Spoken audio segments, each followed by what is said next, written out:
give them the address. All right, what's going on? Oh, so they called the cops. They have the cops here now. So what's the issue? The issue is all I want is documents that happened today, so that way I can take it and I can get the work done that I need it done. You heard what she said, right? You can get it later. I told her I would mail them to her address because they don't have an address on. And I asked her to write it down. All right, hang up the phone. This person's not a part of it. Okay. All right, so you're gonna have to leave the property now. If you come back here and cause more issues, we're gonna have a bigger issue. Okay? They do not have the documents ready for you right now. And that's the end of it. Okay, so we have a routine visit to the dentist office where the police had to be called because the suspect, suspect is probably the correct word. So the police were called because the suspect is mad that they wanted to mail her paperwork to her. Because they don't have an address or a place to send it to. She does need to write can you give her one? Why? They already told me I have to leave. I have to leave the premises right now. If you want them sent to you, then give them the address. It's very simple. What address? Yeah, this seems so easy. If you pay close attention, you can even hear that whoever's talking to her on the phone agrees with the police. Now, to clarify, I think initially the dentist wanted to mail the paperwork to her instead of giving it to her in person that day because she was being a pain in the ass and they didn't want her on the property longer than necessary, and they also didn't want her coming back to pick it up when they finished it. Well, it's going to take me a minute to do it. And the way she was acting, I couldn't have her. If you guys are sitting here with her, I'll do it. But I don't care. When I can come back and pick up my documentation, I will come back and She's gonna print it up right now. Okay, all right, just come outside. I don't know. We're gonna wait outside and she's gonna print it up while we're here. I thought she just said that they Yeah, go wait outside. Just wait outside. Go outside. Go wait outside. She'll print it for you. Yes, Daddy. Okay, now I'm engaged. So this is like a... What?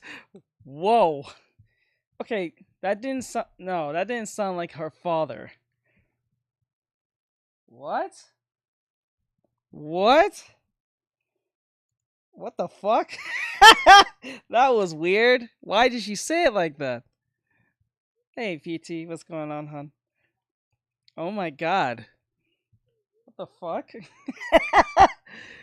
Well, I don't know. I just turned it on.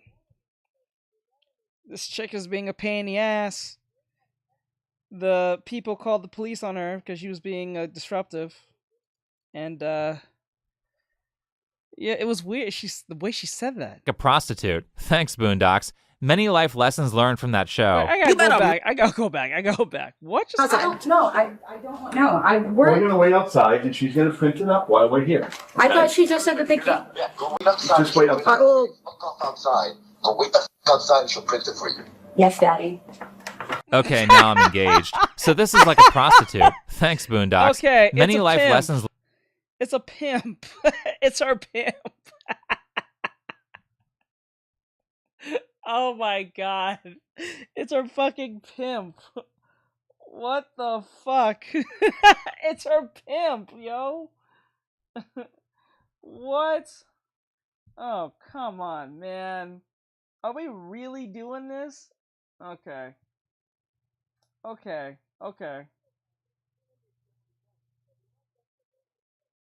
I know, right? He's actually helping her on something, whatever the fuck it is. Learned from that show. You better make that D4 work, bitch, and stop playing with me. Yes, Daddy. And now we know why the police had to get called over some medical documents at the dentist. But the reason I wanted to focus on this police encounter is because recently, the topic of culture has come up a lot in social media discussion. Many people have realized that the reason that us regular people have to live with all these restrictions and limitations is because of an actually quite small group of people who are screwing it up for everyone else. Yeah. For example, there's always a small group of people that makes it worse. There's always like, for every 100, there's only like 20 bad apples. You know what I'm saying? For every 1,000, there's like a good 200 that fucks it all up for everyone else. This story has been going around on Twitter. Some doctors and engineers decided to go to the Ichikawa Zoo in Japan where that famous monkey Punch is. When they got there, they jumped into an enclosure to promote some stupid crypto coin. Because of those two guys, the zoo had to install a net to prevent that from happening again, and now we can't see monkeys at the zoo. Wait, nah, I'm gonna leave that in, it's fine. So when it comes to a person like this who can't... Okay, let's go. Handle a simple activity like waiting for some documents without causing a scene, know that these are the people that we have to focus on to fix a vast majority of society's problems. Are you gonna wait for the documents or not? Hello? Oh my god. I know. You alright? No, I just want to leave and I can't leave. Can you listen for 1 second? She said it was going to take a few minutes, but the way you were acting, they didn't want to do it while you were here. But now that we're here, they'll do it while we wait outside with you. Okay? They don't. You know what? Do you have a job? Again, this is why I don't like the fact when people do this where okay, this is weird. It's like when people or customers become an asshole towards the people who is holding their situation. So like, say for instance, you walk into like a, I don't know, Burger King or whatever, and you become a total asshat to the employee who's going to be fondling or holding your food. You want someone who you're talking crazy to fondle your food, or I mean, hold on to your food. Best believe you gotta get the M&M special. Why do they think being an asshat gives them what they want? Unless it does give them what they want and no one has actually like checked them on it, so they don't think they have to. That's the problem. We came back. I'm just waiting for the paper that they said that they were just about to bring out. Yeah, and then you left, so we thought you left. Something insane, or you're being an asshole, and then when you walk off or do some bullshit, we're supposed to magically know what the fuck you're doing without letting us know. And then when we think, oh, you just walked away, she didn't come back, and you come back and say, hey, X, Y, and Z, I'm like, well, you didn't say fucking anything. What the fuck you want us to do? Like, are you, like, what the hell? I didn't leave, but you told me to come back in here when everything was done. So that's what I was doing. I just told you to wait outside, then you... That's what I was doing outside. No, you say you went for a walk, moron. Either which one is it? You stayed outside, you went for a walk. How are we supposed to know where you went? You left, you gone. What the fuck? All right, can you just sit down and we'll get your documents here in a minute. I'll go for another walk again. No! No, don't go for a walk, just stay here. I don't need... No! This is what I'm talking about! Stupid bitch! No! You sit your podcast on that chair! I don't know what you think your name is! What the fuck? Oh my god! This is crazy, dude. This is insane! Just sit down and chill, dude. That's all you have to do. Why do you have to go outside? And if you're gonna go stay by the door so we can see you. Like, or from the window so we can see you. Oh my god. You're walking around everywhere. I need to find where you're at so we can just give you the documents. I'm sure it'll be just another minute. Come back when the documents are done, and I can go for a walk until then. I don't understand. Oh my god, why do you have to go to walk now? You're gonna die at this moment that you need to go for a walk? What, you 5? What the fuck is wrong? You be a grown-ass woman. Sit the fuck down and shut the fuck up. Like, oh my god. Like, what is this? Oh my god, she's a demon. You are a demon, ma'am. You are a demon.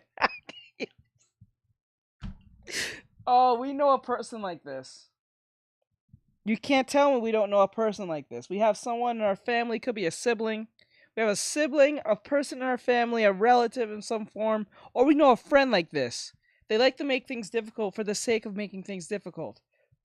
And for, like, at the wrong time of things. Like, why, dude? Why can't you just sit your ass down, wait for a good minute? The reason being that ideally when you try to sell something in a business, you try to reduce the number of actions that a person has to take to buy your product. Doing that increases the likelihood that customers will make a purchase.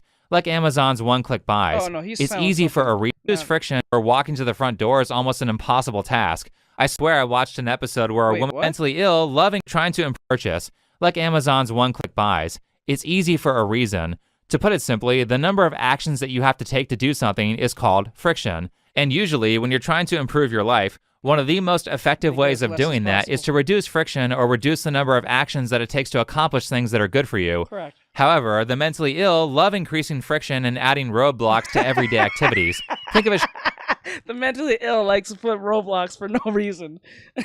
show like Hoarders where walking to the front door is almost an impossible task. Yes. I swear I watched an episode where a woman had to use her neighbor's toilet because her house was so full of junk that she couldn't use her own bathroom. That's high friction. So understand the amount of roadblocks that this streetwalker is putting everyone through just to get some pieces of paper from the dentist. You're making a bigger issue than needs to be. I'm not trying to make an issue. I'm not trying to make a problem. I'm just, why can't I go for a walk until this? You're such a cunt.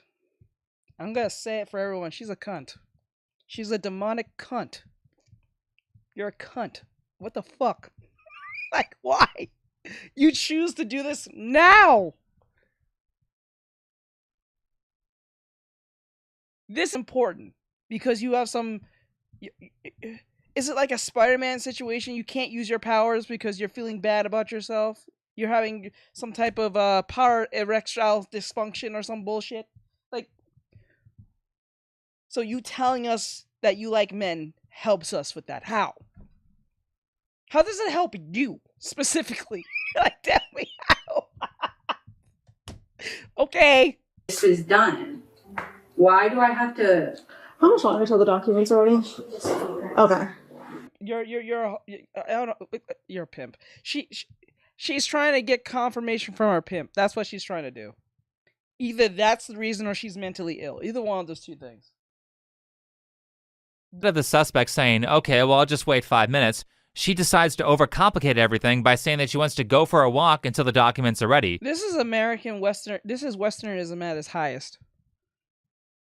You can't tell me this is not how most Westerners do things. Like, not all, but most Westerners do this. And this is usually like an entertainment space.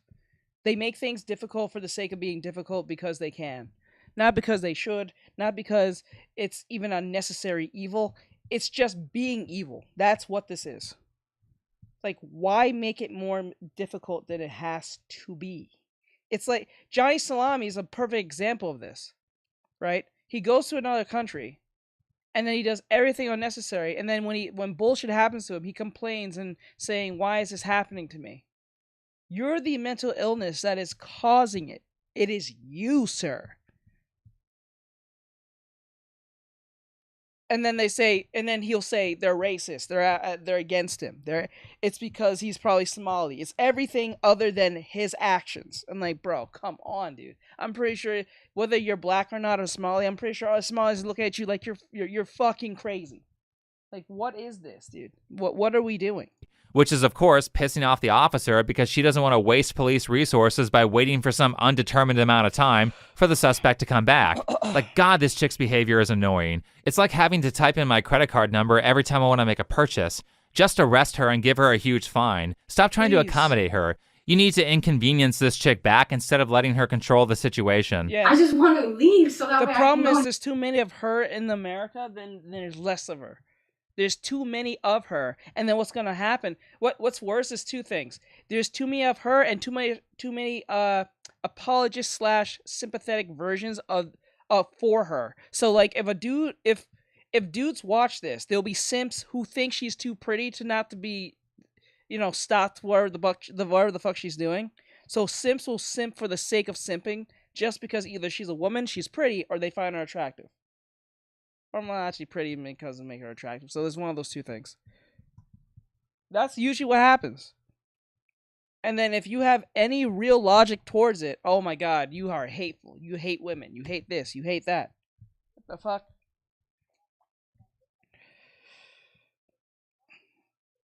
She does? Okay. finish what I had to do. I'm looking forward to that. Right? He's like, why is this happening to me? Or like, is that what was that one meme with the little boy and he has like there's a shoe on top of his face and it looks like he's being stepped on and you realize that his hand is in the shoe and like it's his hand pressing on his face. You are running on some Dollar General like batteries right now for a brain. If you claim you have an interview, why are you rushing something like this and just reschedule for it later? Because if the interview is more important than this, why didn't you just reschedule? Why did you put on the same day to the point that you're an inconvenience to not only yourself but to everyone else? To the point that we have to call the cops on your podcast. Like, what is this? You left. Okay, yes. We saw you leave. I hung out here for another 5 minutes. You clearly weren't coming back. I told them you left. I never said I wasn't coming back. I never said How am I supposed to know? I can't read your mind. You can't read my mind. Okay, you don't know what I'm going. Logic just literally leaves the window from that point. Missed an appointment. Right, now it's the officer's fault that you missed your interview because you couldn't wait, hold on. I think I lost a connection there. Okay, there we go. Wait for some paperwork. I mean, your pimp said it was okay to wait. Also, she's not dressed for an interview. She started this video out in a sweatshirt and yoga pants. I doubt she's about to be interviewed or going to an appointment or whatever she changed it to. Maybe the actual story is that she was supposed to go meet a client, if you know what I mean. I'm not trying to play games. I have an appointment. Oh God. I hate hearing her speak. I hate hearing her speak. She needs to stop speaking. Stop talking! Stop talking! Now you have the customer thinking, what the hell, why is there a cop here? Let me just say that if I'm a new customer and I saw this shit going down, I would probably never come to this business again, and I would tell all my friends to not go there because I would think it's ratty. For longtime customers, it might be different, but it is very likely that she's costing this dentist office business by causing a scene. They should just arrest her at this point. Why can't I just come back after I finish what I had to finish there, and then I can finish my and then I can come and pick up the documentation, and I can call you. Just wait a second. Is it ready? 2 more minutes. He's finishing his notebook. But that's how I said it would be better if she came back. Right. Well, now Can you wait 2 minutes? Can you wait 2 minutes and not come back? That's the question. Can you wait 2 minutes? More like Temu batteries. Yeah, like more if Temu even sells batteries, I won't put it past them. Okay, so she gonna be trespassed? Yes. Okay, so you hear this. Okay, if you leave the property and come back, you'll be arrested. If you leave right now, you cannot come back. Okay? I just want my paperwork. Okay, wait 2 minutes. Oh God. And you'll have your paperwork. Okay? Do you understand? If you return this property, it's like a weird dissonance thing where they hear everything, but they don't focus on they focus on the thing that they want, but they don't hear everything and how they get to it. Right? It's a weird thing. They hear the word that they want. It's like a dog. If you say it's like if you say go outside, it associates the word outside. So if you say everything, it's going to ignore every word. Once it hears the one key word it hears, it instantly perks up. Food, chicken, doggy treat, outside, and then as soon as it hears what it wants, it just kind of perks up and it kind of does what you want it to do. But most cases, other than that, it's not going to do more than what it wants. So, like, even when she says, if you leave, you will be arrested. And the only thing she responds is, I just want my stuff. If you want your stuff, you would stay. It's only 2 minutes. You can wait 2 minutes, bro. property, you will be arrested. I don't mind that. I don't care about that. Okay, so That's fine. I just want my documentation so I can take it to my new doctor. So Okay. they can do what they need to do. Since they don't want me here. Moody. Okay. I have to wait. You have 2 to be minutes for here what? and Let me write down my information or whatever. Okay, so ma'am, it takes ma'am. 2 minutes. sit down. I'm not a dog. I'm not sitting down like I'm a dog. There we go. There it is. There it is. There it is. You can't tell me what to do. Can't tell me what to do. I'm not a puppy. So be a human. Be human. Be everything but a puppy. But you're doing everything that make us want you to be an animal. Like what? Like what the hell? What the fuck? I'm not a dog. Stay right there. You're not moving anywhere. You're waiting for your documents. Unless you want to leave, then you're going to be trespassed and you'll be arrested if you return. I want my paperwork. Come sit down. You're not blocking the I'm not doorway. a dog. Oh my god. You sure I'm not a dog. 94. For what? We need back up here in case I have to go hands on with you. I guess so. Either she's desperate to get to the client or it's her pimp she don't want to piss off. Those are the two things I'm thinking. Because if she piss off the pimp, she's gonna put the paws on her. That's what's gonna happen. That's why she's so adamant to get out of there. Because I think she doesn't want to piss off the pimp. Because he was very annoyed with her yelling on the phone. So, I think she was trying to get back to him.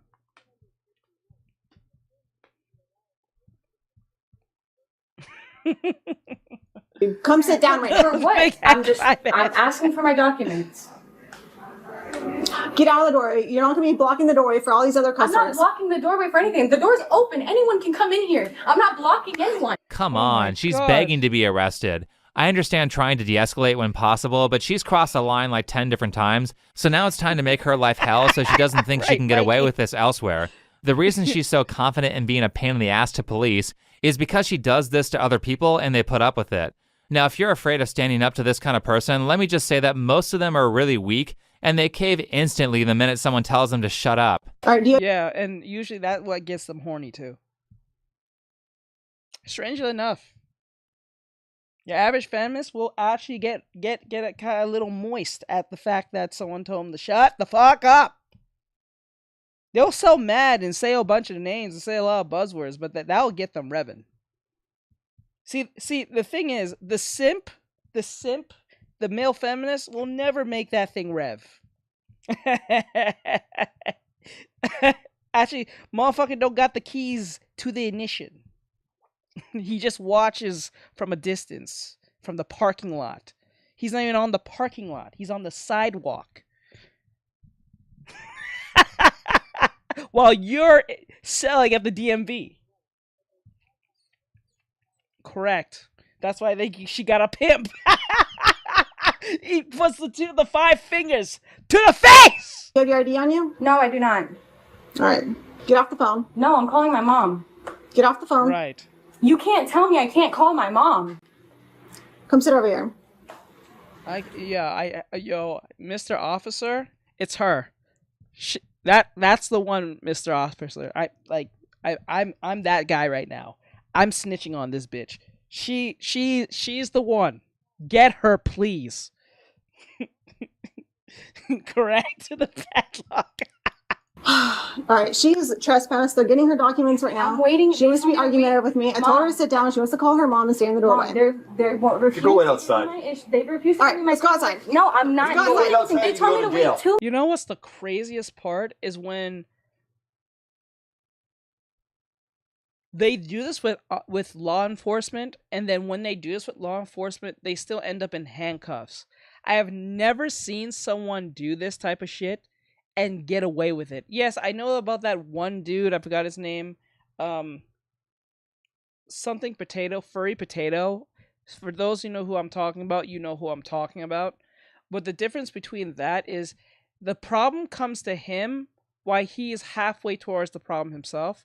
But he'll come halfway and stand somewhere, and some crazy person who has no real business to be even near him will come up and ask him 1,010 questions about why are you here, why are you standing here type shit, and then that's where shit pops off.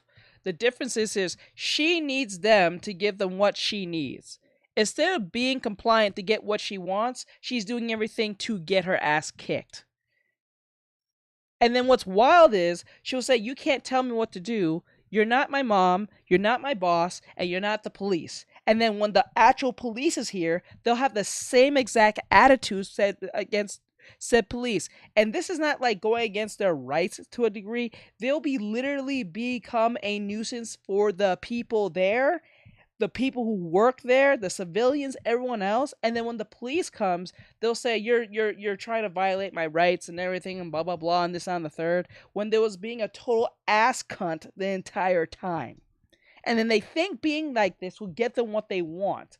And then they end up being back of a paddy wagon. It's insane. This is insane, dude. I don't understand this. And then when the police says, get out, stand over there, go over there, she still stands there. What the fuck?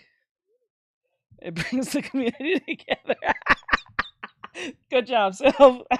I love how you guys always find the positives. Mikey and Sylv and PTV looking for the positives.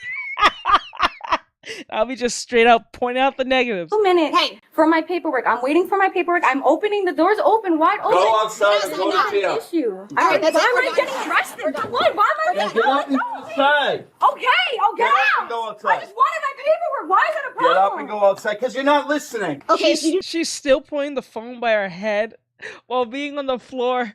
I don't know what she's trying to accomplish. This is mental illness at its finest.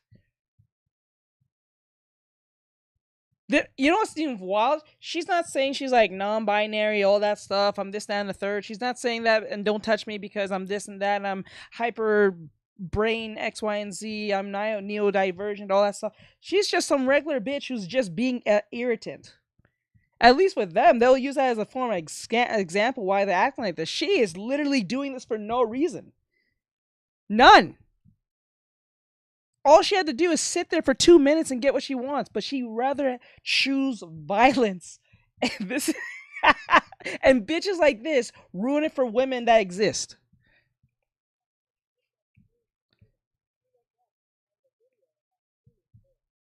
genie pigs.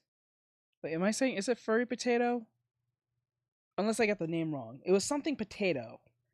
It's a dude who stands outside all day, or like he stands outside, or he stands out like in front of like buildings, stores and stuff, and then he'll stand there for a time because what he's doing is trying to check on the rights, if their rights are intact. If you get what I'm saying, he's trying to keep the rights intact, so when people come up on him in his personal space, or a case may be, he may not answer, or if he does answer, he says, I can stand there where I want, and then it leads to a bunch of things. Oh, okay, I'll definitely look at it. Give me a second. Do not get up right now. You're going to jail. That's it. Just No, go I'm going outside. I'm going outside. No, I'm outside. I'm not playing games. It's women like this makes it hard. It's women like this that men talk about, and then what happens is a woman like this end up bunching other women who don't do this to be part of this. And this is why men say like woman moment with this, what I say, woman moment. You know what I'm saying? Like women who don't act like this end up getting what's right? They get lumped in with crazy bitches like this. I'm outside. I'm not playing any games. I'm not playing any games. I'm outside. I'm outside. See what I mean? Should beat her ass. Oh man. Oh man, I wish a woman cop was there. I really wish a woman cop was there. I don't know if she's willing to put her hands on her, but like, Jesus. Instantly caved. She's used to walking all over people, but she's not used to them standing up for themselves, so she doesn't know how to deal with it. That's how most of these annoying people are. You're saying, no, I'm not. I'm not.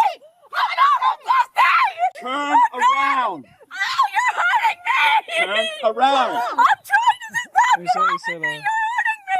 Body cam footage has been Wasn't great the for first exposing one a how lady these police cop? encounters actually go. Wait, was really, there a lady cop? Was there a lady cop? I don't remember. Why is it not always on every cop that? Well, I always want a lady cop to be around to deal with. I think that should happen. I think a lady cop should deal with only ladies. I think that should be a thing. Anything women's focused, I think that would be great. Do you know how many times there are literal, like, a lot of times where women who work in the military, especially if they're like a sergeant or something, they said their biggest problem, out of all the genders that they have a problem with, they said they have mainly the issues they have is with women. That's the irony. Like, women's, like, women in cotton, not even just like they're in like sergeant roles, they have problems with women the most. You know what? You're right. That should be a thing. I'm surprised they don't. Do they teach combat to like officers, like martial arts, or just like takedown tactics? I don't think they actually teach them like any form of actual hand-to-hand combat. More like what's the right word? More like takedown tactics of like keeping them down or being on top of them, but not like a fist to fist type shit or kicks or anything like that. I don't think so. Eye-opening. Like subdue type shit, I think I'm saying. You can see she is clearly resisting arrest. She's very clearly resisting being grabbed. Why are you doing this? I just wanted my documentation. Why are you doing that? You shut the fuck up. Oh. Trying to get double. Hey, stop! Turn you around. You're gonna get hurt if you don't comply. And that's by your own accord. I think she's a woman cop. I'm starting to think this lady's a woman cop because most cases civilians are not supposed to hold down other support.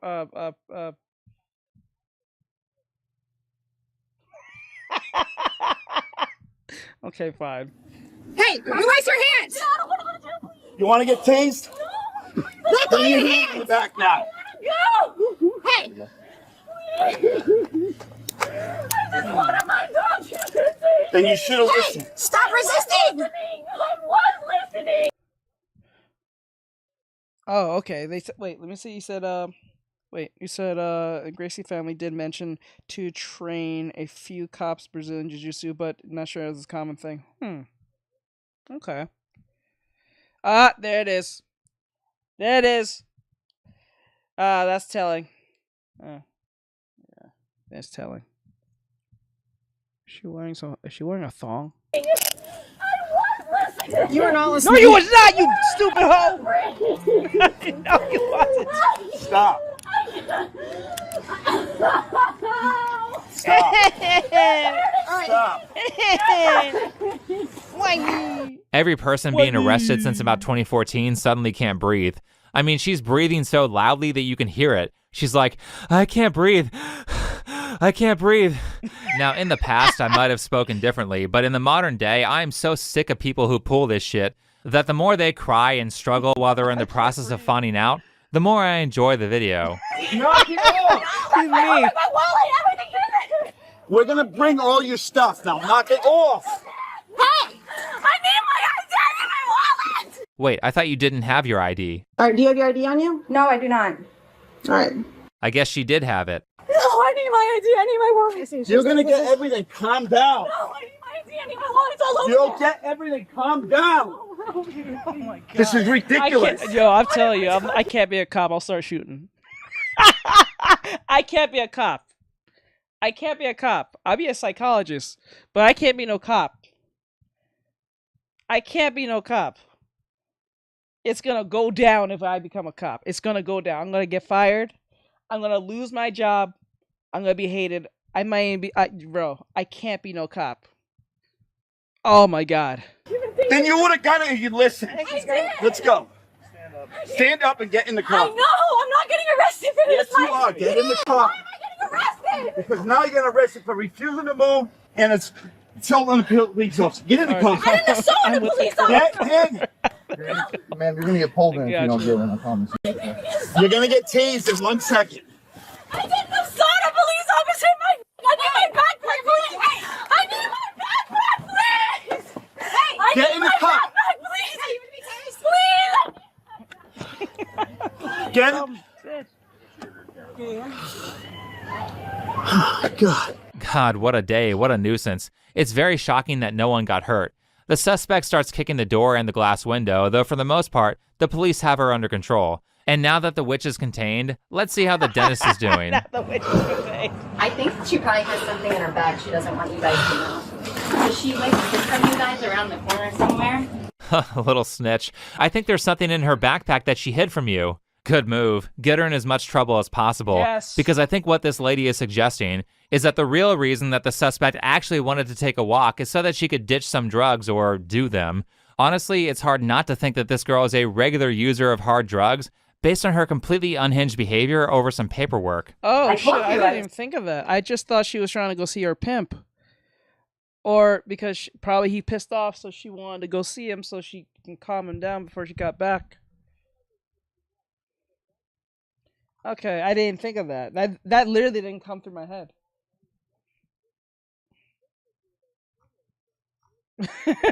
Right? Mikey. And you don't piss off Mikey. Mikey is not someone you piss off because like Mikey's such a nice person. Mikey is a very nice person. He's very calm. He's calmer than I am. He's way calmer than me. He's way calmer than me. I think out of the three boys, out of the three, me, Mikey, and Bri, I'm the most unhinged. Oh yeah, they do, don't they? Is it that bad? Like vaping? Is it that addictive? Or is it just like cigarettes? Yeah. Yeah. I know Silver will. I know some people in the comments, I mean in the chat has annoyed Sil, but they only exist once they exist, they don't really exist that long. Because that's why he'll be quick to say, "Hey, Art, I think you may have to get the forbidden squirrels out." Whenever he tells me that, I know he's annoyed. He picked up on the annoyance. Like I'm already annoyed too. Okay, they have nicotine. Okay, that makes sense. Okay. Violence can be a form of art. Yes, it can be to a degree. If used right. But like most cases Silver can actually like notice I think Silver is perceptive enough when I'm annoyed with someone on the chat, because like when someone's saying some outrageous landish thing, I don't really engage too much with them too long. And then when they start continuing, I just either tell them to fuck off or like stop. Or I don't have to say anything because like if Mikey or Bry's there, they usually know what to do. It's only very rare they don't know what to do. It's only if it's something like a very rare thing that happens. True. Well, how did I get that name though? It's frightened. I not Two men I on told you we were going to be back. 2 men on a young lady? It's just crazy to me. She's an animal. All right, so this is her stuff. Hang on, I got to close on. Oh yeah, thanks. This is her paperwork. I never want to see the lady again. I don't Perfect. know what I need to do for right. that trespassing or whatever, but She already knows she's trespassed. She caused an issue, so. okay. Well, thank you. I apologize. No, it's okay. I've never in my life seen something that crazy, but I guess that's normal for you guys. Yeah, I only saw something that's crazy one other time, and it was me fighting another girl like that. It's always the girls. That's an interesting perception. But now we finally Hey, have they the said it. I remember it was a. I think if I look it up, I think there was a video on it. Like a literal like female sergeant says her most issue that she has mostly with the genders is usually women. Women give them the most hell when telling them what to do, getting them to do their job, or whatever the case may be. They tend to have more problems with the women than the men.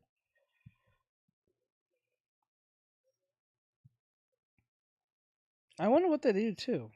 I'm pretty sure there's a protocol for that. They probably don't even think they're possessed. They probably think they're just on hard drugs, PCP or something like that, doing something like meth or something. paperwork. Mission accomplished. Though this all could have maybe just been an email, keep it simple.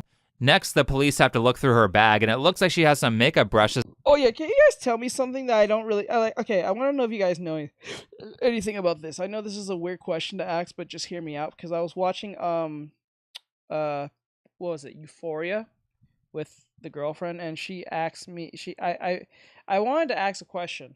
So like, for real? Oh, yeah, PCP can make you do that, right?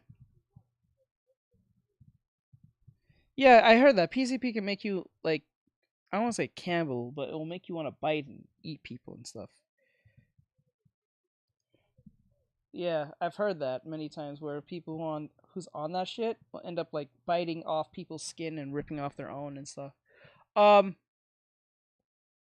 What? Like, okay, this is a weird question, but just hear me out. If you guys know, please let me know. If fentanyl is so dangerous to the point that being in its vicinity kills you, how does people even why do people get near it? How do people even use it? That's the thing I don't understand. Like, you know how fentanyl can be really strong and can kill you without even using it? How do people even get to use it if they can't even get near it? That's what I don't understand. That she's now going to have to throw away because they put them on the floor. Great move, cops. I approve. We have some 5 gum and something that looks too. They're all pretty. Yeah, that too. looks like a burner phone. So she's not beating the drug addict prostitute allegations. No, can I please call my dad? Please, it's his birthday today. I can't miss this, please. Please, I just don't want to get arrested. I didn't do anything to deserve this, please. Says she doesn't want to be arrested, but in the back of the paddy wagon. She's already in the paddy wagon. It's I don't know if it's a Western thing or just a young person thing or just an idiot thing. It's probably like all three. There's a finger. Yeah, and that Fent? Doesn't Fent do that? There was like a video of a cop where he was not using it, but he came across it. He didn't know what it was, and then he just hit the floor. No, correct. I don't want to get arrested. I don't want to go back to jail. I don't want to go back. I don't want to go back to jail. Please don't make me go back to jail. I don't want to go. I don't want to go, please. Going back to jail? Now, again, you might think it's heartless for me to make fun of her frantically crying or possibly having a panic attack. Mom, my mom's right there. My mom's right there. Mom, my mom's right there. She's in that Jeep right there. My mom's in the Jeep right there. Please. Mom, please, Mom, no. Yeah, she is using some insane amount of drugs. There's no reason to act like this. Yeah. Holy shit. She is crazy. Holy fuck. Bro. Holy fuck. And I thought, Jesus.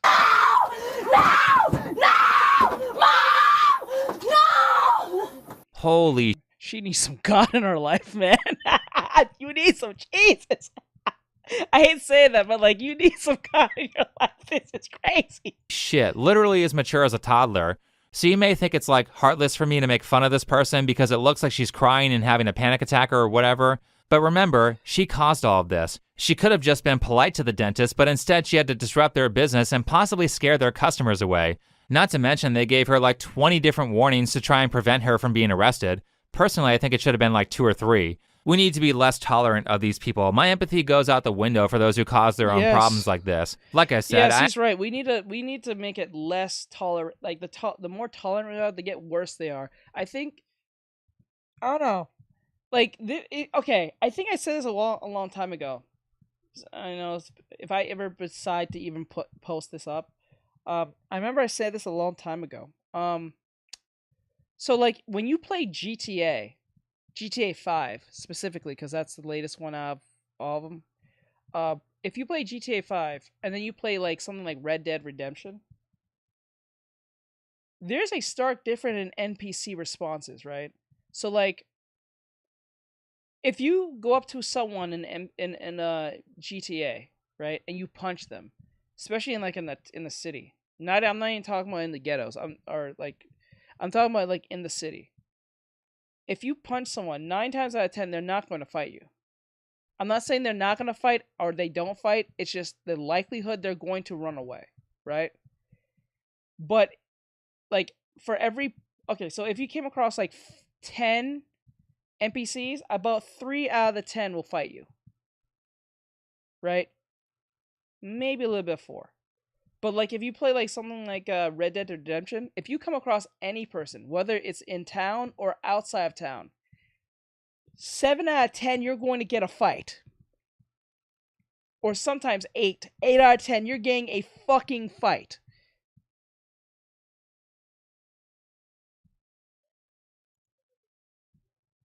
Then you... right? You run away from me. How dare you run the fade and run away from me? So like, have you noticed that? And the reason I'm bringing this up is like, because I think Red Dead Redemption is set in like, what, 18 something? I think is in 1800s, late 1800s, or in the early 1900s. I think it's late 1800s, early 1900s. The tolerance from people is almost 0. It is like 0, right? If you're an idiot, you're labeled an idiot, you're stuck on that, right? If you do something stupid, you're gonna get the hands from virtually everyone and anyone, especially if they think you are a certain way, right? There's no empathy, there's no being like open-minded. Nah, it's either it's either black or it's white. There's no grays, there's none of that shit, right? But like future time in actually, quite frank, most people in GTA is stupid, but people in Red Dead Redemption are not as dumb. They're very, very like serious all the time. There's no really wacky, insane characters like that. They're either bad or good. You know what I'm saying? They're either living a peaceful life or a very criminal life, and that's it. There's no grays in between. Right? So, the less tolerant there was, the more people was more in line. But the more tolerable people got, the more worse people got. Like, socially, I'm saying.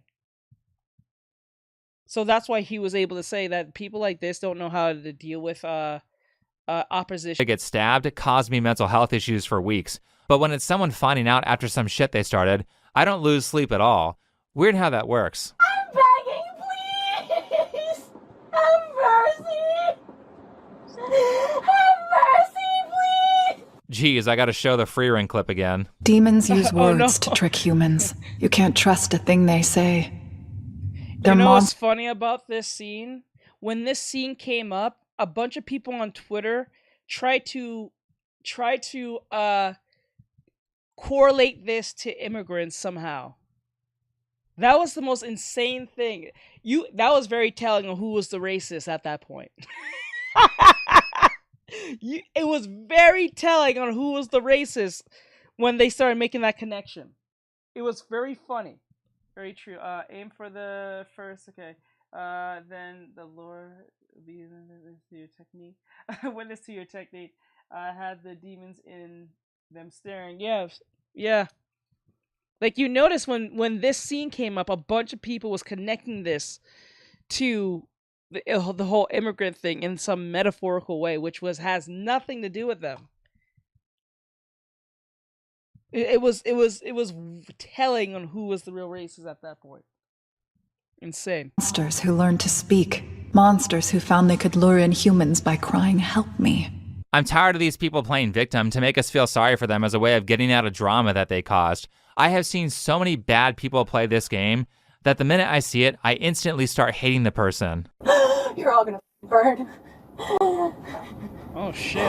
Just wait. Hell is opening up soon. Have fun. And good luck. I wish you all the best. Ah! What the hell? What the hell? That the minute I see it, I instantly start hating the person. You're all gonna burn. Yeah, she's an Just avid drug user. Hell is opening up soon. Have fun. And good luck. I wish you all the best. Satan will be here. Oh, so she's literally a demon. Or she's one of those women who think she's like a... Did she say Satan will be here? What the fuck? She just said she said Satan will be here. witch or something who can cast spells. A lot of prostitutes are into that witchcraft shit. You know, they say the devil makes work for idle hands, and basically what's going on here, or she's one of those women who thinks she's like a witch or something who can cast spells. A lot of prostitutes are into that. Or she's into rocks and some shit. That witchcraft shit. You know, they say the devil makes work for idle hands, and basically what's going on here is that this is like a directionless person who just kind of exists and has no life purpose. Yeah. So her purpose becomes annoying as many people as possible. Social media is full of these types. Prove to me you guys are not racist and let us two sit down. Yeah. Prove that you guys are not racist and let us two sit down. No, fuck you. No, fuck yourself. These ladies, sit down. Sit down. Keep in your chair. Don't fall for that bullshit. Prove that you're not racist and get up and give us a chair. No, you can go fuck yourself. Yep. All right, come on. Let's do it. Prove it. Prove you're not racist. All right, that's one. That's one. That's one. Thank you. That's one. One more. One more. Oh my God, you guys. This is evil. This is evil. You're taking advantage of their empathy just because you get what you want. You're a piece of shit. Both of you. You men are fucking losers. Not going viral. They're gonna say you're so good. Look at, what are your names? Say your names. Say it. It's a good. You ain't shit, the both of you. They're like, yeah, we're not giving you our names, go away. For context, this took place in New York. I love the lack of social awareness here, where the guy doesn't get that the only reason that they moved is because they don't want to get assaulted. Now, you might think that these surrounding people would help them if they were to get attacked, but not in New York. Right. If they try to help, they'll get arrested, while the criminal will just walk free. Why would anyone want to live in NYC? Speaking of the miscreants of yeah, New York is not the same anymore. New York's a piece of shit. I'm not gonna lie to you. I'm from New York. society, let's check back in with our little spellcaster. She's really been creating a ruckus in that cop car by kicking the door a bunch of times, so reminding everyone that she said she didn't want to be treated like a dog, the police have decided to transfer her into the human equivalent of a kennel van. Isn't she lovely? Hey, right? What's up, bud? Isn't she wonderful? Insane woman. Oh, this is cutting off my circulation and it hurts. No, it's not. No, it's not. Listen. Shut up. No more fighting, all right? Or you're gonna have more charges and you're gonna stay in jail longer. Why am I going to jail? Let's go. Because you was being a cunt. You was being a cunt. What the No more fighting. Let's go. Come on. You'll get out. You'll get out today if you don't fight. You're gonna get more charges if you don't comply with The this. faster you get there, the faster you'll get out. As soon as you get up, get up. We're gonna put them in the front, but you gotta stand up. We're gonna take those off and put them in the front. All right? So it looks like she damaged that door. I hope they charge her for that instead of having my tax dollars go to replacing that panel. Hang on, hang on. No, you gotta put them in the front, or we're gonna put them in the back. Where do you want them? Oh, stop. It's not tight. Nope. It's not tight. All right, hang on. All right, hang on. Okay.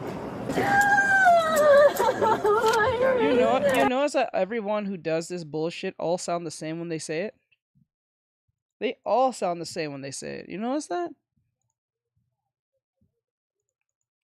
Hello.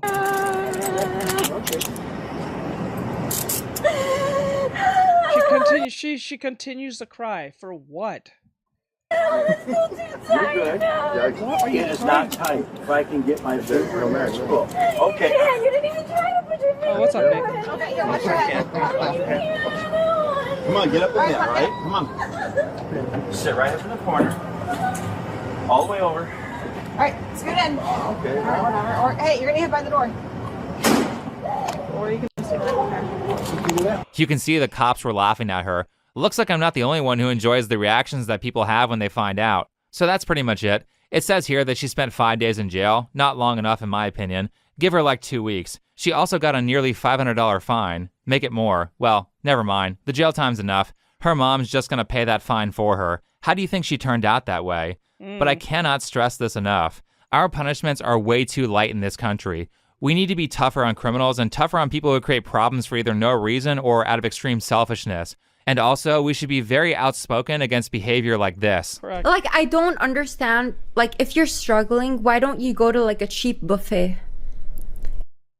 What? What? If I'm struggling, why am I going to the buffet at all? Cook your own goddamn food. It'll be cheaper and you'll be more rewarding anyway. Cook your fucking food. Make a sandwich. Make a salad. Make some eggs. I don't know. What the fuck? Like, woman moment. And you just go to the buffet and you have like all you can eat stuff. And That kind of tells me that she doesn't cook at all. That's probably what that is. then just like save the food when people aren't looking. Go to buffet. What? Cheap buffet. Extreme selfishness. What? And also, we should be very outspoken against behavior like this. Like, I don't understand. The only way she can talk crazy like this is a bunch of simps let this happen. Because no one's telling her to shut the fuck up and saying that's stupid. We don't have enough people saying, hey, that is dumb. That's embarrassingly stupid to say. Because when you say it to a girl like this, people either say you're gay or like you hate women. You don't like hearing women speak. You don't like hearing the opinions of a woman. No, I don't like hearing the opinions of a moron. That goes for both men and women. That goes for kids too. Fuck them. Like, straight up. That goes for old people as well. They can get these hands. You can steal stuff by putting it in your bag. That is crazy. Why would you do this? Well, why? Then, like, better, like, don't go. Save your money. Cook something. Now it's closer to 20? Oh, Jesus. I wouldn't even bother. Don't even go. Save your money. Shit. Like, if you're struggling, why don't you go to like a cheap buffet? And you just go to the buffet and you have like all you can eat stuff and then just like save the food when people aren't looking. Go to buffets and spend the minimum amount and get all the food and just wait until no one's looking at you and like bring Tupperware and put it there. Okay? Hey everybody, That is so stupid. This bitch is dumb. This bitch dumb. This bitch is dumb. Oh my god. No one has checked her on the stupid shit she says. Holy fuck. life hack, just steal. Gee, I don't think any poor person's ever thought of that one before. I guess buffets are gonna have to close now because of changes in consumer habits. But with all of this in mind, maybe some Stoic philosophy is relevant because people love to use their economic situation or social standing as an excuse for their shitty behavior. Yeah. However, as far back as 2,000 years ago, some people realized that whether you're rich or poor, all people suffer, all people can have discipline or be degenerate, and all people are capable of good behavior or bad behavior. This assumption that being poor means you're moral and being rich means you're immoral is stupid. There are rich people who do good things and there are poor people who do bad things, and all of us can fall into the same vices no matter what our wealth or social standing is. So the measure of a person should not be how much money they have or how popular they are. The measure of a person should be their virtue, because everybody can practice good virtue. Everybody can do the right thing. And the measure of a good society is about how many virtuous people are in it, which is why we need to keep all the wrongdoers in line or quarantine them to a mental hospital or an island. Outside of that, if you want to find yourself in a happy place with people who like you, there's nothing more valuable than a person who's honest, a person who doesn't have like 10 different vices, and a person who will do what they can to help others if they need it. And the way you achieve this, whether you are rich or poor, is to get your self-esteem from your good deeds and your discipline, instead of getting it from the things that you can buy. Anyway, thanks for watching. Follow me on... Or just don't go to a buffet, a buffet and be spending money on a buffet. Save your money. Eat ramen noodles for a while. Every college person can tell you that. I can tell you that now. Twitter, and I'll see you in the next video. All right, later, B. Y'all. Well, that was interesting. Thank you. Thank you for your sleep.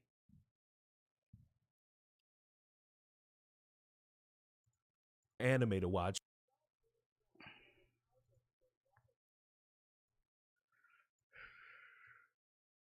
That's why working hard comes with its merits.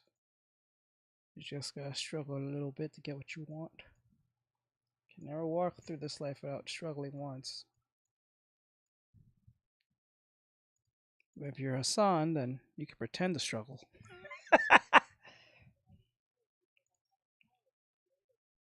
Get that. I would get rid of the gym membership, actually. Keep the car, get rid of the gym membership if it was that bad.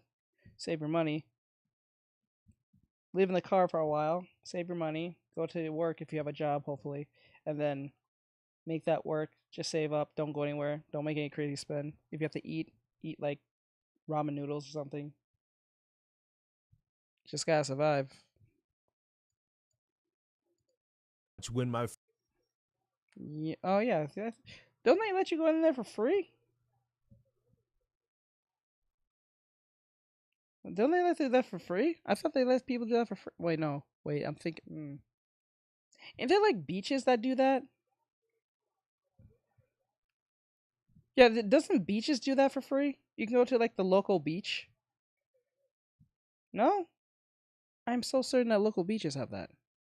Like a little shower thing. Or whatever the fuck you call it.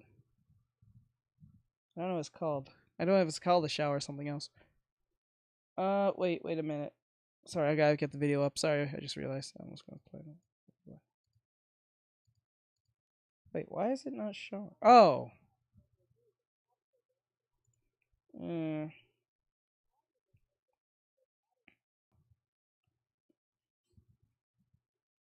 you gotta, all you have to do is just LARP a little bit, buy yourself a little swim trunks, and then go over there as if you were going swimming. Can't tell. Or something. Let me see. Why is it not?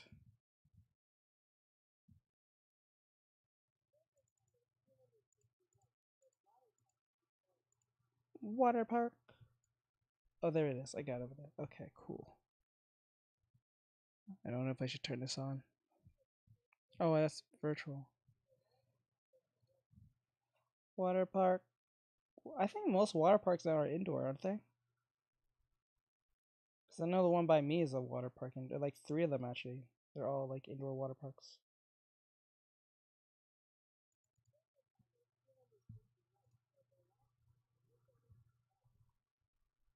Fun.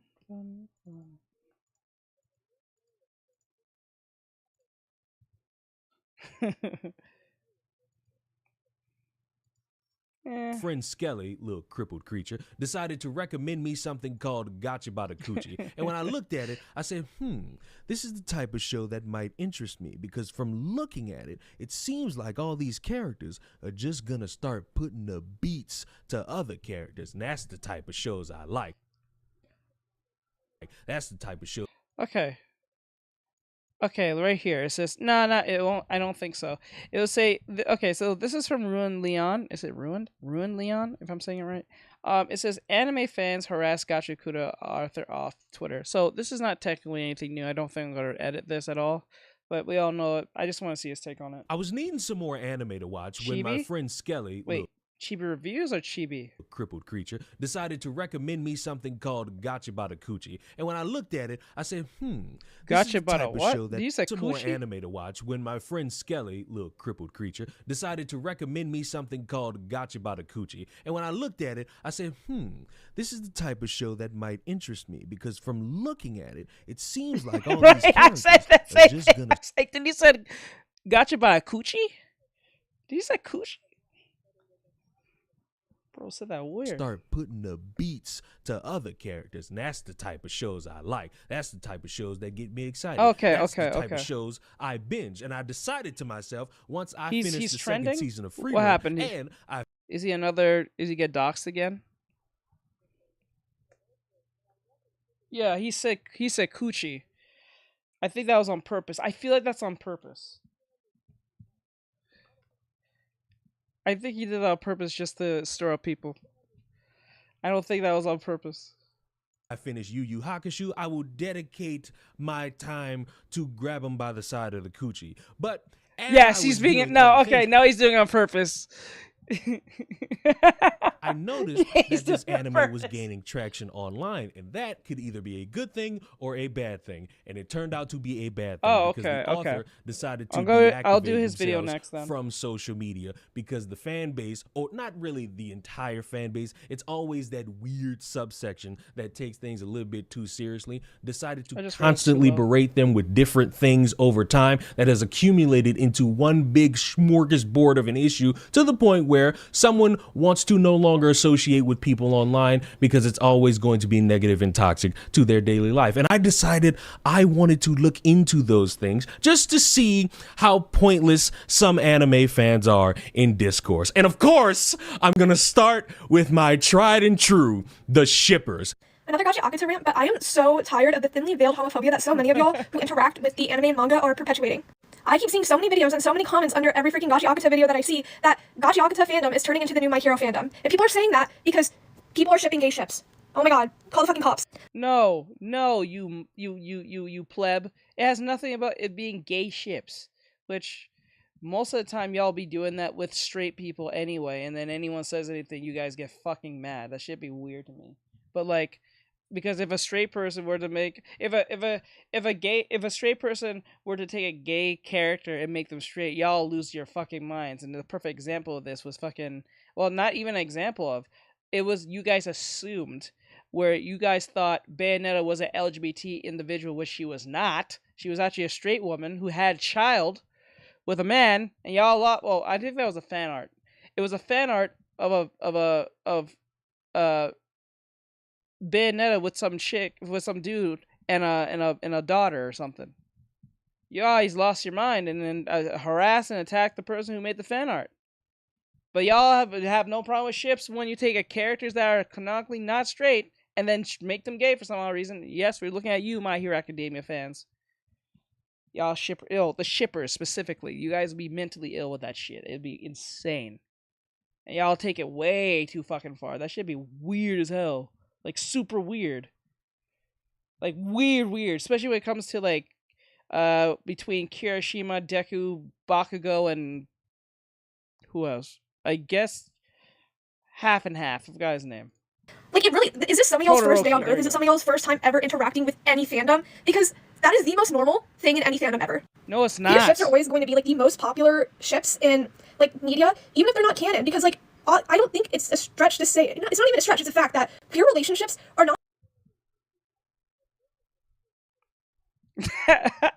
No, he left it up there. He lifted up.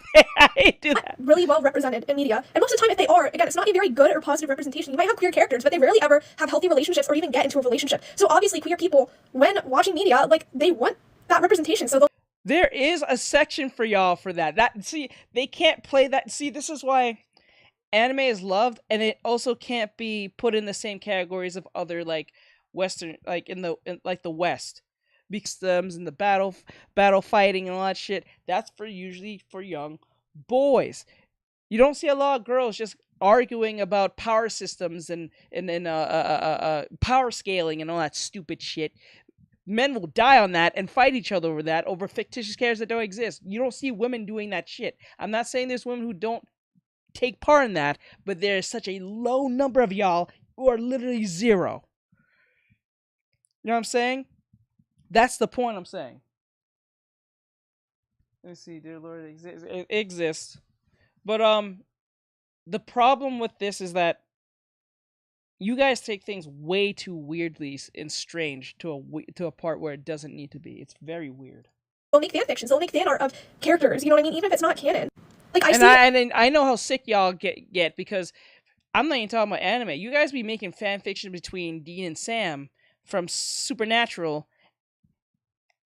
doing the most heinous things to each other. And these are blood brothers in this show. You guys be making some crazy fan arts type shit between two brothers, literal brothers. It's fucking weird. Y'all weird as hell. People have this issue with Jonka, and their main point is, like, Jabber and Zonka hate each other. Like, I don't understand this shit. It doesn't make any sense. But to that, it already, like, it tells me that either A, like, you, again, have never watched or read anything in your life to be confused by that, because that is a good example of enemies to lovers, which is one of the most popular romantic tropes. Oh, and they love that. Oh my god, they love the idea of people who don't get along, they go into fuck. They love that one. What, the Supernatural? You can just type it up on Google. Like, they love that, and I don't know why. They like the idea of people who don't get along and forcibly making them into lovers. Whether they are even hetero in that sense or even gay. They love that. That shit is dumb. You can never have people who hate each other genuinely. You can always have them, they're just secret lovers all the time. That shit is dumb. If anything, that's a stereotype in itself or some shit. Any form of media, because, like, it's entertaining. Like, people eat that shit up. So, like, it confuses me that, like, y'all are confused that people might like it because it's enemies to lovers. And I think, yes, again, like, I'm really thinking it's just thinly veiled homophobia, because, again, if you're somebody who consumes a lot of media, like, you have come across that trope plenty of times, like, how are you confused that people can like that? It also just annoys me, because, like, the mischaracterization is crazy. They don't hate each other. Like, it's not, like, a great relationship, but they enjoy fighting each other, right? Like, and I feel like, obviously, it's a bit more one-sided. Like, hey, Rana, the manga cut, right? Like, there's little sections for each character in the manga where they'll, like, it kind of the character profile, so it'll explain, like, their likes and dislikes or whatever, and something about them. And for Jabber, one of the parts of his is that you're the phobic person when there was nothing phobic to begin with. There was nothing phobic to begin with. Y'all are just pushing two characters together that doesn't need to be or wasn't supposed to at all, because you guys can't help yourselves. You really can't. You really can't. Shit. how many people have an issue with black characters in anime, even Western viewers of anime. It's very odd. So, you know, it's just mischaracterization of Jabber is insane in the fandom. Now, as I said, haven't watched this show, so I don't know which characters are the ones people are fixating on. I just want to state the obvious. You are allowed to have your fan fiction. You are allowed to be on Wattpad and create your multi-part series. See, yeah, there's nothing wrong with you making your insane fan fiction. The problem is when you bring your fan fiction into the real world, and then if it doesn't fall canonically from within the show, within your fan fiction, you have a mental breakdown. That shit is dumb. I don't give a fuck how much shipping you make of every character. They could be fucking a rock in the show in your head for all I know. The problem is when it's legit what it is from the show and you guys are mad at it. That shit is weird. That is weird as hell. Like, do you know there was people complaining on the fact that Deku, I understand, Deku and Uraraka, they was weirded out that they, you know, reconciled with each other on how they feel about one another. They was mad at that because they was like, they was never really in no inkling that they ever liked each other. Yes, there was. At the very beginning when they met, the dude he liked her off rip. He just got too consumed with the shit that was going on. Took 8 years, right? But like I'm saying, like, ultimately, there was indications of that.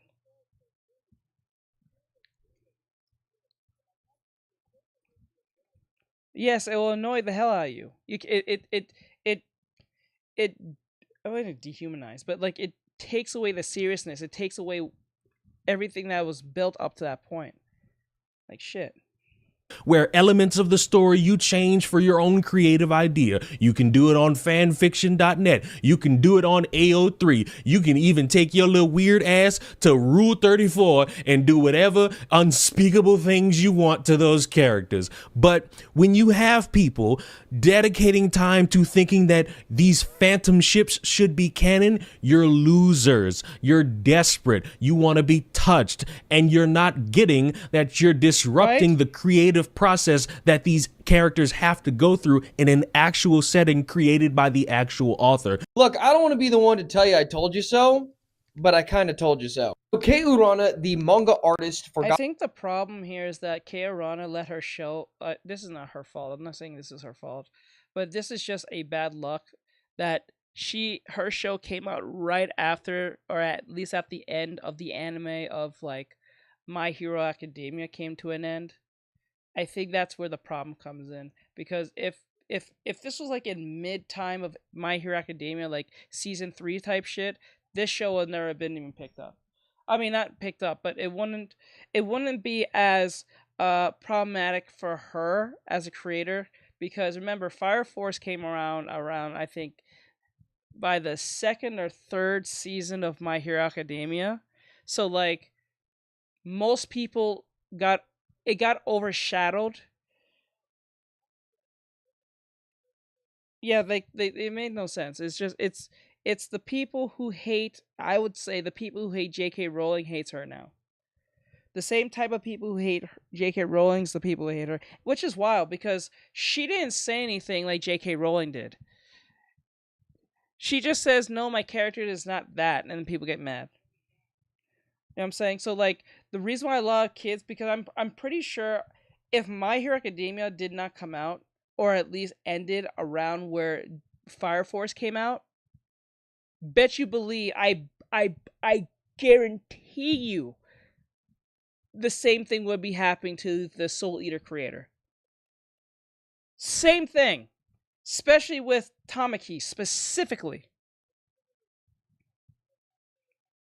Specifically Tamaki, because they will be so fixated on her of everyone. You know what I'm saying? It was so bad to the point that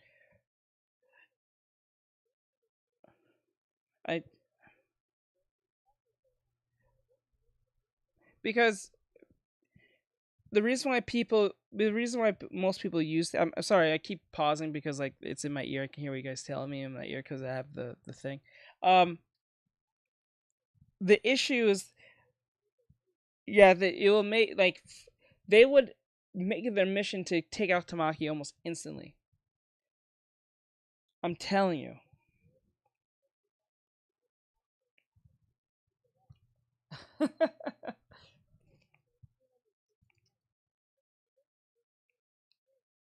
Yeah, the fan art's amazing though.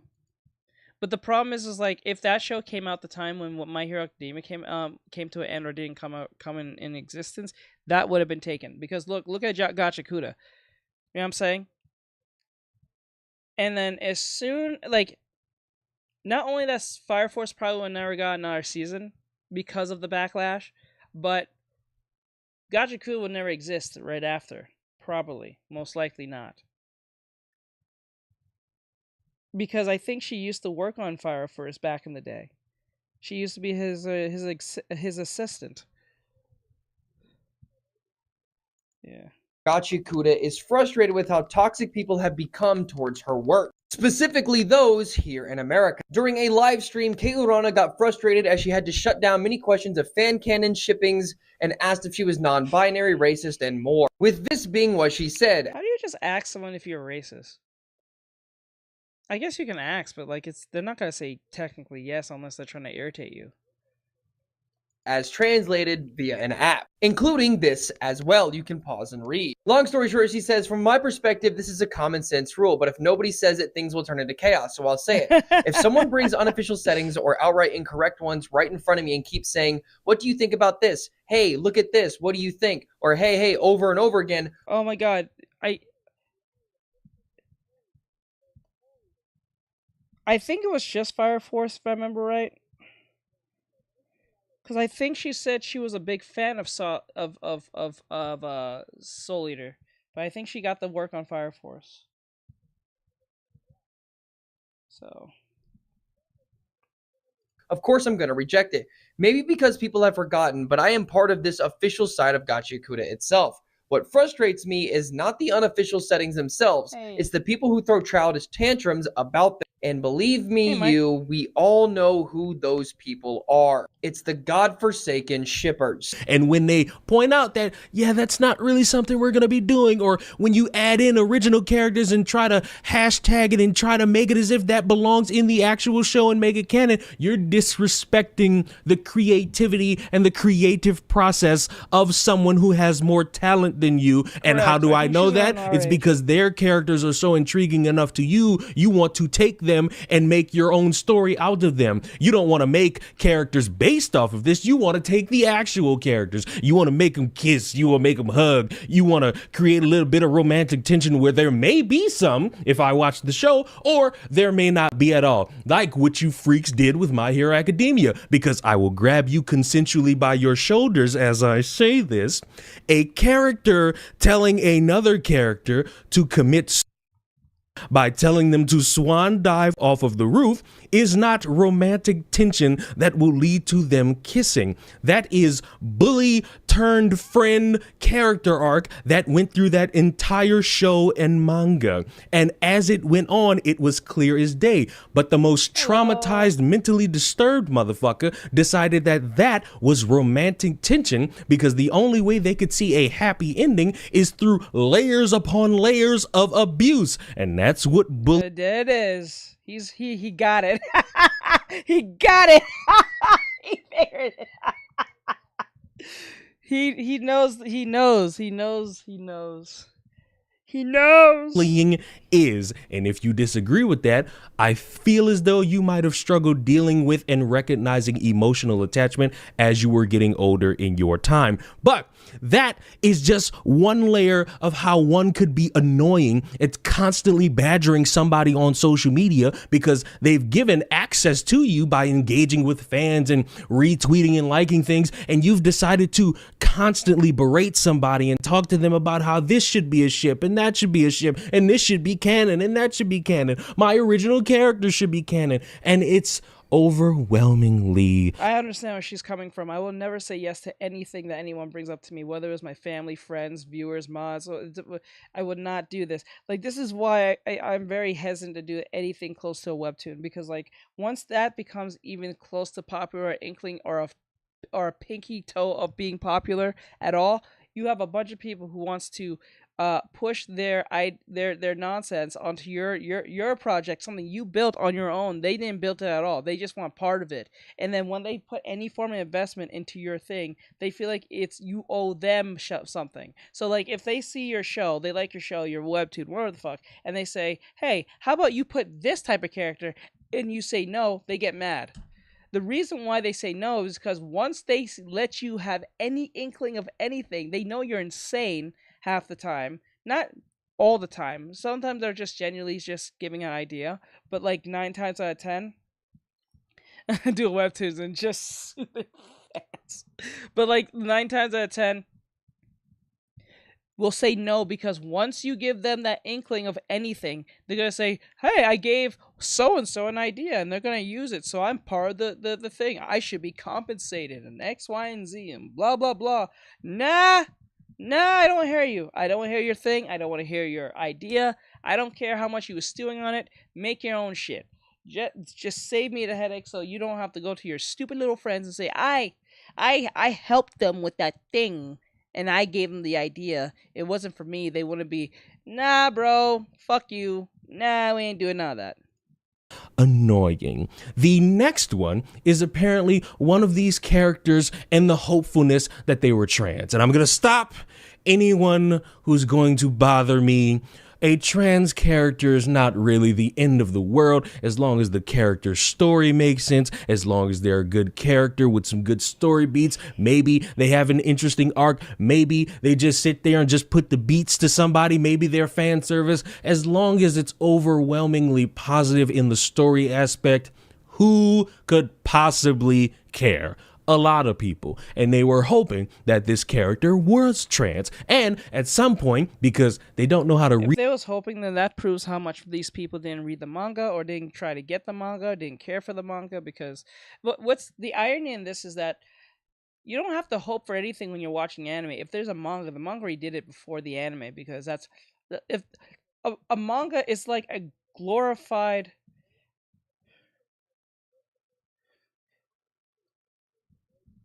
I understand, I get it, Bri, but like the problem is with this, once they even put that out there and you hear it, they're gonna assume that you're gonna take their idea, even if you don't at all. That yes, I would not even give them even a slight inch. I'd rather them not say shit to me. I'd rather them not say absolutely nothing to me. I understand they're gonna still do it anyway, but I'd rather them not to say anything, because once they even put out there and I say no, they're gonna think I'm gonna use it anyway. These people are insane. They'll justify anything against them is justifiable towards you twice, sevenfold. So if you do something to them, if you say no to them, that is such an attack on their whole soul that they wish upon death, not only upon you, but everyone that associates to you because you said no to them. Kind of think of it this way. Think of it as talking to these people as a potential syndrome.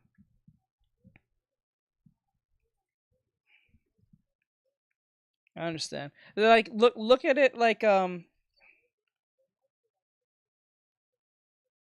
yeah, they're gonna say that the UPL would say. Think of it like syndrome, right? From Incredibles. You give them an inch, they will take it to a level that you can't even fathom. So best not to give them an inch, much less a breathe. Don't let them breathe. Don't let them breathe.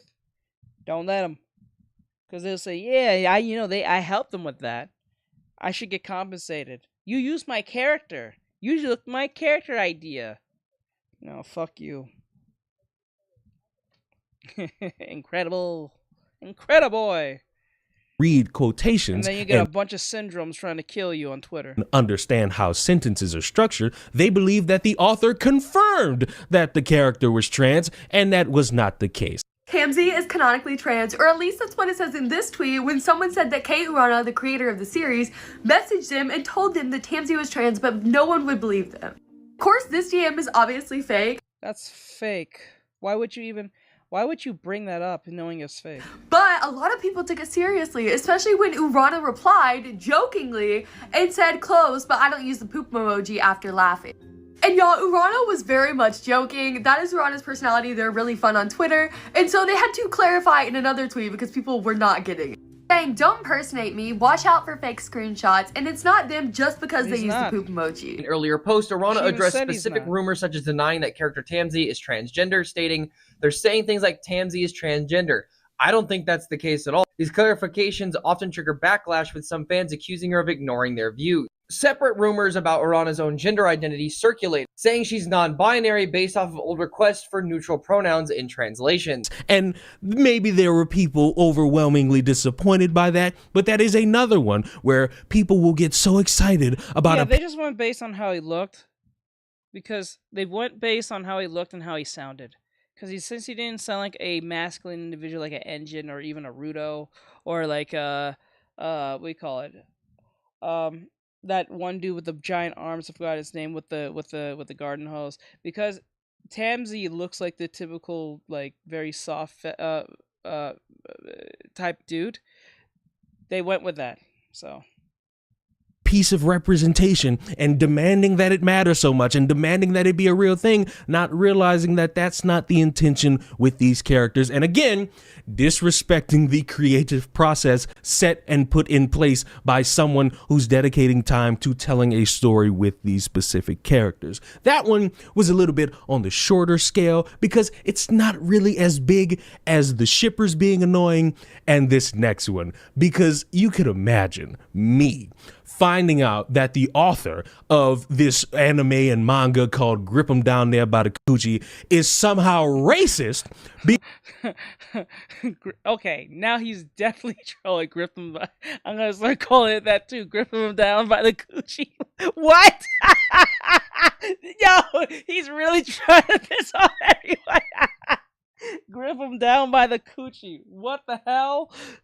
Are we really saying because they shared a video of a guy cosplaying as one of the characters doing a funny little dance. Now, I want you to carefully look at this man, and I want you to figure out what in the blue hell could be racist here. Give you a moment. I'm gonna let you ingest all that. Did you figure it out? Yeah. Once you make a diverse cast, you're gonna be on the chopping block if they don't fall in the headcanon. So that's if that was actually needed for the story, then yeah. But if you're just personally doing just for the sake of doing it, then you're gonna have a hell on earth later on. These people are looking for anything to destroy anyone. Oh, no, neither did I until I had to find it out. One of the characters in the show, I guess, is what he's mimicking.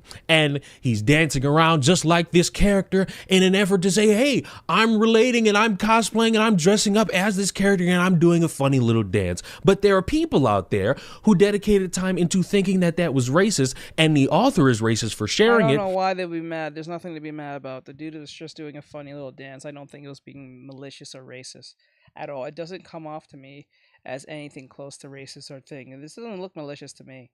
It looks like he was genuinely like the character. So because it's disrespectful to black people. And I want to say that I agree with that, but there's just one problem. Okay. I'm not seeing the issue. When it's explained further that it has something to do with the hair being made fun of, and black people's hair is constantly being made fun of and disrespected, I'm wondering what these specific individuals that had a problem with this want. Because you have one of two options. This or a motherfucker doing blackface. And considering how a lot of people are very upset whenever they see a white woman with braids, but ironically, none of you have the balls to say anything to Brock Lesnar, it's convenient that you somehow have more of an issue with somebody putting in effort to not disrespect than you would with somebody who could blatantly disrespect you. If you're holding me hostage and telling me to pick one, I'm going with the dude who's putting leeks and strapping them to his head and pretending that those are braids before I put blackface in the forefront of the conversation. And when you're constantly being berated and having people in your mentions talking about how this is racist and you're sharing racist content, that is also annoying. And it all compounds into this big conglomerate where you have all these factors annoying the ever-loving shit out of you, and you've tried your best to explain it away. You've had fellow coworkers or Brock had braids? No way. No way. Brock's had braids? No way. Brock from Pokemon? No way. No way. I have never seen this dude have any braids. Is that a thing? He did? What the fuck? Yeah, Twitter always thinks everything's racist. Yeah, I gotta see this too. Or editors or whatever this graffiti artist was advocating that this was not really a big deal, and they're trying to understand too, but social media is not the best place to do something like that. You got all these people dogpiling in an effort to just demonize you. It'll be something to where you no longer want to associate with these types of people online, and then they're gonna cry, bitch, and moan that, how dare you deactivate? All we did was give you a little bit of criticism. No, it was unfounded, it was pointless, and you were just fucking bored. And that ruins your chance to gauge a reaction or get an author to see your art or see your conversation or she, you praising or criticizing a show, because you, instead of wanting to have a conversation that could matter, decided to pinpoint somebody as racist, or you got mad that a ship was denied, or you're very upset that your random fixation. I'm not gonna lie, most of these people are broke. When you're broke, you have more time on your hands to just do shit like this. I'm telling you, when you're broke, you have nothing better to do. These are broke people who have free time to talk about things that doesn't make them any money, and then get mad and outrage over things that they can't fix and or do. So they want you to do it, and then it doesn't fall in their headcanon, they get mad at you as if you were supposed to do it in the first place. No.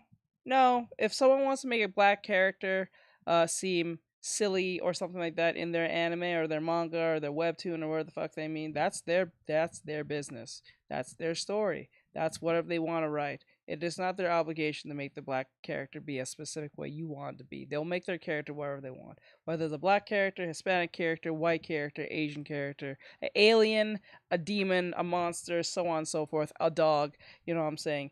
They can do whatever they want. Leave them be. Like Gurker. On a hopeful trans character did not come true. What I would want people to do in these weird subsections of the anime fan base is to not be so fucking weird and disrespectful. That way you don't have more artists, mangakas, and authors just turning themselves away from you people while they just sit in their holes and slave away writing the next chapter or animating the next scene and just putting that out for you to just say, oh, I like that, or I don't really like how this was animated, as if you could fucking do better. No, the random fan art that you got from somebody else does not count as your work, but that's a subject for a different day. I hate when people have...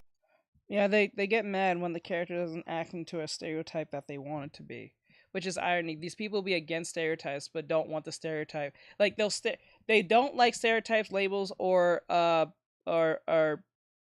being in a box, but as soon as the character that doesn't fall in said box, they get mad at. Alright, I'm gonna watch the next video on that.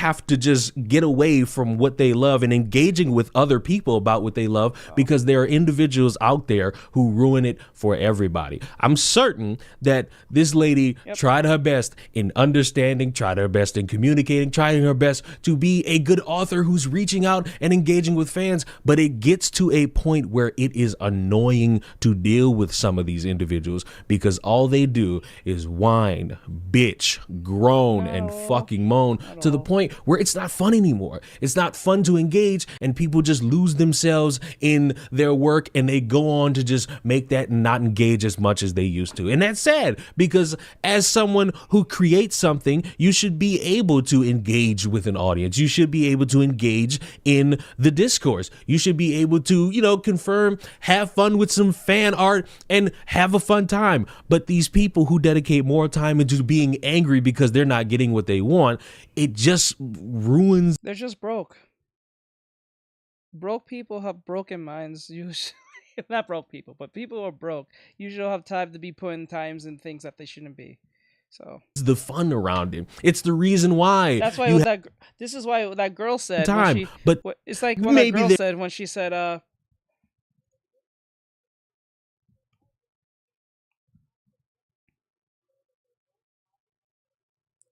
yeah, no. No. Yeah. I don't think that's a good idea. Have them talk crazy slang. Yeah, you don't have time for this shit. Really, you don't. But yes, I hear you, Nathaniel. I get you, bro. Not the best place to do something like that. You got all these people dogpiling in an effort to just demonize you. It'll be something to where you no longer want to associate with these types of people online. And then they're going to cry, bitch, and moan that, how dare you deactivate? All we did was give you a little bit of criticism. No, it was unfounded. It was pointless. And you were just fucking bored. And that ruins your chance to gauge a reaction or get an author to see your art or Fast forward. There we go.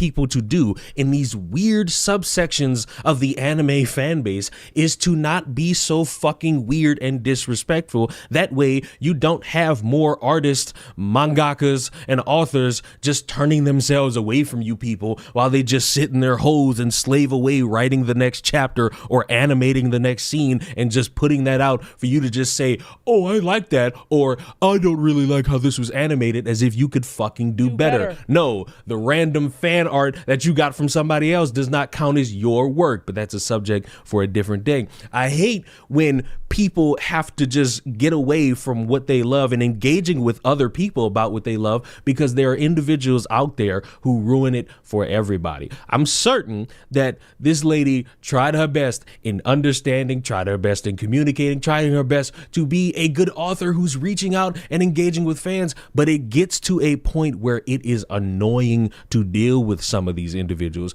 because all they do is whine, bitch, groan, and fucking moan to the point where it's not fun anymore. It's not fun to engage, and people just lose themselves in their work, and they go on to just make that not engage as much as they used to. And that's sad, because as someone who creates something, you should be able to engage with an audience. You should be able to engage in the discourse. You should be able to, you know, confirm, have fun with some fan art and have a fun time. But these people who dedicate more time into being angry because they're not getting what they want, it just ruins the fun around it. It's the reason why you have people comparing all these fandoms and who's the worst, who's the most annoying, who does this the worst, who does this the best. And it's nothing good, because it's all catered around a subsection of the fandom and how annoyingly loud they fucking are. And people can't ignore it, because these motherfuckers will go in everybody's mentions and everybody's replies saying, pay attention to this, pay attention to that, pay attention to this, pay attention to that.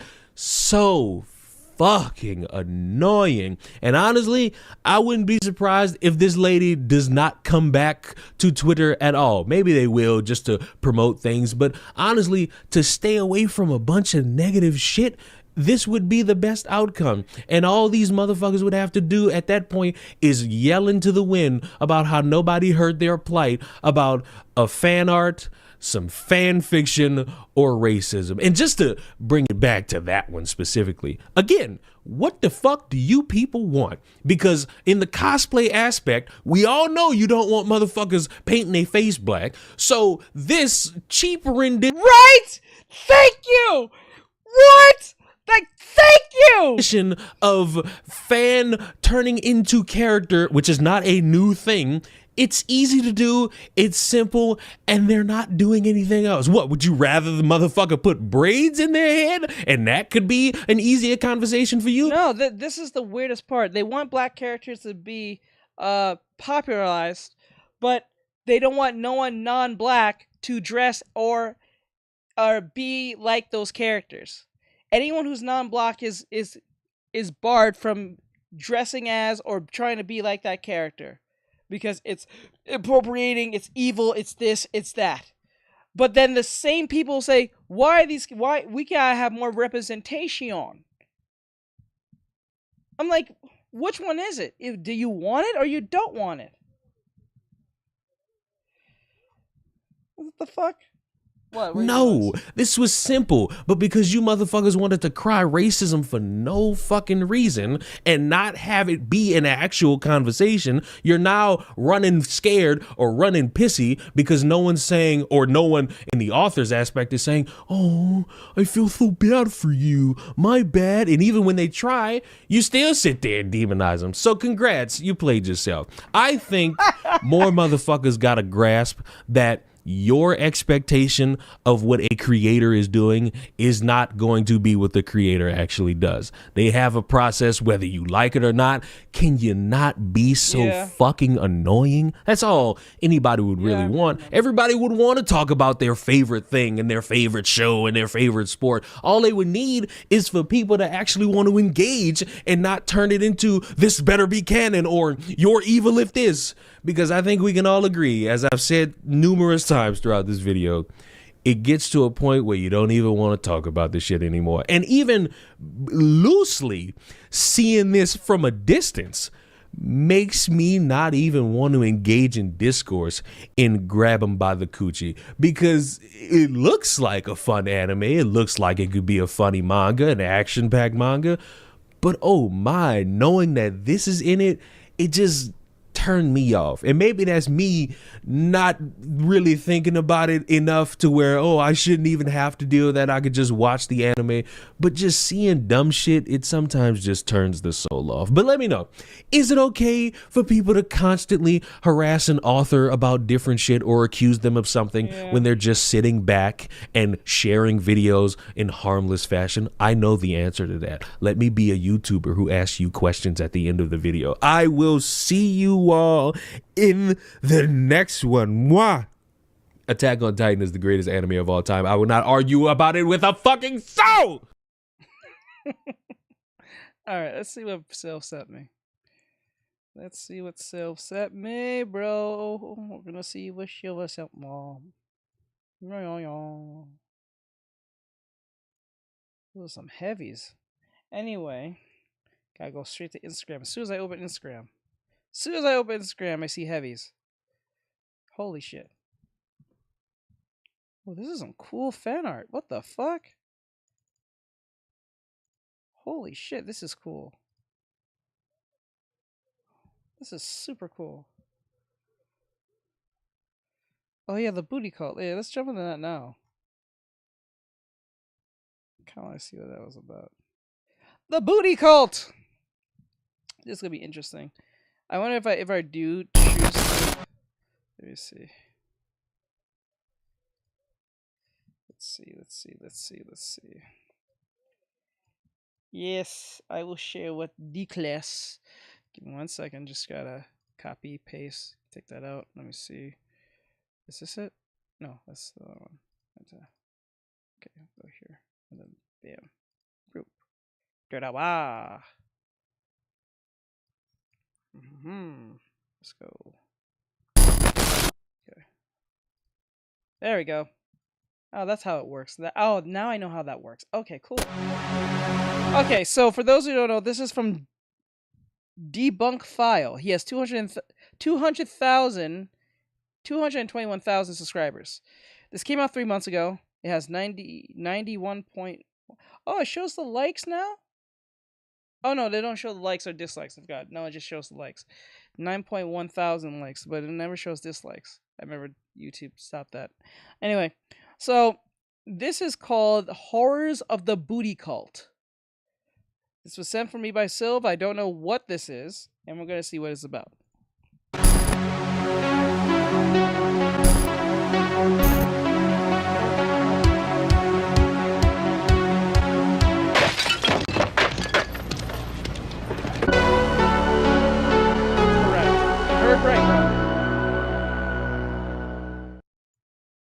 You heard right. Ever since I was a little kid exploring the internet without any restrictions, I was fascinated with cults. Your only chance to survive is to leave with us. I read nonstop about groups that held belief systems that could be considered incredibly strange, dangerous even. Yes. Cults like Heaven's Gate, the People's Temple, the Manson family, and so much more. Years ago, we even chronicled the tale of a Redditor that was born into an unnamed cult. Groups like these serve as a great reminder as to how distorted our belief systems can become under the right, or maybe I should say wrong, circumstances. Usually. A while back, I was scrolling through the Internet Mysteries subreddit where I came across this. Came across a new religion through a meme, but it might be worth investigating. The poster was scrolling through Instagram and found an Urban Dictionary screenshot of a I think that's a bad thing. You have to find a religion through a meme. That's kind of crazy. word called adonatology. Supposedly, it stated that it was a religion dedicated to curvy women. Seems like just some sort of shitpost, right? Well, when you visit the Urban Dictionary definition today, it appears to have completely changed. A religion named after and founded by King Adonis I, which empowers and enlightens Callipygian, shapely buttocks, women and New Age thinkers. A religion based on the life and teachings of King Adonis I. Its adherents are known as adonatologists. After this poster states that they also assume this must have been some sort of joke until they... Wait, as a straight man, this is This is a bit weird. I ain't gonna tell you, like, there's a whole religion? Like, I can understand it's a fetish, but come on. Began looking it up online. When I try to visit this website, it doesn't seem to exist anymore. Thankfully, it has been archived by the Internet Archive. The top of the website begins with an overview of odontology. Obviously, the guy's black.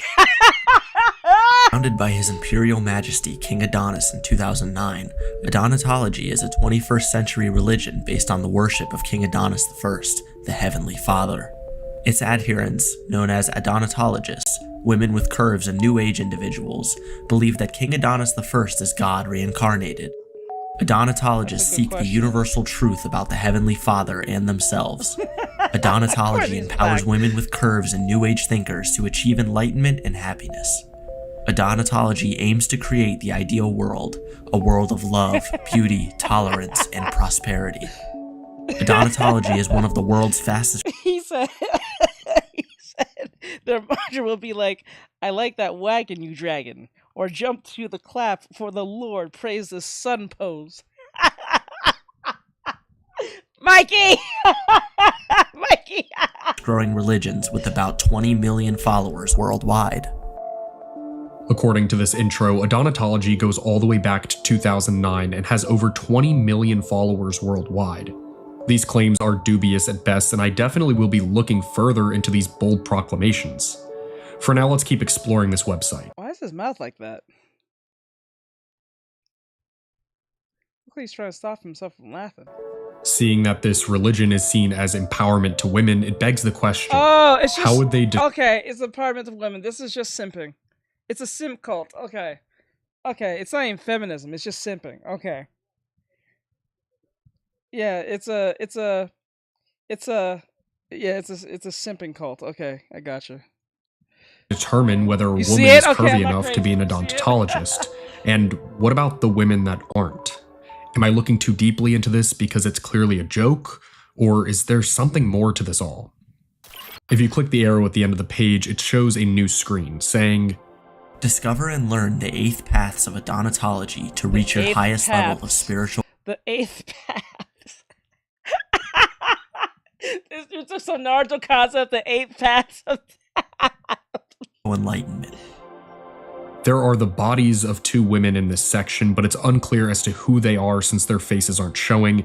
It makes me wonder if these people also see that both their bodies are paid for. Those are not natural looking bodies. People have any knowledge that they were on this website. With the woman on the right, you can clearly see a white background inside her hand, which seems to display a portion of the background that wasn't removed from wherever she was cut out of. When scrolling down, I was met with the Book of Odontology, the sacred pentadon of the odontology religion. Bro used AI to make all these, well, not the last 2 pictures, but he used AI to make the cover. Immediately begins by claiming that this book is one of the most influential in the history of literature, recognized as one of the greatest literary masterpieces of all time. The Book of Odontology, the sacred pentadon, are the 5 sacred books of the odontology religion.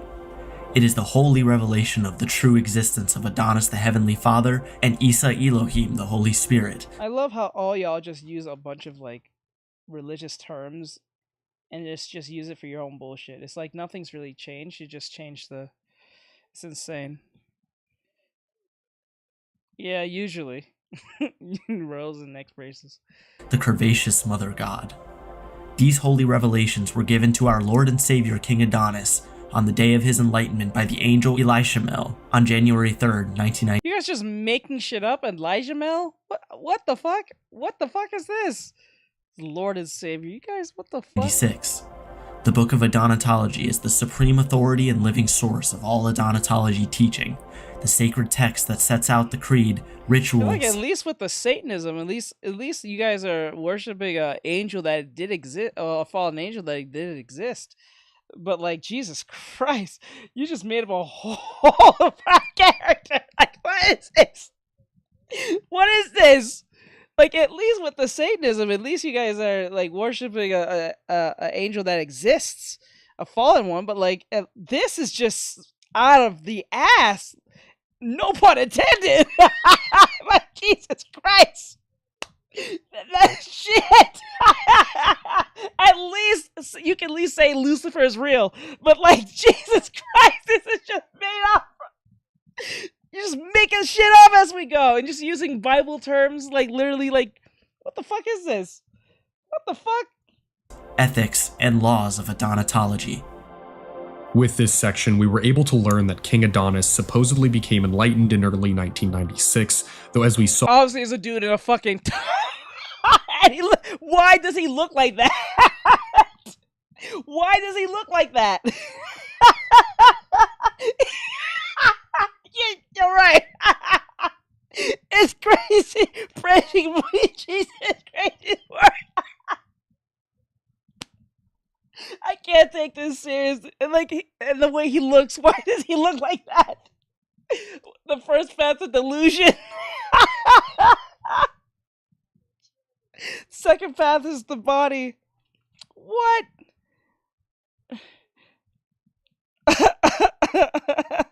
A prestigious gentleman. Third one is thickness. Oh shit. Is this really part of the path, or are you just saying that? We didn't get to the paths yet. I'm pretty sure he's going to mention those. Why does he look like that? Fourth, path to the heavies. Oh, heavies are actually indicated in this, not just the ass itself. Okay. Fourth. Okay. The fourth one is heavies. Holy shit. I didn't think, like, kind of thought that'd be something separate, you know? It's kind of crazy. Saw it would be another 13 years before he officially started the Church of Odontology. Below this is a shop section, a ministry section, which states that there are weekly sermons available to watch, and original music. Below this is a King Adonis section. This section refers to King Adonis as a living deity within the 21st century who is here to reveal the universal laws and truth of life. There's even a picture depicting his day of enlightenment. Is that Jesus? Oh, below fuck this you. Is a video. Is that Jesus? Here to reveal the universal laws and truth of. Oh my God! His Imperial Majesty King Adonis, I founder of the Church of whatever Andology. I can't say it right. Is a living deity within the 21st century, in the tradition of the Addis, Orias, Allah, and Jehovah. King Adonis, I reveal to mankind the universal laws and truth of life, which he is to be governed by the era. His teachings are based on revelations he received from an angel, Ishmael, Jesus Christ, and Isa Elam. I'm saying that wrong, I think. The heavenly mother that have this is just making shit up. Become shining beacons of light throughout human history. The guiding principles necessary. Guys, no, this is just about ass. This whole shit is about cheeks. This is about ass. This is not about even being enlightened. This is about ass. This is literally sucking ass. Like, I'm dead serious. This whole religion is just focusing on ass. It's a cult. It is a cult. It's a cult. What? To write all this just because you like some ass? Just say you like ass. You don't have to do a whole cult. Like, Jesus. Life. There's even a picture depicting his day of enlightenment. And you got Jesus in here with that big booty bitch. You guys are blasphemous as hell. You guys going to hell. You got a big booty bitch. Jesus. You think Jesus will take part in this shit? You guys are wild for this. Below this is a video link, which is supposedly to help us learn the 8 paths of Adonatology. See, this is exactly why Christianity, to a degree, gets what it gets, because I'm not blaming Jesus for this. I blame his followers for this, because the problem is they write Jesus or see Jesus as this forever hippie that just goes with anything and anything. That's how much they don't crack open that book in the slightest or read anything. Or they just read the parts that sounds good, but they don't read the parts that they should be paying attention to. So they treat Jesus as this hippie who just exists and everywhere and anything. He's like Sora from Kingdom Hearts. He's everywhere. Like he's everywhere and anywhere, and he's just there to kill you. Like shit.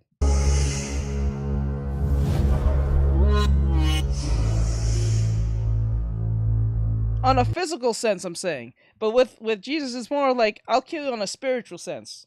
But that's a long time from now. So, like, but you will pay the price, though, bitch. That's literally what that is.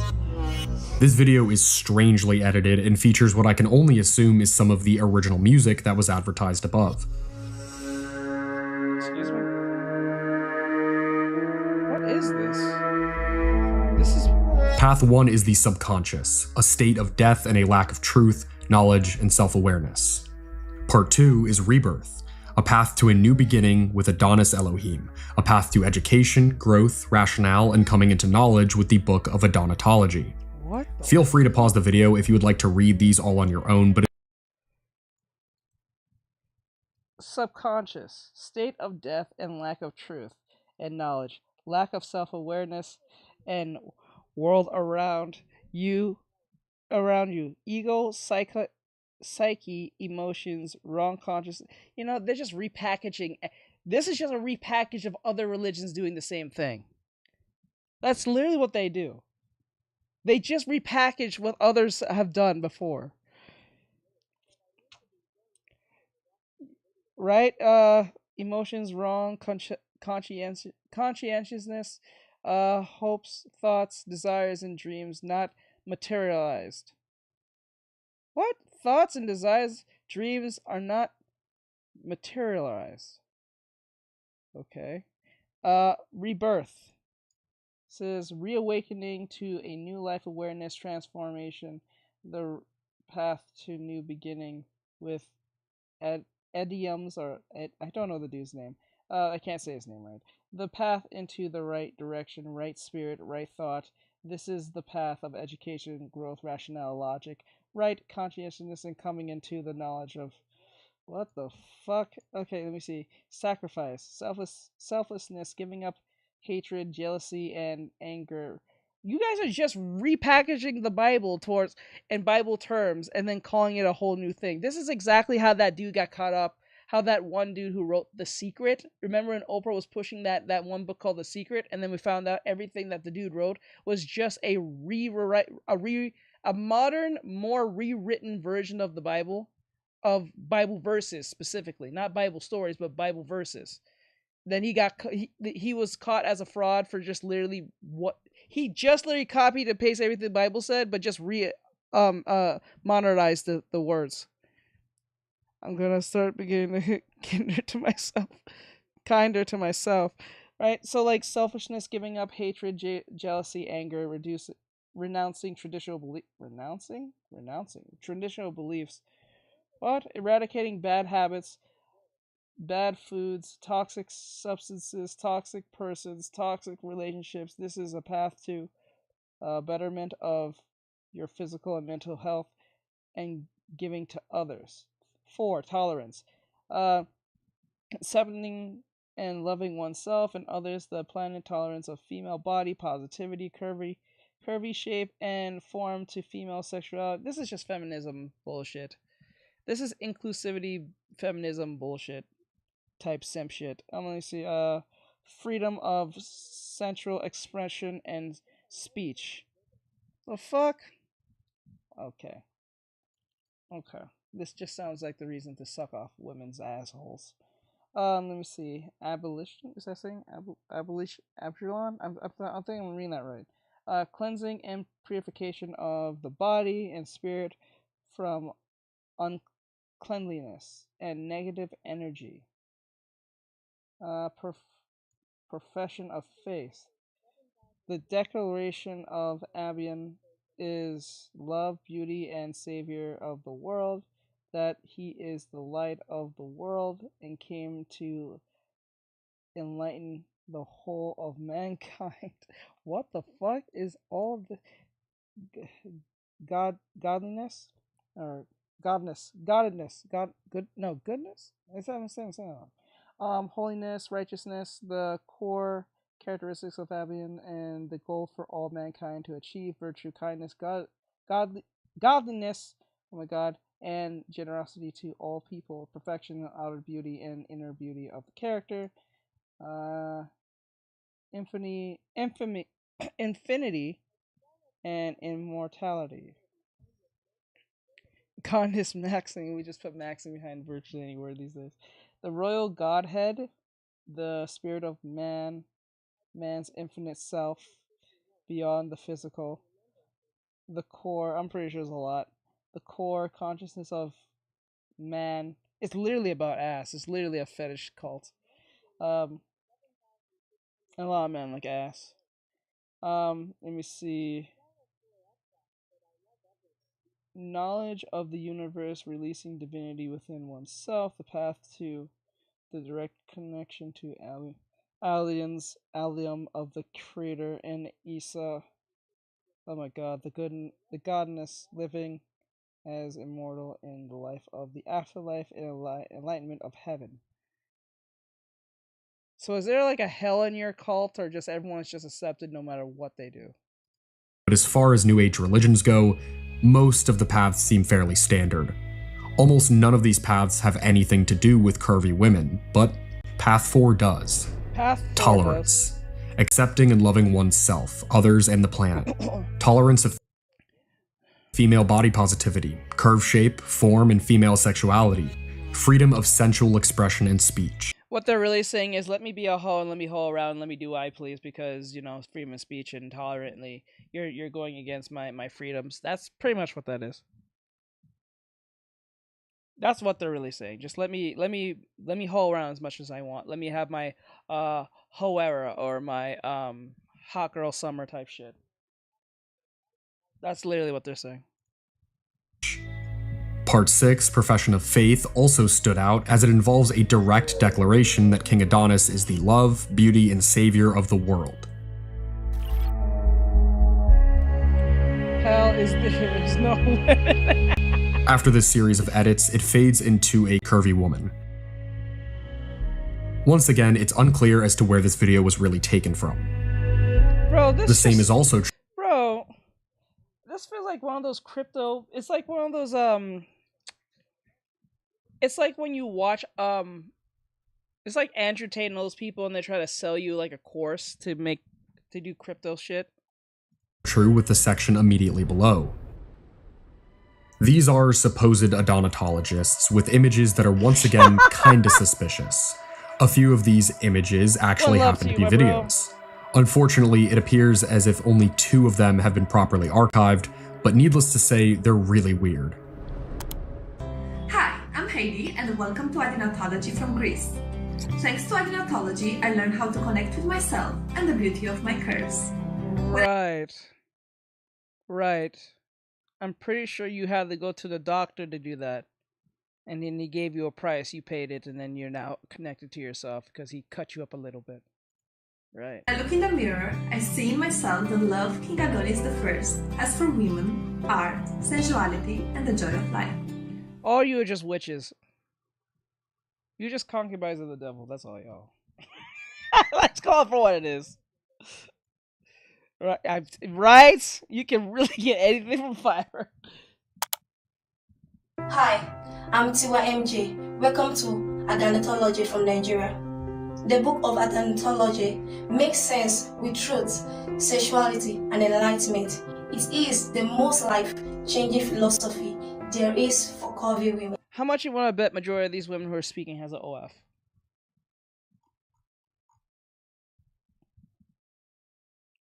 How much are you gonna bet they have an OF somewhere? And they're getting paid crazy much money just to stand here and say this insane shit. Shit's crazy. The more you scroll through the website, the less it seems like any kind of joke. There's clearly a lot to this website, including an Adonatology gold card and a detailed $3 billion development plan to plant a church in your area. Below this claim is another video. The Church of Adonatology is a place where people are attracted to the teachings of Adonis Elohim. Over the years, the Adonatology religion has grown, and now it's time to plant 1,000 Adonatology churches around the world. Each Church of Adonatology will feature an impressive water fountain that will mark the iconic entryway. The sanctuary will see... I don't see the point of joining a cult. If you don't want to be part of, like, no type of religion that tells you what to do and how to do things and not to follow no stupid rules, why not just be atheist and just call it a day?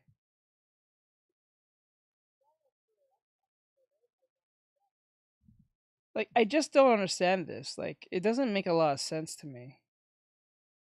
Like, you guys don't like the idea of being told what to do, how to do things, what to eat, what not to eat. You want to feel free in your sexuality, all that shit. Just be atheist. Why the fuck are you even trying to join something where there's, like, a phone of possibly her? Like, it doesn't make any sense. Like, you don't like any god or some high entity trying to overlook you or overwatch you or whatever the case may be. You might also just go atheist and call it a day. It doesn't matter about it's cool or hip, but like a lot of people is like saying, I don't want to be told to do, I don't want to learn anything, I don't care for your religion, I don't care, I can do what I want, I do what I please, I can say what I want. So just be atheist, call it a day. You don't have to join no church, you don't have to give no money if you don't want to. You don't have to worry about no afterlife if you think there's none. You don't have to worry about any of that shit. We're all just happening, so why bother? That's usually how most atheists think, most cases. There's no point, almost nihilistic to somewhat to a degree. Not all, but some of them be thinking like that.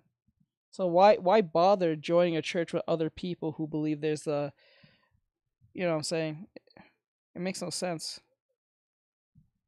I would just, like, might as well. Attention seekers, it must be that. It has to be that. It has to be that, because, like, I'm, like, thinking to myself, like, most of the time when people usually refer to religion as a problem, they usually refer to Christianity because it's the most easiest punching bag of all the other religions, because if they talk about any other religion, either they lose their job, they get called a name, or they get viciously attacked by said people from religion. Even people don't even talk crazy about Scientology like that, and that's one of the most newest ones other than Satanism. I think Satanism's been around for like what, 80 plus years now. Like fucking Scientology came around about what, 50 years now. Like it's not even all that long between those two, right? And people don't talk crazy all that much about both of them, right? But they'll talk crazy about the ones that have been, Christianity that's been around for like thousands of years. Yeah, it stops the brainwashing. So like, it's weird as hell. So like, if you don't want to subscribe to a higher being in any which way, and you don't think there's a man in the cloud, and you don't think there's no devil, no hell, no heaven, no this, no that, there's no X, Y, and Z, why even bother go to a cult? Might as well just be atheist, call it a day, drink, go to work if you want, drink as much as you want. You know what I'm saying? There's no point to it. All that stuff, nihilistic thinking type shit. What is the point of joining a cult? To say that you're not Christian? Like, that's easy. Just say you're not. Just say you're not. You don't believe. You know what I'm saying? Like, why you have to join? Like, I'm saying it's weird to me. It's the weirdest thing. 1,500 people, and is designed to create an atmosphere of intimacy, prayer, dance, and worship. Our in-house cafe welcomes those visiting and touring the church, as well as parishioners on break from their Adonatology services. Each cafe wall features... Well, I can understand this, but I don't even see why make a religion around it. Just say you like ass. You see, like, it's like the way I'm looking at it, it's like, you know, that one TikToker, that black guy who does the thing, like he states the obvious. It's like, I'm saying the obvious. Like, if you don't like religion, you don't want to be subscribing to any form of rules or higher at being, just say you're atheist. If you say you like ass, just say you like ass. Why start a religion? But then again, someone says something, if you want to make money, start a religion. There's a lot of money in it. That's why. It's easy to take advantage of the feelings and the desires and the... Yeah, that would be funny. That would be super funny. There's a life-size painting of the Holy Visitation. The bookstores carry all of Adonis's books and recorded lectures. The Church of Adonatology is a majestic house of worship. The classrooms are for students learning the 8 paths of Adonatology. The dance studios are for learning twerk praise dance and spiritual pole dance. Oh my god.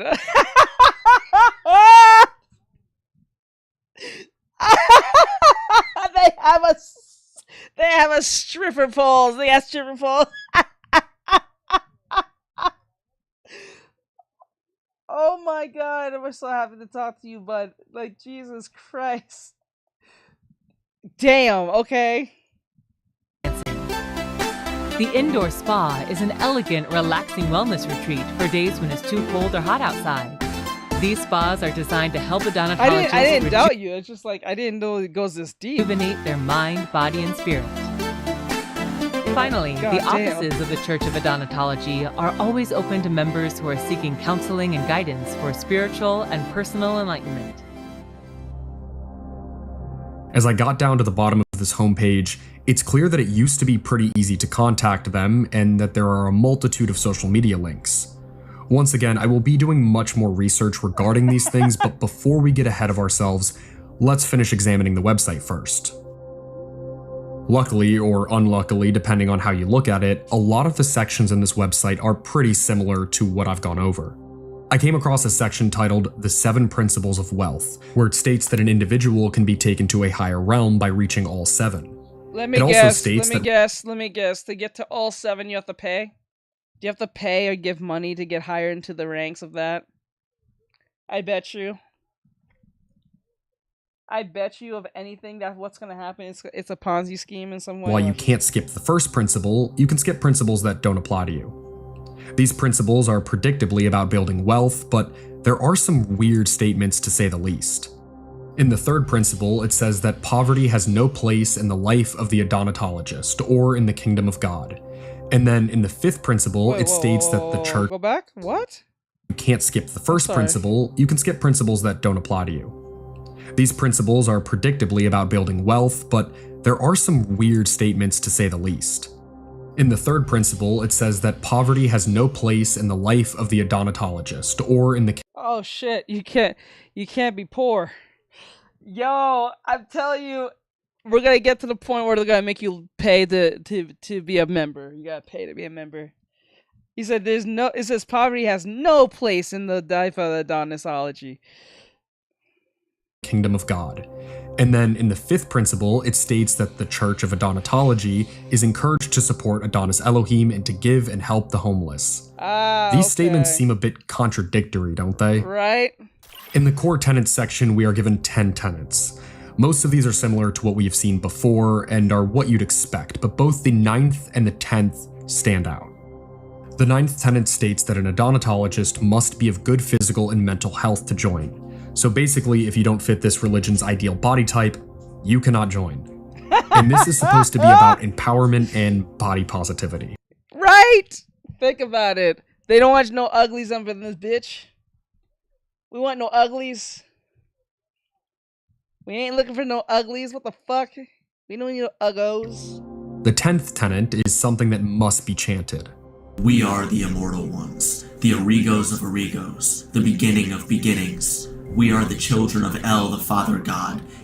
I'm at the point where I believe we're in the modern day. What's that place? What's that city called that got burned down? If you're flat, you can't enter. Well, it can't be. I'll go. But what was it again? You gotta have potential. Damn, Mrs. Russell, you built like an ancient fertility statue. Lord be praised. What was it called? What's that city got burned down? Sodom and Gomorrah. I keep forgetting its name. I really believe we're in a Sodom and Gomorrah.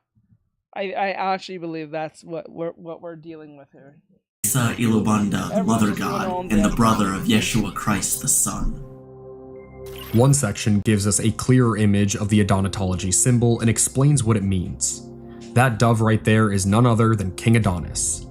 It's meant to symbolize Adonis as the light of the world as he inflames and enlightens mankind.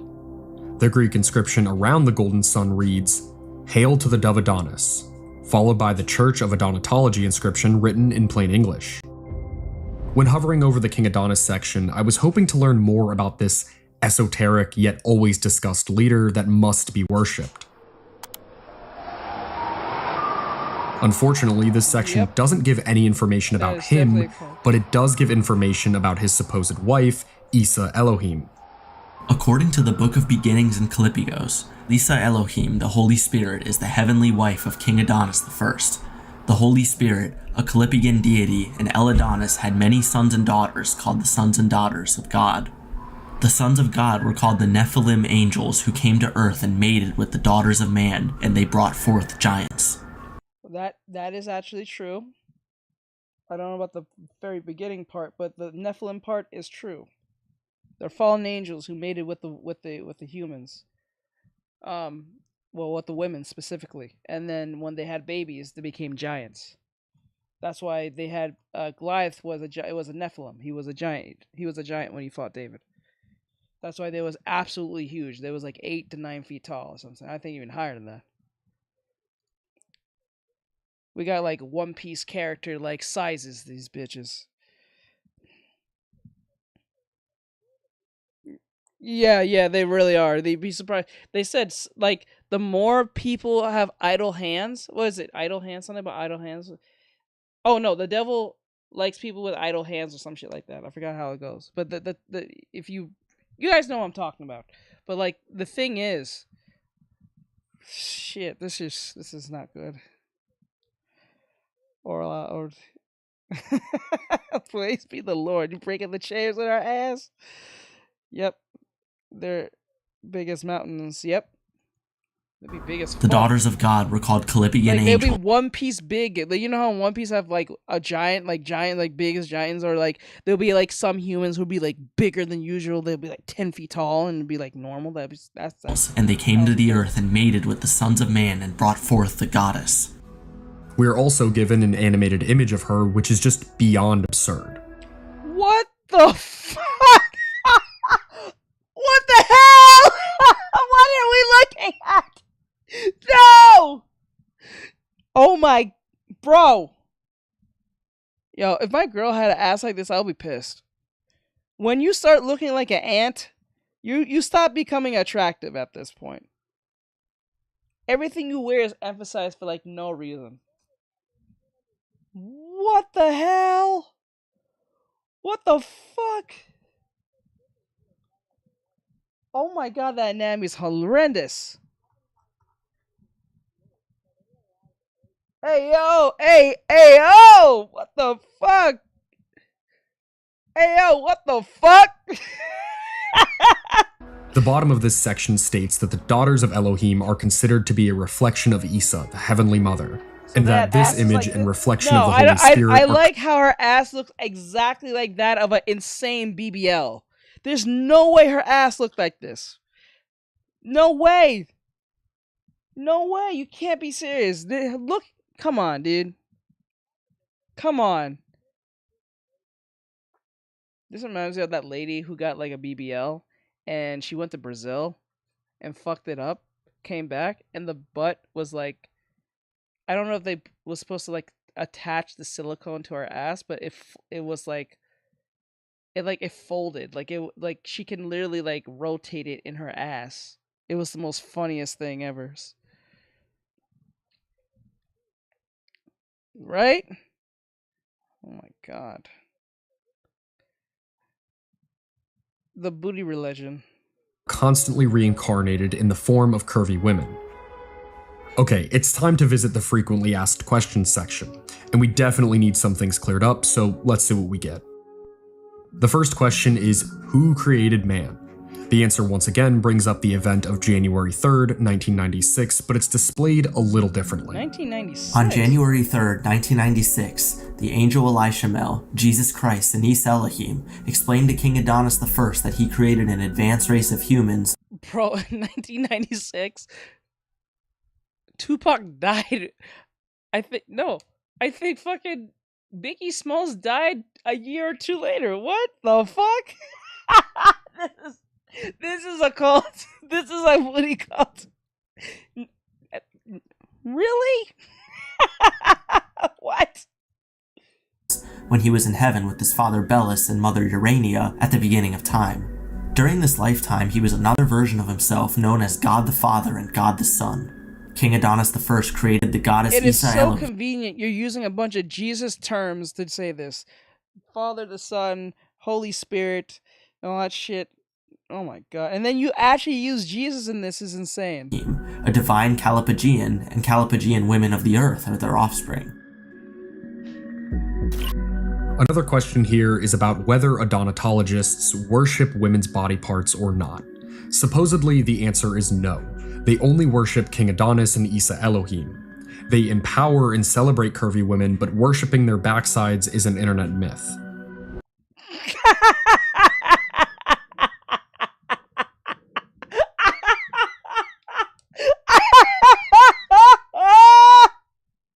Imagine being known for being the ass religion.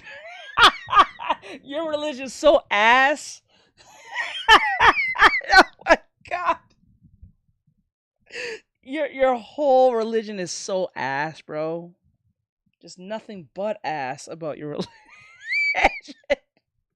Another question here regards whether King Adonis receives a salary or not.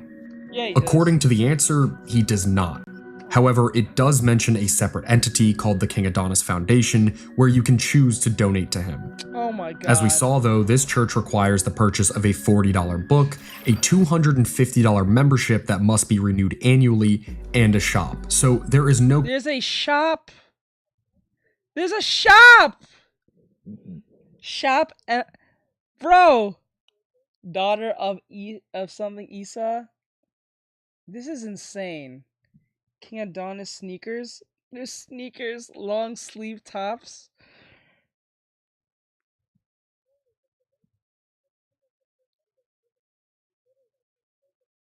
Most likely. question that monetization is a priority here. What makes Adonatologists any different from people who believe Jehovah or Allah? As It happened in 1996! That's why! That was 20 years ago!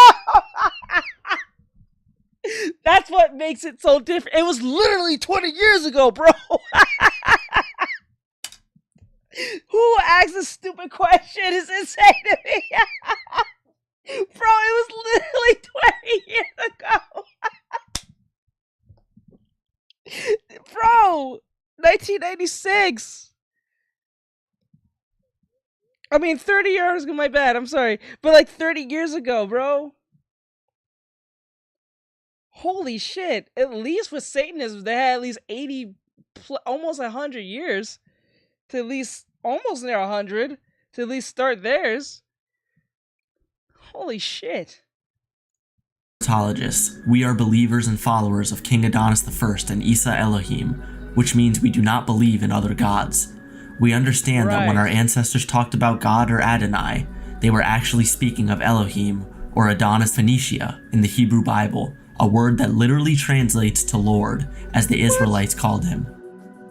In the "Where can I attend a church service" question, it just states that soon there will be a church near you. Finally, there is the "How can I join the Church of Adonatology" section, where it once again states that there is a $250 annual membership fee, as well as an initiation ceremony and ritual. Honestly, this frequently asked questions section might have just added even more. In the books section, there is a section titled Sermons, but when clicking on it, it just says coming soon. The study courses section is also pretty vague, encouraging people to sign up and begin studying. I was very interested in what the videos section would have to offer, but it also just says coming soon. The donation section further expands on the church's usage of donations, claiming that they are a nonprofit organization. They state that they use these funds to hire venues, purchase technical equipment to— Oh shit, I'm sorry. Satanism came around in like it came around in let me see. Traditions began around the 1560s. Does not exist as a religion prior to 20th century. Instead, the history of the concept can be broken down in three phases: modern activism,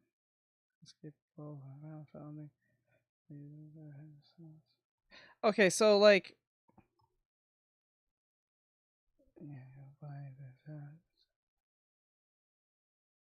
it actually began in 1966, so that was actually that was 60 years ago.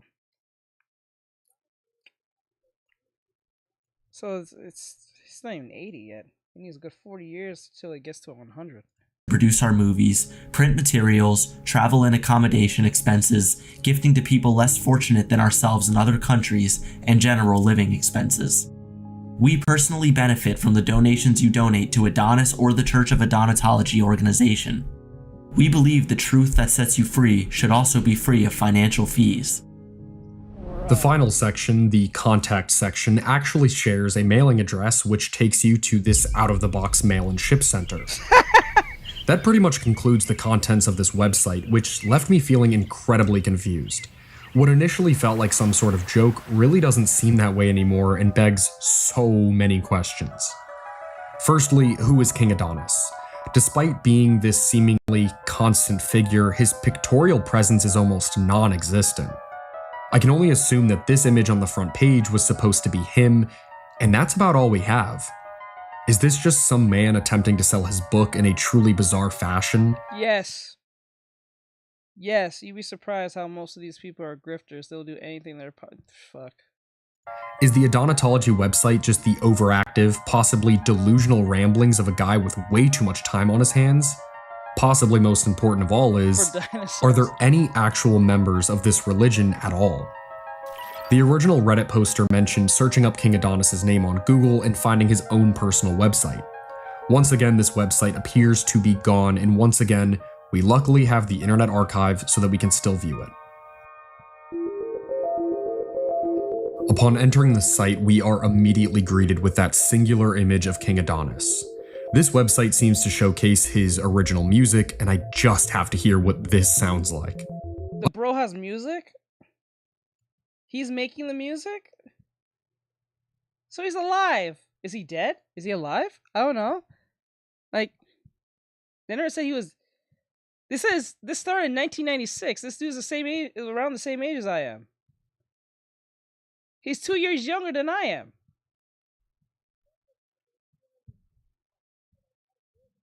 The fuck? Unfortunately, playing his music on the website does not appear to work. I searched up King Adonis the First on Spotify and Apple Music, and that also failed to yield any results. Thankfully, I was able to find his music on SoundCloud under Dream City Records LLC, so let's hear these. The second track, Rainbow Cloud, actually seemed to have received quite a bit of attention. It got over 1 million plays. Let's fly away on a rainbow cloud. There's no sadness there, no rain allowed.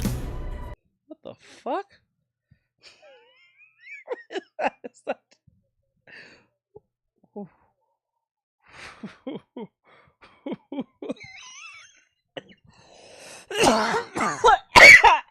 I don't know what to make out of this. As for the rest of King Adonis's website, it shows some more unreleased merch. I was really interested in finally learning about King Adonis through the bio section, but it didn't take me anywhere. What is interesting is that there is essentially no mention of Adonatology on his personal website.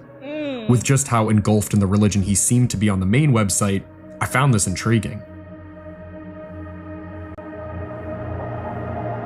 Now, with the Adonatology website investigated as well as King Adonis's own personal website, let's begin consulting Google to hopefully get to the bottom of some of our most notable questions. First off, I thought I would simply search Adonatology to see what results would appear. The first result is the Book of Adonatology that we saw on the website with the exact same description about how it's one of the most influential books in the history of literature. I found a surplus of Reddit threads and posts about the religion of Adonatology, mostly from random people who seemed to have discovered it and wanted to share it out of pure absurdity. The first notable discovery I stumbled upon was a WordPress article all about Adonatology. This article does mostly regurgitate the info I found on the website, but I found it notable that somebody else was discussing it. I hope that this could allow me to learn something new about this all. Towards the bottom of the article, it states, That is some fine poetic use of the Are English we high? language. I guess However, King watching Adonis this makes a contact high, so I guess we are. I does not illuminate us much on the fate of women who, though blessed with ample backsides, have not been fortunate enough to have flat bellies and narrow waists. It also states that little is known about the true identity of His Imperial Majesty King Adonis I before providing us with the same description we saw on the Adonatology website. As the article concludes, it says, "When all is said and done, the Adonatology religion is one that does claim to teach us to live in peace, harmony, and prosperity. Now that is something this world certainly could use more of." Upon once again seeing an Amazon link for King Adonis's book, I wanted to see what the reviews for it looked like. The book has 27 ratings and 3 reviews, all of which are mostly positive. One reviewer notes that the tone of the book is too much divine inspiration and revelation, and that its messages would be accepted easier if it didn't have a message of condemnation for all those that reject this Adonis character. This constant level of worship required for King Adonis does feel borderline cult-like. Another review calls it one of the most entertaining religious books they had ever read. From the devil becoming a unicorn to seduce a woman to them trying to build a spaceship to rescue someone from heaven, this book is absolutely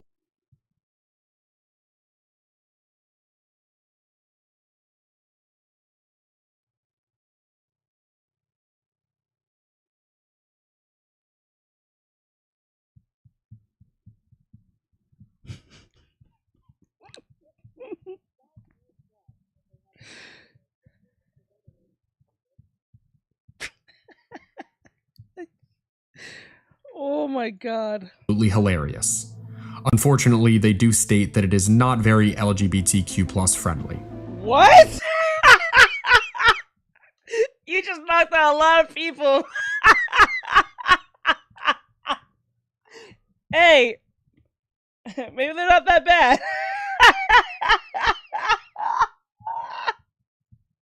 What? On the Book's Goodreads page, it has just one review from Terrible Book Club. We reviewed this How's a religion that's about ass? Right? Like, I think to myself, a whole religion about ass isn't focusing on the people who are about ass. That shit crazy. religious text in episode 105. Lured in by the promise of a faith focused on big-assed women and body positivity, we find ourselves deceived by a man who uses women as a prop to try and convince readers to worship him. The Book of Adonatology summary tells us that it is one of the most influential books in the history of literature, recognized as one of the greatest literary masterpieces of its time. Its bestsellers ranking of 1,551,929 says otherwise. That's an approximate sales rate of a whopping 3 books per month.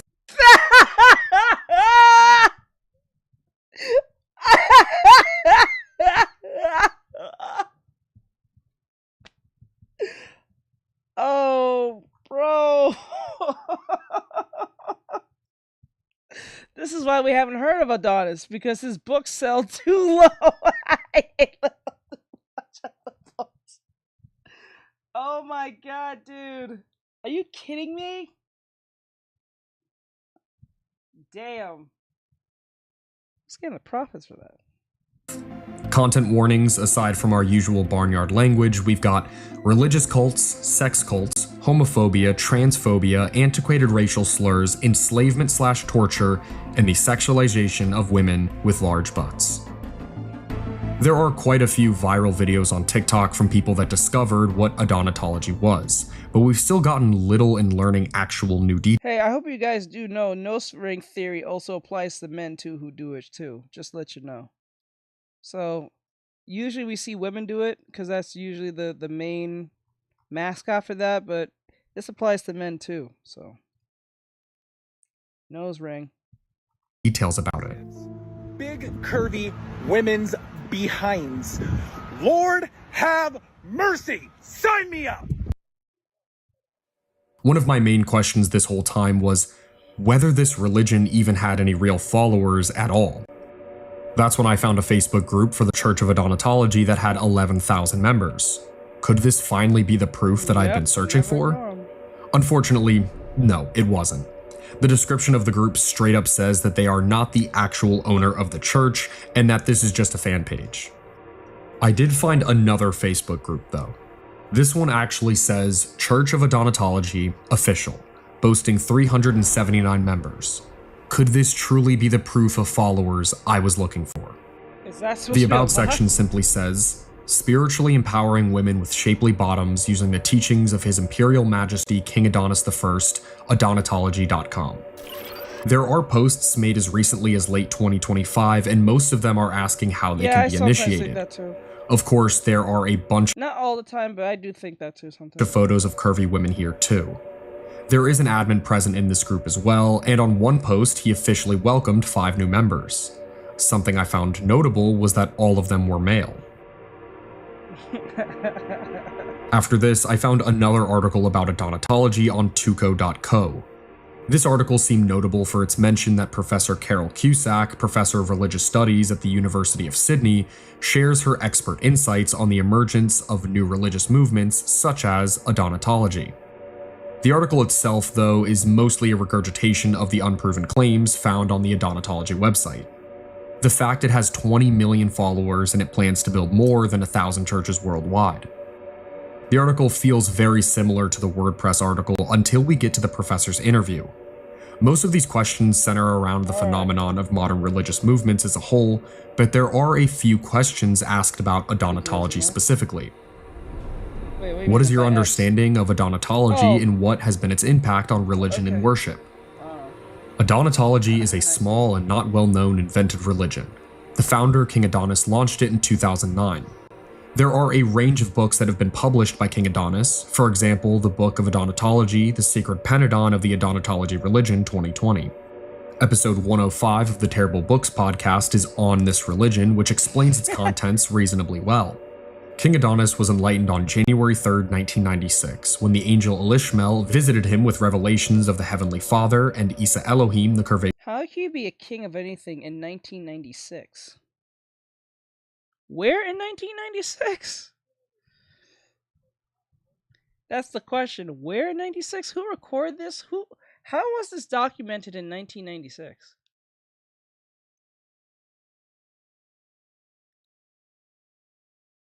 Because did he write this himself? How did he have time to write this? Mother God. The Adonatology website is no longer active.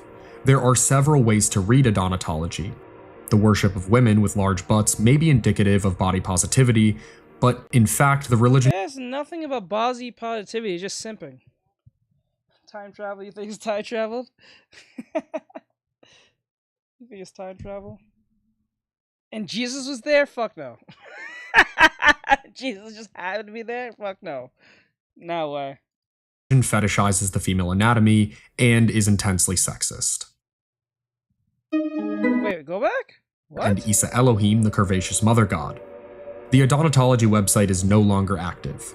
There are several ways to read Adonatology. The worship of women with large butts may be indicative of body positivity, but in fact the religion fetishizes the female anatomy and is intensely sexist.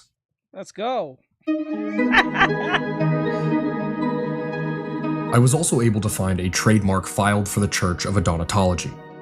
It seems to have been filed in 2009 with a notice of abandonment in late 2021, due to the applicant failing to respond or filing a late response to an office action. That's what it is.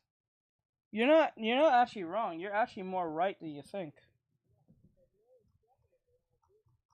No, I see what you did there. I see what you did there, Sylph. But yeah, that's probably what happened. 9 times out of 10, that's what actually happened. He had dreams to be a musician, and somehow this meme cult that he started ended up being a lot more higher than this, so he kind of ran with it. But he still wants to do his music stuff, so he kind of does it on the side. This is what this is. This is what this is. This overview mentions online services, providing a website featuring information about religion for Calapagian women through website blogs, blogging, virtual real estate, website titles, photo and video posting, and much more. After failing to renew the trademark, this timeline lines up perfectly with when the websites appeared to have vanished. Yeah, they would. I still wanted to see if I could learn anything more about King Adonis or the possible logistics of this religion. Upon typing King Adonis into Google, I was immediately met with an article from a hip-hop website. This article seems to center around setting the record straight as to what Adonatology really is, I like how a lot of rappers are not part of this. since many fake memes and fake articles have called it a religion that worships women's posteriors. The article states that these fake definitions have caused confusion about one of the world's most popular religions of modern times, and now King Adonis I, the religion's founder and royal leader, is speaking out and setting the record straight. King Adonis I said in a recent press statement, Adonatology is a beautiful religion that empowers and advocates for calipagian, shapely bottom, women with the curvy body types of Kim Kardashian, Beyonce, Nicki Minaj, Megan Thee Stallion, Cardi B, and women who have had BBLs. This is a big contradiction. He said, he said, empowers and advocates for a Caplian, I think, shapely bottom women with the curvy body types. Bro, they have to buy that. Every woman you just mentioned bought their bodies. Yes, majority of these women do not count. Every woman on this panel has bought their body one way or another. Cardi B does not look like Cardi B. The Cardi B today doesn't look like Cardi B from 2014. Like the bitch did her nose. She got a nose job. She changed her body. She changed her breast. She changed her waist and everything. What? And most of these women are horrible individuals. They are not great people. I think nearly every woman on this panel is a horrible individual. Both morally and just ethically and on all different levels. Cardi B was doing some fucking demon time back in her day before she became actual famous. The fuck? The memes about Adonatology being a religion that worships women's behinds are ridiculous, false, and fake news. It's a religion that empowers women through body positivity sermons using spiritual teachings. It's a religion that has accumulated over 142 million views on TikTok, with King Adonis reaching international. I'll tell you something, the body positivity trend is such a cash cow. Holy shit. Stardom across 5 continents. There is an immense amount of focus on the social media giants that have spread misinformation about his religion, and the article reads as extremely defensive. When it's not doing that, it is showing how popular Adonatology truly is. It's extremely hard for me to believe that this article wasn't written by King Adonis himself. According to this article, King Adonis is just as popular a news story as Taylor Swift, Henry Cavill, and Donald Trump. Wait, what? Eventually, there is a section about who King Adonis is. King Adonis is just as popular a news story as Taylor Swift, Henry Cavill, and Donald Trump. Then why is it that people are now hearing about this now? People know those people for years. Eventually, there is a section about who King Adonis is, and it finally gives us some new information. It states that King Adonis was born May 17, 1971 in Chicago, and is the owner of Dream City Universal Inc., a multimedia company, and the name of the SoundCloud page I found his songs on. The article also states that he is one of the wealthiest monarchs in the world. Bro was born in 1971, but he calls himself a king. King of what? King of what? What were you king of? With an estimated net worth of $628 million. King Adonis shared how major world religions have failed shapely women. This spiritual vacuum has played a role in my destiny. The women that you actually mentioned was not shapely. They bought their ass with money. And some of them look like ants.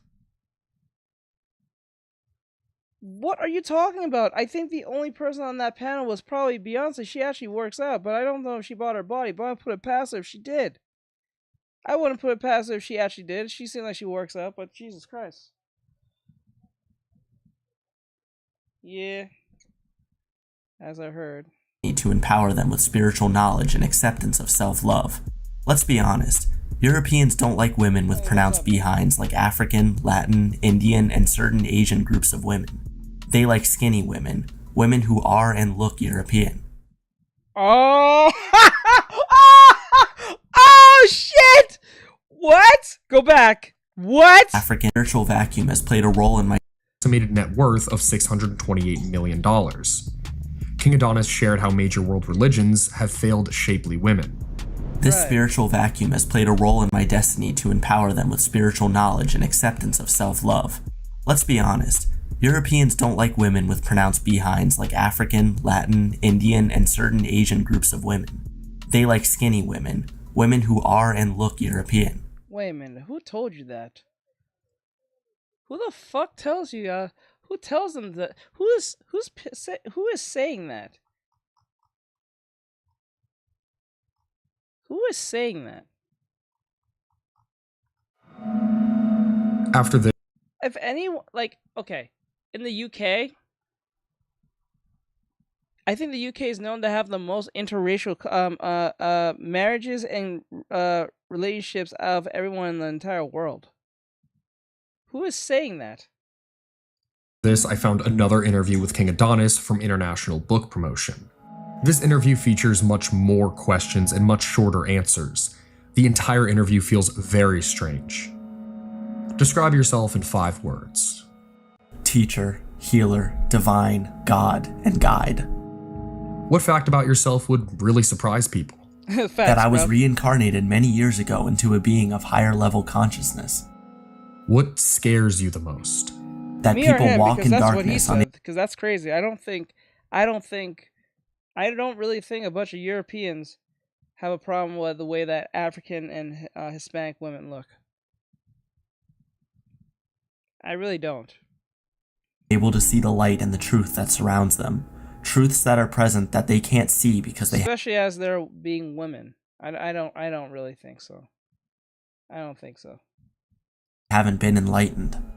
What makes you the happiest? When I have enlightened someone and brought them into the knowledge and awareness of themselves.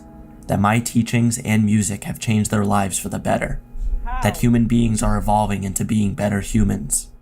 The majority of the next questions surround his writing and his process, but there was one that really stood out. It is vital to get exposure and target the right readers for your writing. Tell us about your marketing campaign.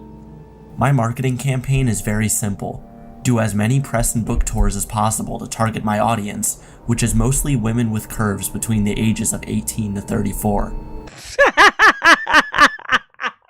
Yo, it gets more, like, the pool gets smaller and smaller and smaller as we go down this religion, this so-called cult. This cult keeps getting smaller and smaller with the whole body positivity. It feels like we're just focusing on one specific type of body part that has nothing to do about you being a fat bitch and just getting away with it. Nah, we ain't fucking with that.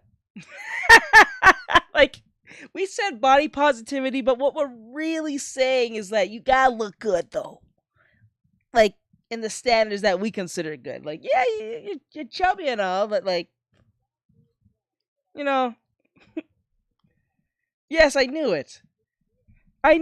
She's the only one out of probably all of them that probably works. I said it. She seems like she actually works out and tends to look like she likes what she does. Well, in the sense of her, like, you know, doing her choreographies. Like, when you do all that choreography and dancing, you have to work out. Especially at her age. Shit. What? He's a man blinded by ass and titties. You know what? You're right. And there are many men who are drawn to adonatology. No shit. It seems that the more you read about this religion, the more the veil of empowerment begins to fade. I believe it is. The next article I found was much more about Adonis's music career rather than adonatology. Once again, its description makes it hard for me to believe that Adonis himself didn't write them. He achieved a level of singing that went on to gain him a record deal under Dream City Records. King Adonis I was an unstoppable force, making his way in the R&B history books as one of the best to ever do it. Saying he's a genius almost doesn't even do his musical prowess justice. Follow the R&B veteran and find hope in his new single, Rainbow Cloud. Let me be fair. Another article I found is titled, King Adonis I takes on Ice Spice, Iggy Azalea over a Donatology dispute. R&B music recording star, celebrity personality, and spiritual leader King Adonis has publicly criticized rapper Ice Spice? Ice Spice, Iggy Azalea over a Donatology single, Rainbow Cloud. Another article I found is titled, King Adonis I takes on Ice Spice, Iggy Azalea over a Donatology dispute. R&B music recording star, celebrity personality, and spiritual leader King Adonis has publicly criticized rapper Ice Spice over a domain name dispute involving the former website of his Adonatology religion. On September 17, 2024, attorneys representing King Adonis sent a cease and desist letter to Ice Spice, Universal Music Group, and Capitol Records. The letter demands that Ice Spice cease using the domain adonatology.org, which now directs to her official website, icespicemusic.com. There is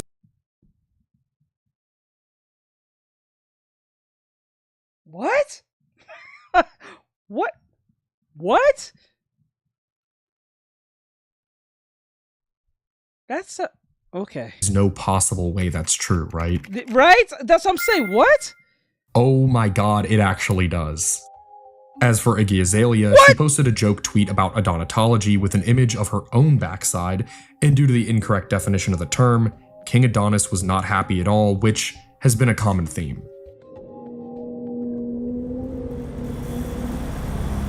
Unfortunately, that about ends it in terms of my research into this intensely bizarre religious phenomenon.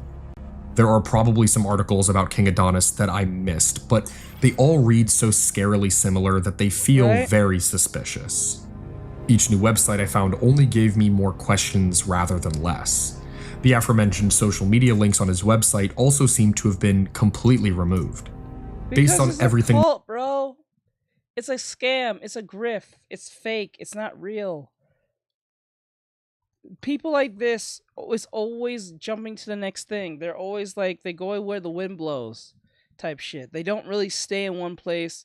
They don't try to hold down the fort type shit. They, as soon as they can see a different venture, they leave and abandon the other one. Either by force or by just choice because they think there's going to be more money in it. It's all about money, bro. He got a bunch of dudes to simp enough to be part of a simp religion. It's horrible. We should make a cult. Oh, God. I might not be able to cult. That's too much work. We saw Adonatology is billed as a religion that attempts to empower curvy women, all while worshipping King Adonis and his teachings. However, between the constant images of unknown, minimally dressed women on his website as well as Facebook groups, plus the admission that he is specifically targeting women between the ages of 18 and 34, the entire basis behind this religion seems misrepresentative of its reality. That once again leads us to perhaps the most important question of them all. God, does this religion actually have true, I can't even run a YouTube channel. Genuine followers? I can't. Based on what we saw, there were a few women on his website that claimed they were a part of Adonatology. We also came across the official Adonatology Facebook group, which does seem to welcome newly converted members. However, I never got any actual confirmation that this Facebook group was legitimate outside of its name stating that it is. The only other piece of evidence that exists actually goes back to the original Reddit post I found that sent me down this entire rabbit hole in the first place. In the time after his original post, the poster made an edit and a comment. The first edit states that a member of the group left a rather hateful message that more or less confirmed all suspicions. Then, in his comments, he stated that one of the members was giving him death threats. I wasn't able to see the comment that this member left before it was removed, but I did reach out to the original poster in the hopes of learning more about all of this. As of now, I've still not received a reply. I remembered that there was that terrible book club podcast posted about Adonatology, which was supposedly quite negative, so I wanted to see if that video's comments included any possible members. As it turns out, it might. The bottom of the comment section features 6 straight comments by the same person, who seems to be defending the beliefs of Adonatology, stating that it is body positive, and that his prayers to King Adonis worked. As it turns out, there really might be some genuine members after. Bro, you pray to a man that's alive. who was born in 1971.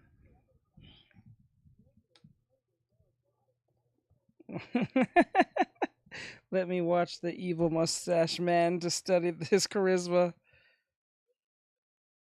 When you say charisma, you're using an Outlast reference, correct? That's why I think that's it.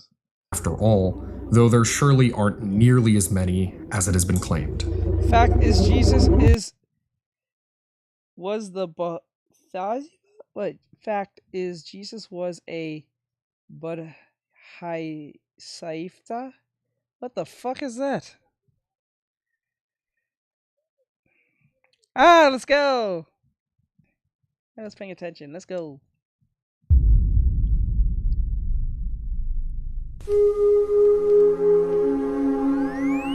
When I first found this post about a religion dedicated to the empowerment of curvy women, I never thought it could possibly go this deep.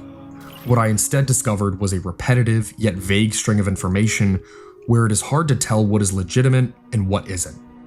This religion, which seems to have cult-like practices, is also much more than meets the eye, and the extent of its influence is completely unknown. Only time will tell where the religion of Adonatology goes from here. Without its websites, it still does appear to be spreading its word through various blog posts and articles. Maybe in 2032, I'll step out of my house to see my very own Adonatology church. After all, one is being built in my city. Oh my god, that is so horrendous. Alright. Holy shit. I'll do one more video. Holy moly. Sodom and Gomorrah, bro. It's more realer than you think. Sodom and Gomorrah was a warning.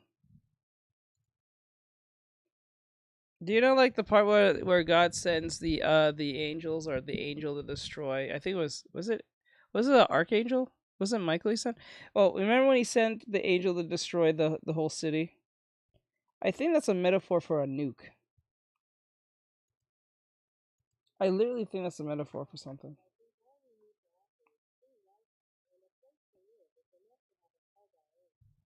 Yeah, for Did you? Okay.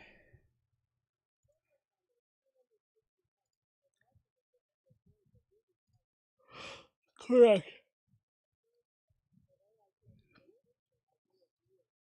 Did you? Aw, it's so cute. Let me see. Hold up. I'm gonna save this. Aw, so cute. Hold on. Oh, that's the media source there.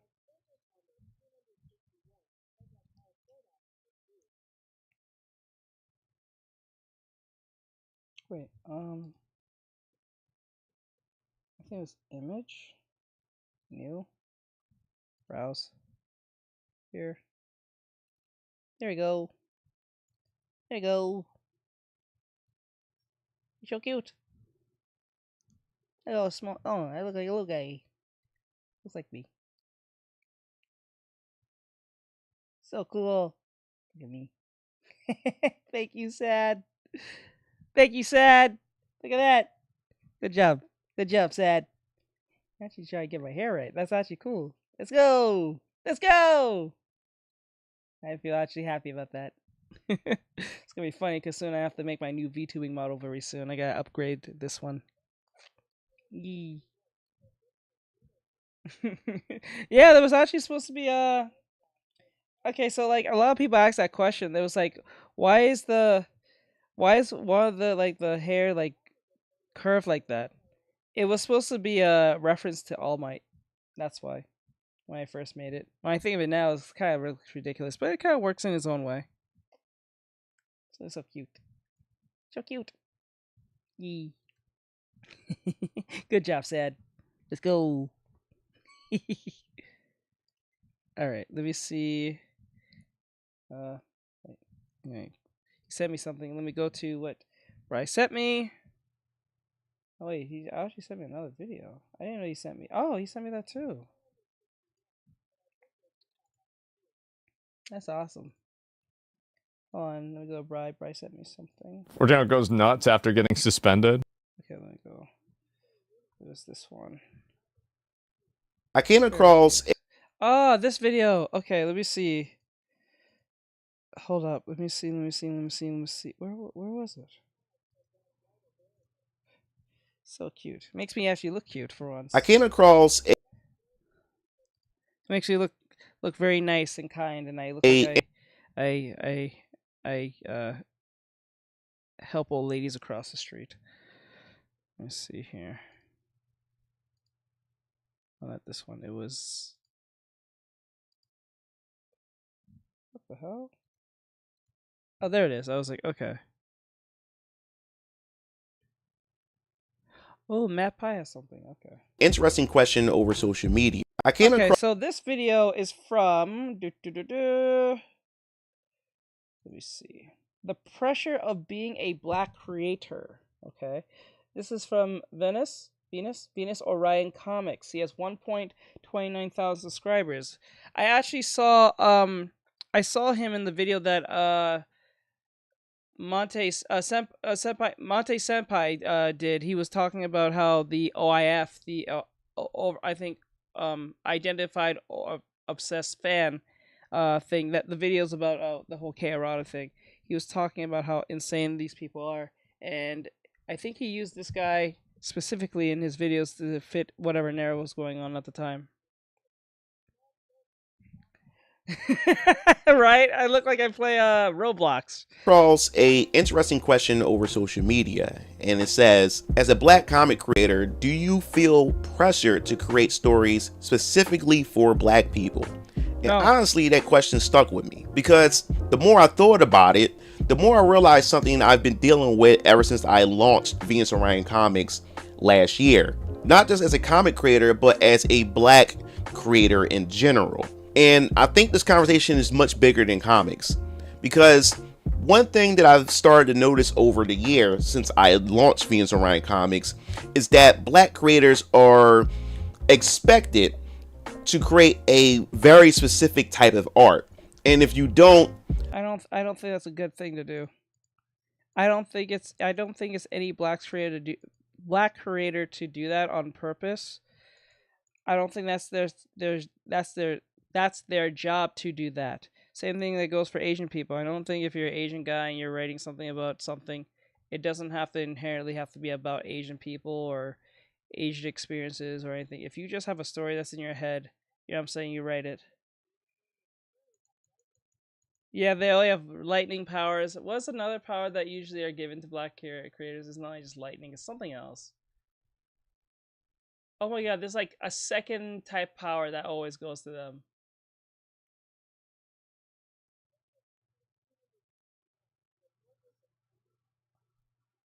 I think rock powers as well, because I remember Cyborg was LARPing as like a student at Brother Blood's.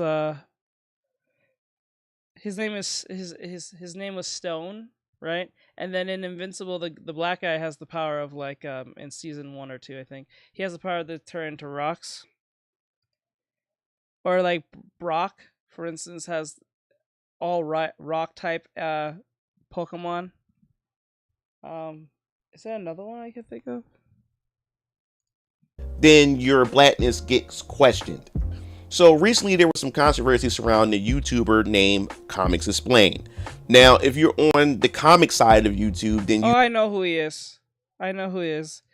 I was rewatching the clip clean from Captain Turak. Hex was feeling him. Oh, damn. You already know who this is. I've been watching him pretty much for years. Yeah, I watched him for years, actually. I remember I ran into his stuff a long time ago, way before I started Artextric. But like he like, one thing about him, he seemed like he genuinely likes his job, able to explain what's going on, and he always sounds like he's so amazed by every little thing that happens in like the comics that he mentions. Yeah. I think he's in some beef with somebody, if I remember. Well, recently, over time, he started getting pretty much criticized or attacked. Because Comics Explained is black, because he has a massive platform, people, mostly black people, want him to cover black comic books. That's not his job. He doesn't have to. He doesn't want to. And because you can say he doesn't see race, he just sees a comic as a comic, and maybe he says there are some comics he does not want to cover, people call him out for his coverage, to cover, to not to cover, how he covers it, if he gets covered. And the controversy had gotten so big to the point that he had to step away from YouTube for quite some time. And watching this unfold made me reflect on something. Why are black creators... And what's funny is, what he does is not even like hard. He just talks about what he doesn't even really technically read it. He doesn't technically read the comic books. He usually tells you what's going on in the scene. So it gives you an idea what the fuck is going on, even because I think most cases in his work he takes off. I think he purposely takes off the font because I think that's copyrighted, so you have to take it down.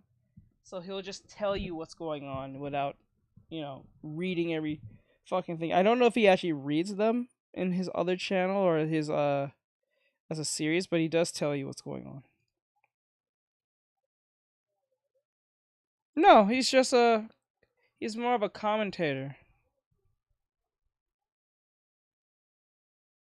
Aww. Creators constantly expected to fit into a social or political box. And why does it feel like we're not allowed to simply exist as ourselves creatively? Because this is something that I've personally experienced. Like, ever since I launched Variant Colors Vampire Killers last year in 2025, I've been going to conventions, promoting the comic, spoken with readers, and there's a pattern. Wait, I like watching comics explained. Didn't he die, or was that the other comic review? That was the other guy. That was the other guy.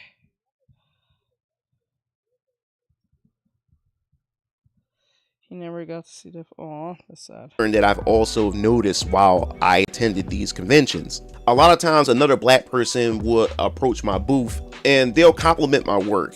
They'll even say that the world building is interesting and that the art is cool and the characters seem interesting. And then eventually the conversation begins to shift. It's about something about, are you gonna make more black characters? Are you gonna focus on that? There's something to tone, the feel, the atmosphere between the two of us just start to feel a bit uncomfortable or uneasy for a moment. And suddenly I am hit with that question. And that question is, why don't your comics represent us? Or your characters don't look black? Or this feel too inspired by anime? And what that really means is that my art doesn't match what they believe black art should look like. And that's the part that frustrates me the most. What exactly does black enough means creatively? I have black characters. Variant Colors Vampire Killers is actually the first comic book series led by black characters. No, bro, you're gonna be said they're too light. Once you say you have a black character, then they're gonna look at the skin tone. They're not dark enough.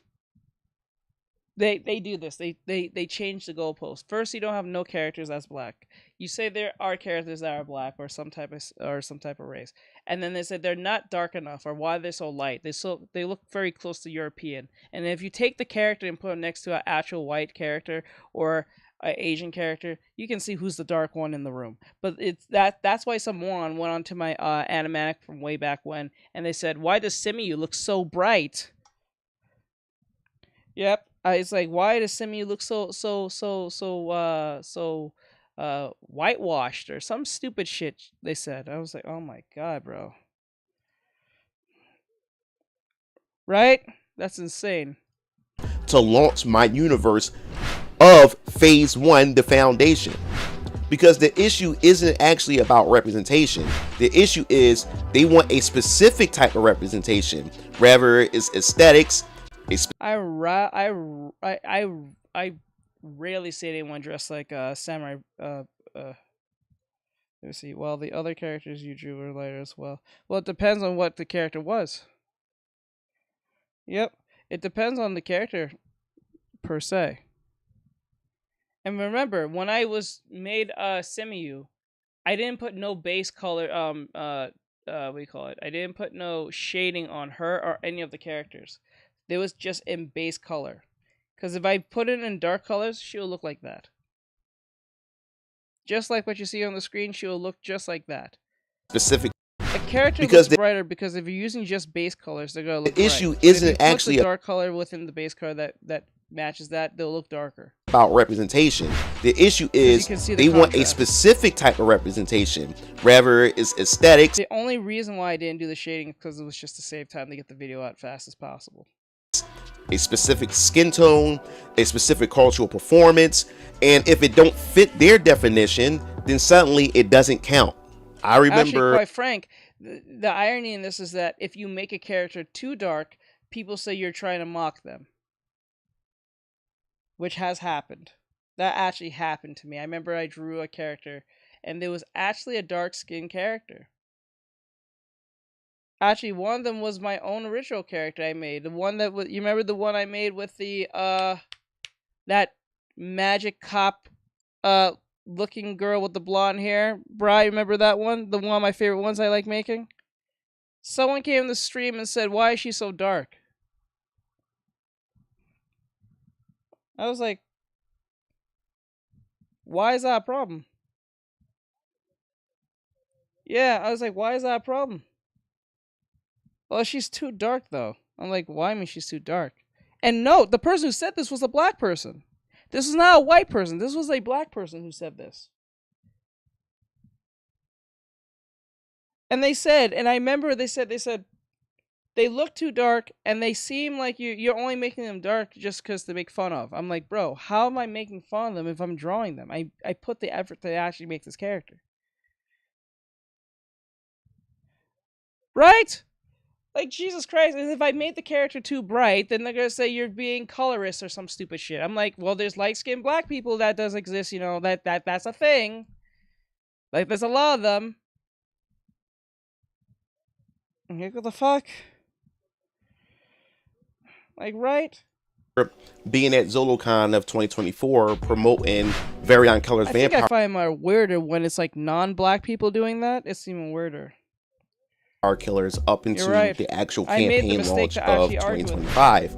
And I remember being approached by another black creator who came to my booth, and he told me my comics had potential, or he would say, it's all right. And the thing that really stood out the most to me is that he was saying that the art style and the direction I decided to go is what's going to hold me back as a black creator. What he's saying is we need bigger lips, more like hairstyles, different hairstyles. Lips are too thin.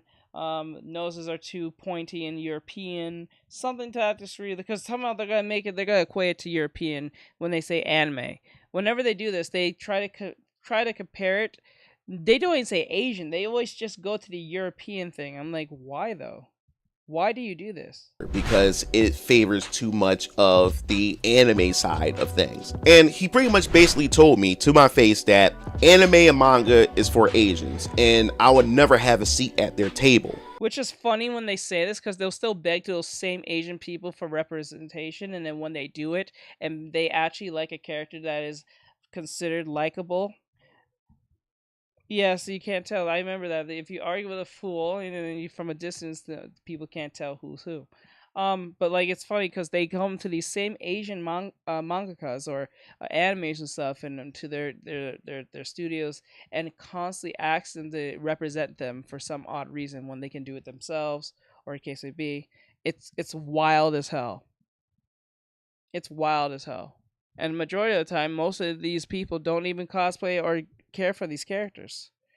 So then he turned around and just said to me that I should make my work look more black because that's where the money is. And I remember sitting there saying that why can't this just be my style? This style that I chose is a marriage between both Western and Eastern that I love together and brought them together to create the style that I have. Why does my creativity suddenly becomes invalid because it doesn't fit somebody else's idea? I find it funny when people say stuff like that. They'll be like, if like when they sold him, like, you know, if you make more black characters, that's where the money's is. I'm like, what's funny about that statement is like a lot of rappers who make like rap music, when they become famous, majority of the people who buy their records more and outsells is the people who are non-black. You notice that? That's the funniest part. He said the money's in where the black people are. I'm like, that might be true. But then I'm like, why should I not go more international? Why am I just niching myself down to one thing? That doesn't make no sense. Right? I think I would do the same. Like, if you look at most rappers, those are more popular. Majority of them, if you look at their audience, it's usually morally white. True. But then again, why? That's true, but when you really think of it, why? That's even more reason not to then. Right? When you think of it this way, if they're not the majority, where's that money coming from? That even makes any more sense. Like, why would I even go down that path if there's less black people compared to the people that's more than they are? Why would I put more money in that? So am I superpower in the melanin? Two black men did that earlier. He told two white women to get out of their seats, so he uses melanin to get some free chairs. So I guess it's a power depending on how you use it.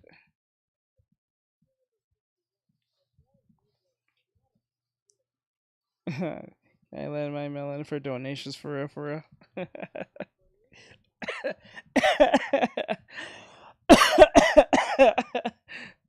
Of blackness, and why do I need permission to create stories that I want to tell? After he said that, and after because when you say this, because most of them think like a hive mind, because they think they all think the same. That's not true.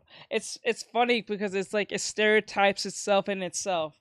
So like when a white person expects black people to be a specific way, and then someone proves them that they're not a specific way, and get mad about it, that particular same black person will be mad at another black person to try to do something that's not stereotypical for themselves, and that's usually what happens. Criticizing my work and saying that it's all right, he takes out his phone and shows me his work, and he's the creator of the HBCU universe, which is the historically black college universe that he created of superheroes, and he showed it to me. Welcome to the Gator Pit, son.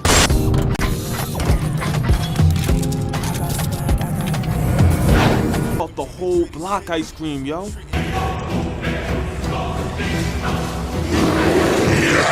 Back in school. HBCU. Oh, how?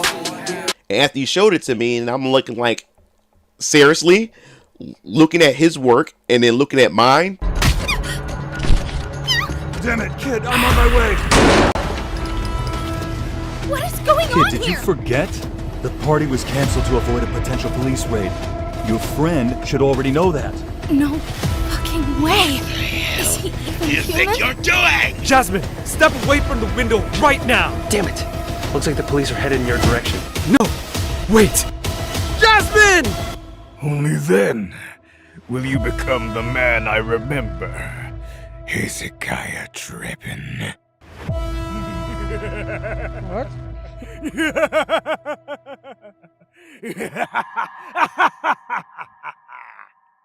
Seriously? And what's even more frustrating as a black creator is that you're being attacked from both sides of the spectrum. Because one side, if there's any hint of black or any hints of diversity, it's automatically labeled as woke. Don't even investigate it, don't even research it. They see a black creator, they see some diversity, and it's automatically woke. And I've said this in a video months ago or even a year ago that I even addressed some of the racism that actually does exist, legitimate racism, where they don't want black people or any forms of diversity represented at all in comics, video games, and even movies or any form of entertainment. And I addressed that in a 40-minute video. So if you want to go check that out, you can check it out as well. So as a black creator, you also have to deal with that.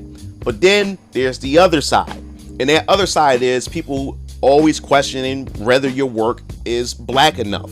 So you end up in this weird space where one side rejects you and then it questions your ethics, questions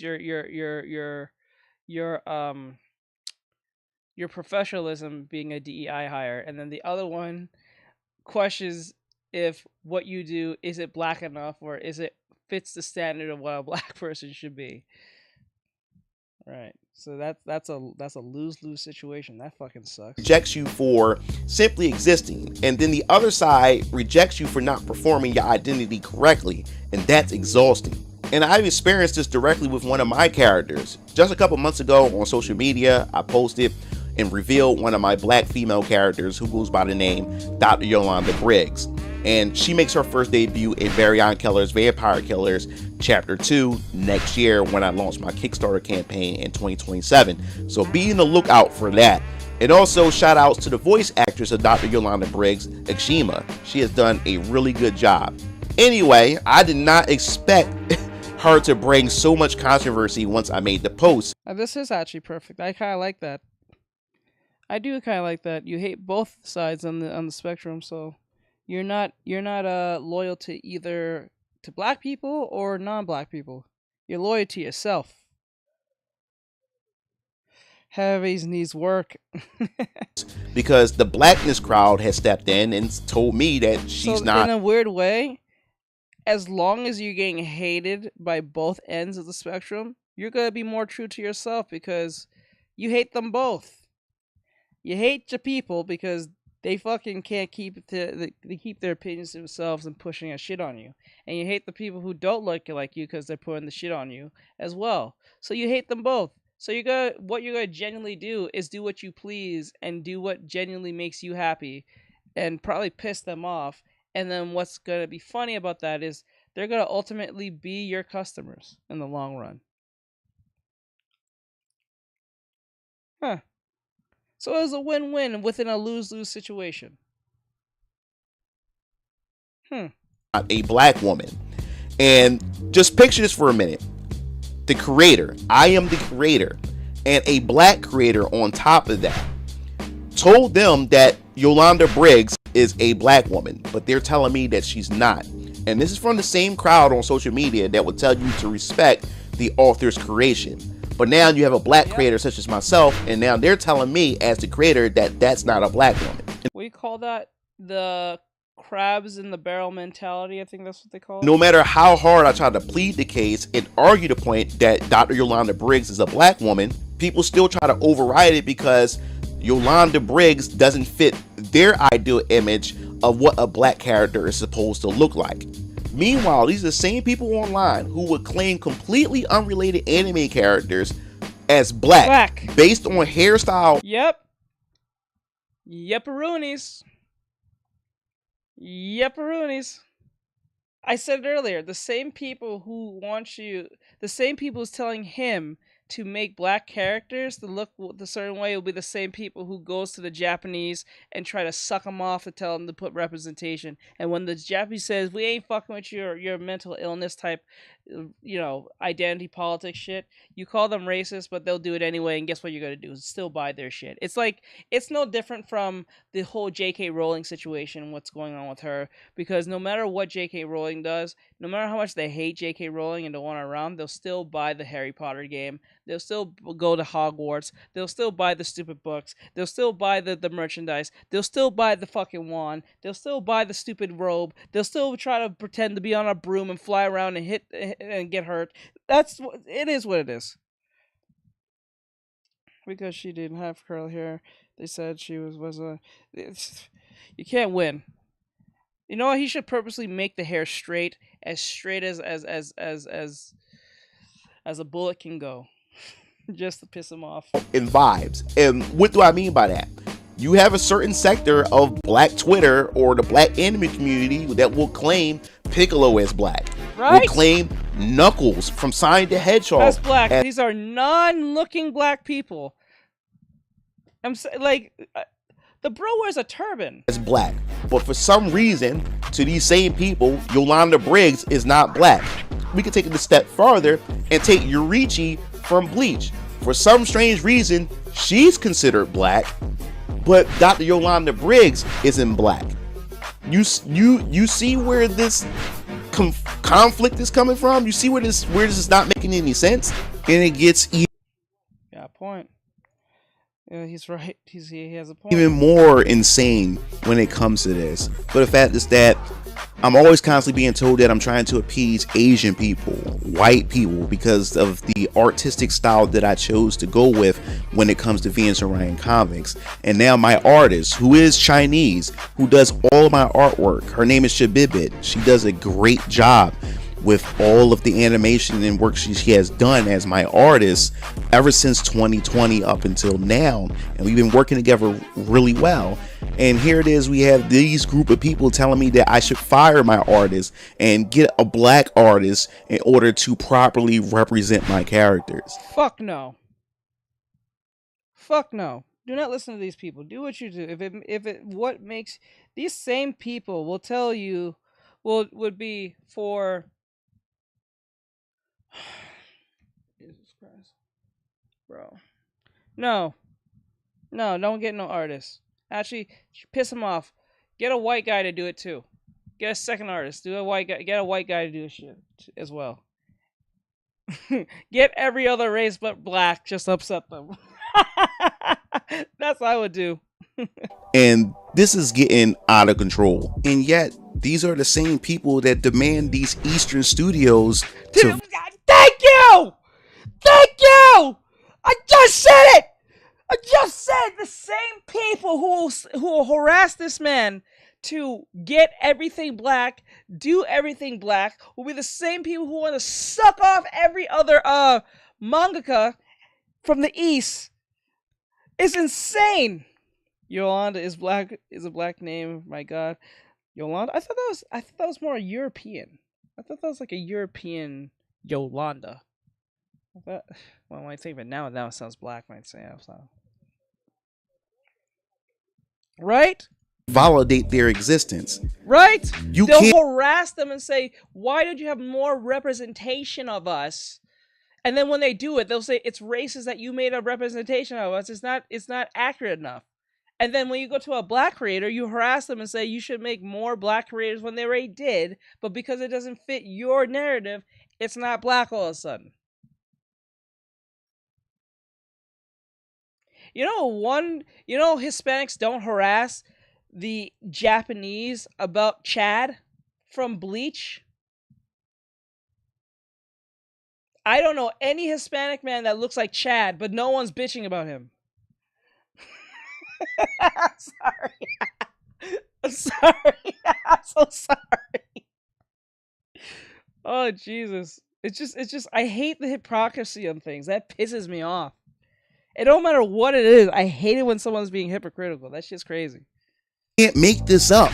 At some point, I begin to realize that this conversation isn't really about Chad never loses representation anymore.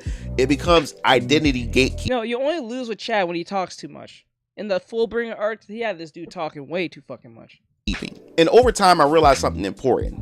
Some people who look like you won't like you for being yourself. Their goal isn't to support your creativity. Their goal is to make sure that you stay inside their version. I love how no one talks about Tenchu Tige. There was representation in that a long time ago. That was in 06. Tenchu Tige. But he the goat, and his name was Bob. The motherfucker's name was Bob. His name was Bob, and he had a bitch on his side. She had the heavies. She had the heavies, bro. On the first set, he already had a bitch on his side. The bitch was so fine, and she liked him. And he was a cool character. He was smart too. He was cool as hell. His name was Bob. He was getting bitches in Japan. And he was decked out. He was dripped the fuck out. Dressed in the Japanese uniform. In all black. Man. He had dreadlocks and everything. With the band, not bandana. It was like a, what do you call it? You know what I'm saying? There was cracking in the manga? Oh my god! I recommend anyone, if you want to see what 2006 looks like, or I think 2004, I think it's 2006, or 2007. Between 2007 or 2008, I think between 2006 and 2007. Go watch Tenju Tige. The dialogue is just as horrendous as that as Air Gear, but you're going to appreciate it because it was naturally insane. It was things that boys would watch and enjoy. Tenjo Tige. No, I'm putting it in the chat. Hold up. I'm gonna put it in the chat. Hold on. Let me make sure I spell this right. I'll put it in the chat.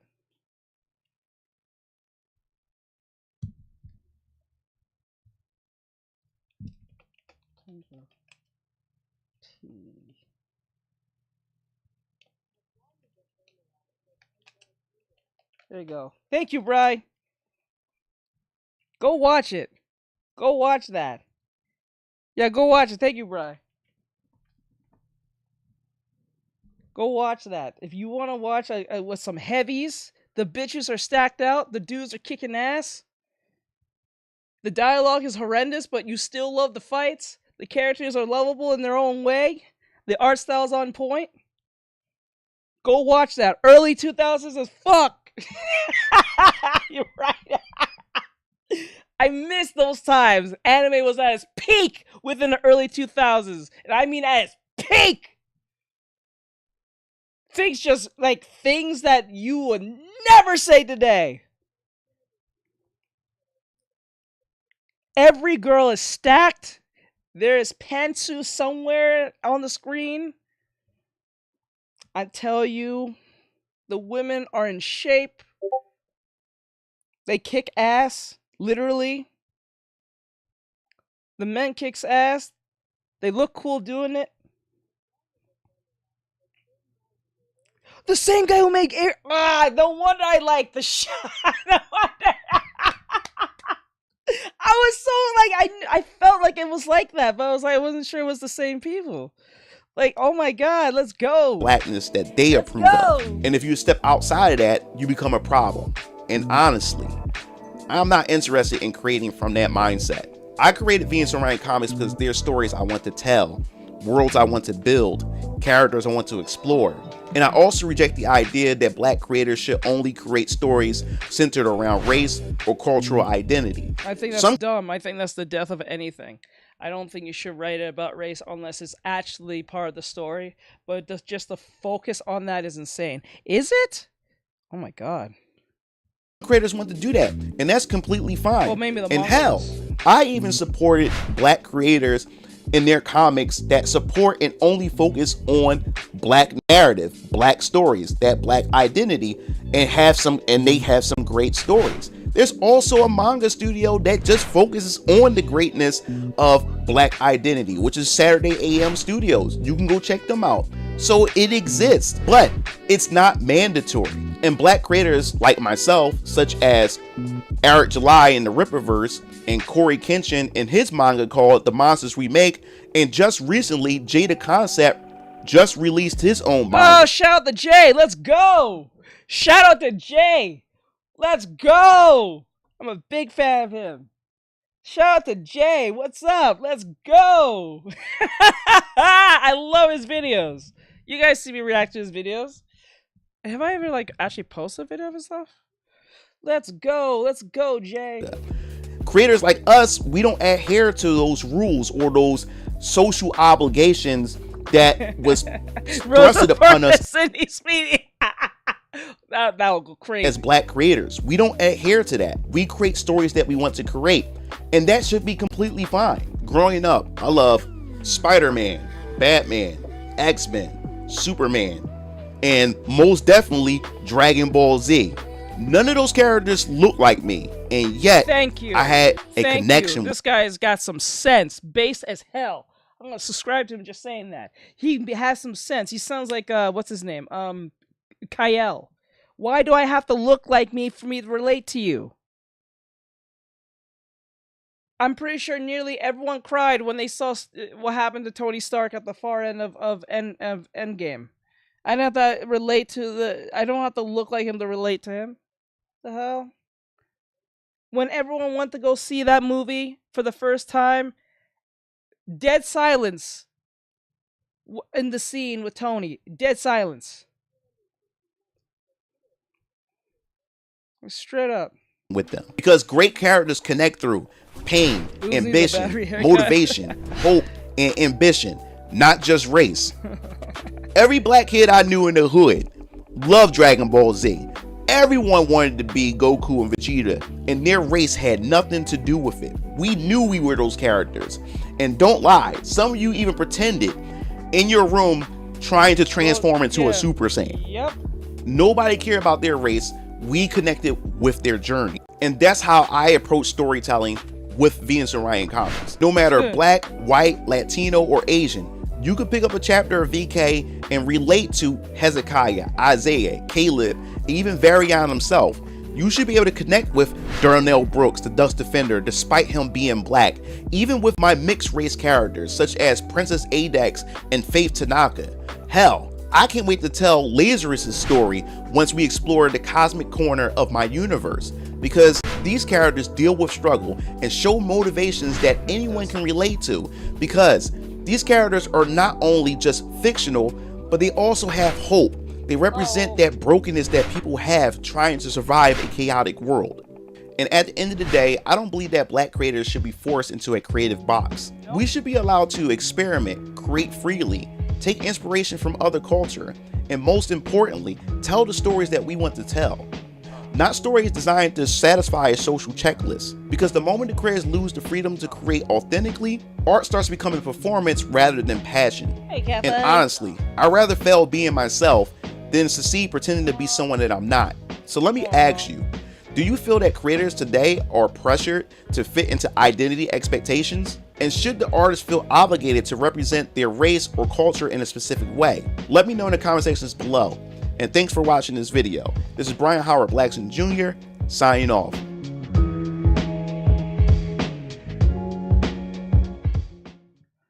Yeah, that was insane, bro. That's insane. I can't. That's yeah, I don't think you should put That is evil. Yep. Ben did that. Do we? Nope. Don't do it.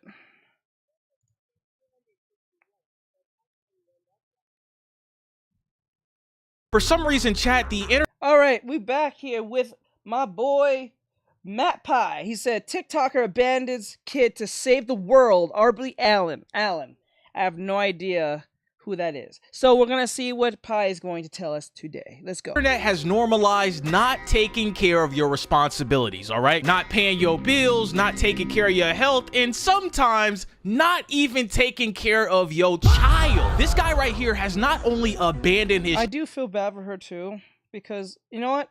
Maybe this is a blessing in disguise. It'll probably, if more mangakas just get off Twitter, they won't be harassed. Maybe. But then again, they have nowhere to interact with their fans, so that kind of sucks. Child, but the reason he said he did it is to save the world. In 3 years, when I save the world, then I'll worry about holding my kid for the first time. But until that fucking day, none of that shit matters. Bro thinks he's Goku. Bro really thinks he's Goku.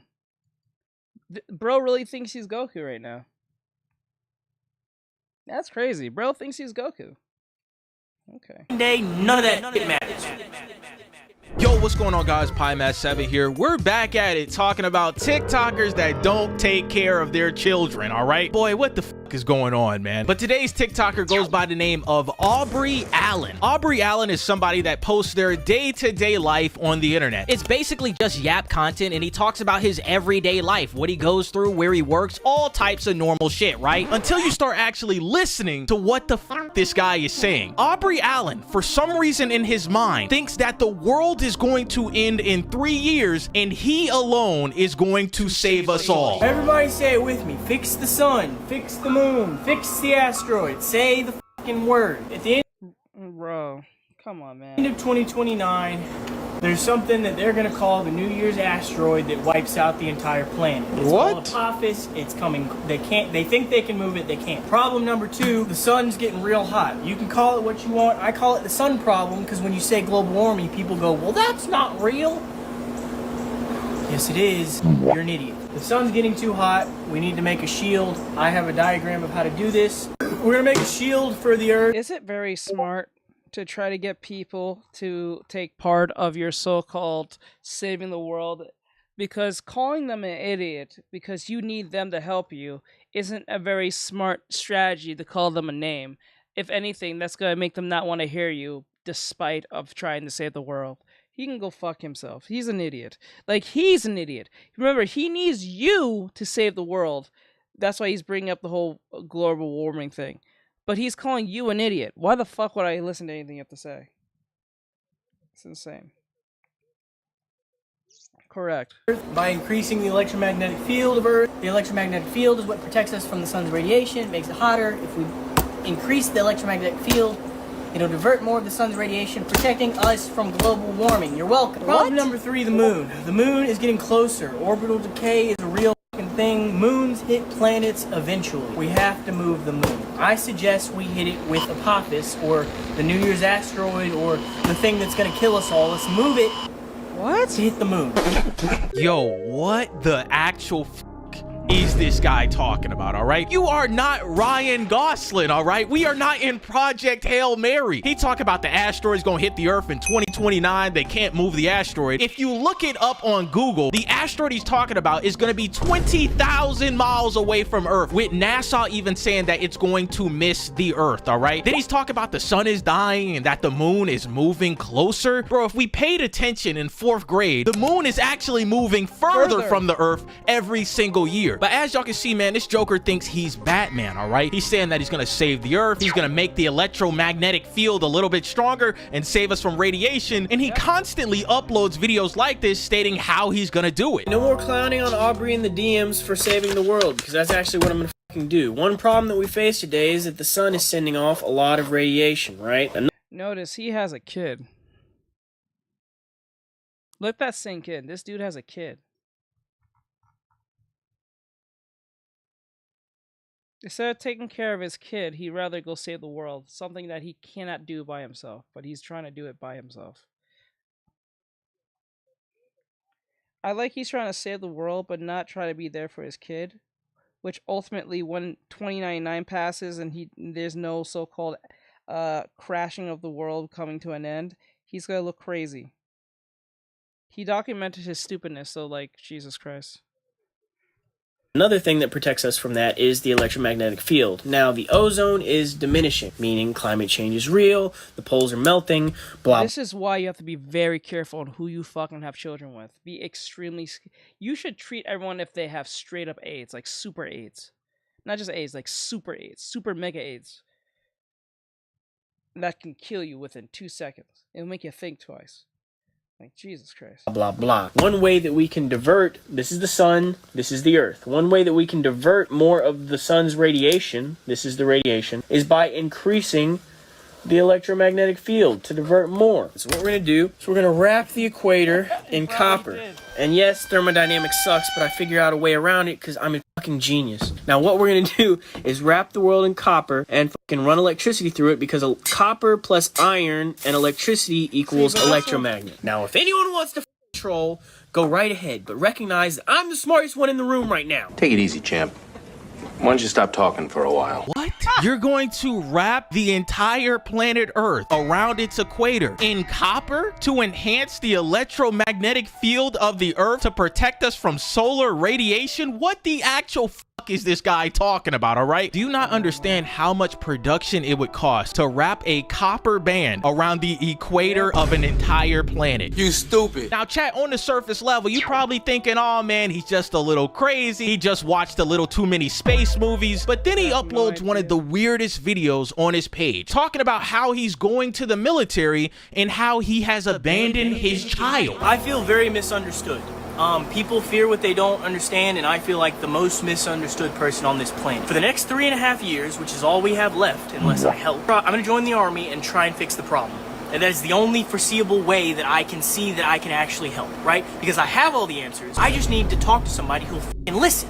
And the problem in my life is that no one understands. No one gets it because they're all f***ing stupid. In 3 years, when I save the world, then I'll worry about holding my kid for the first time. But until that f***ing day, none of that shit matters. None of it f***ing matters. We're all gonna die anyway, unless I f***ing help. Hold on a second. Run that back. In 3 years, when I save the world, then I'll worry about holding my kid for the first time. In 3 years, when you save the world, then you'll worry about your child. Red marker. Boy, what the hell is this guy talking about, all right? First of all, everything you saying sounds crazy. You're gonna join the military to help you fund your project that will save the world by wrapping the entire Earth's equator in copper, and somehow you're gonna figure out how to move an asteroid that's not gonna hit Earth in 3 years, and you're prioritizing all of this over taking care of your own kid? What the fuck? What's wrong with him? Chat, when I first saw this video, I thought he was trolling, but then I kept going through his page. Yes, we do need a silence back. And he is completely serious when trying to save the Earth than taking care of his actual kid. There's a video of me that's currently, doing some significant numbers on social media. And I would like to clarify that in the video, I say that essentially saving the world is more important than caring for my children, which when you consider the fact that we only have 3. You have more than one? Bro, you have more than one? You said children, not child. You said children. Did you misspoke? You have more than one? I'm so pissed. And I'm over here. Oh my god.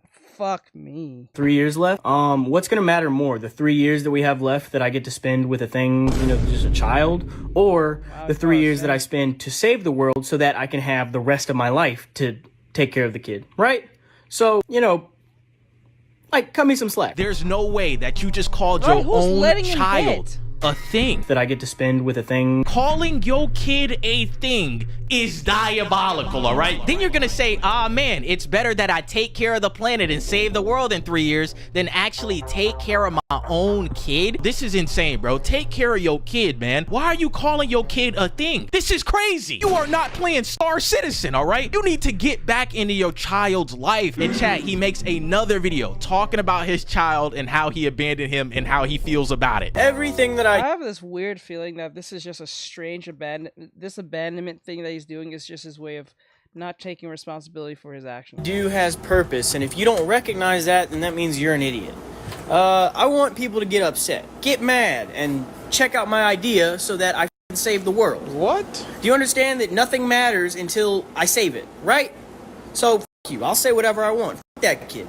Fuck that kid. Fuck that mom. Oh my god. Dude, you're gonna regret everything. Oh my god.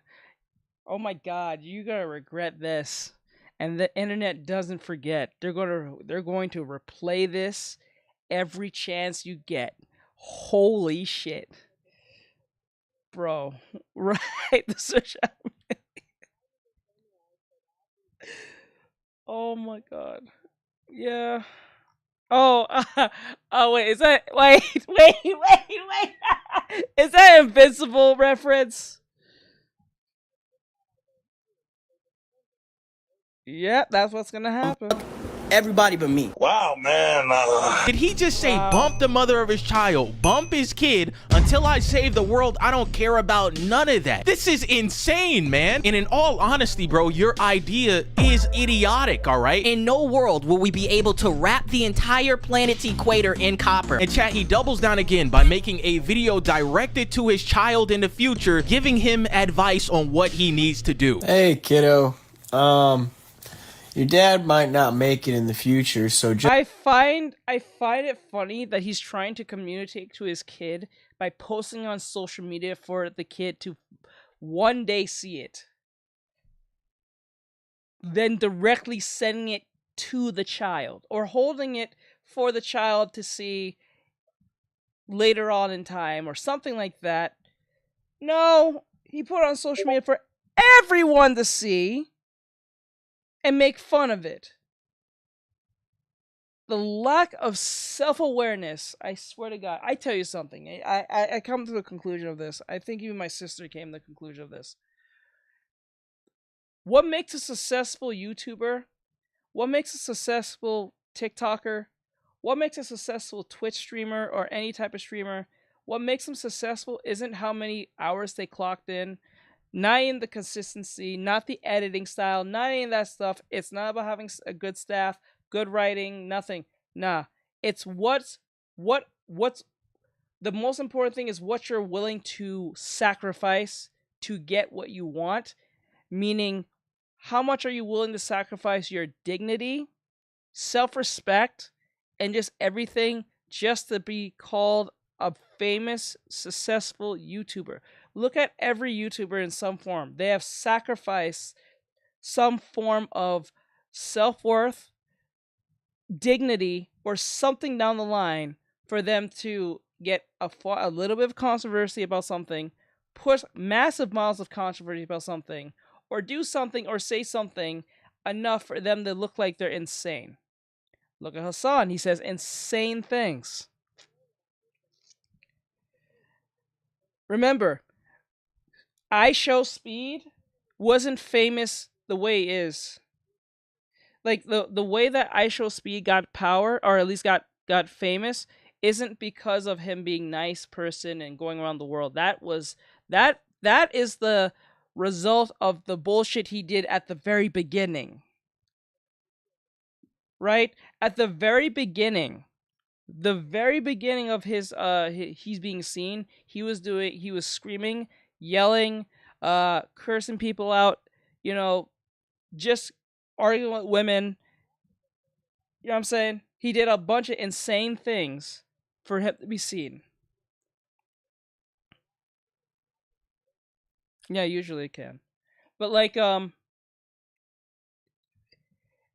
I've noticed this with every YouTuber. They have gone through a controversy, made a bad take, sticked on the back take, or said or done something that got them enough attention for them to forever be seen in that zeitgeist.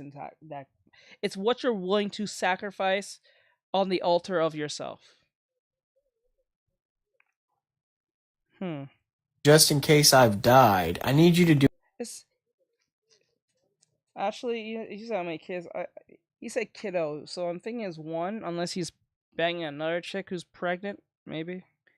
Someone let this man hit. So. Do me a favor. Your mom is a fucking and she's a liar, and I fucking hate her.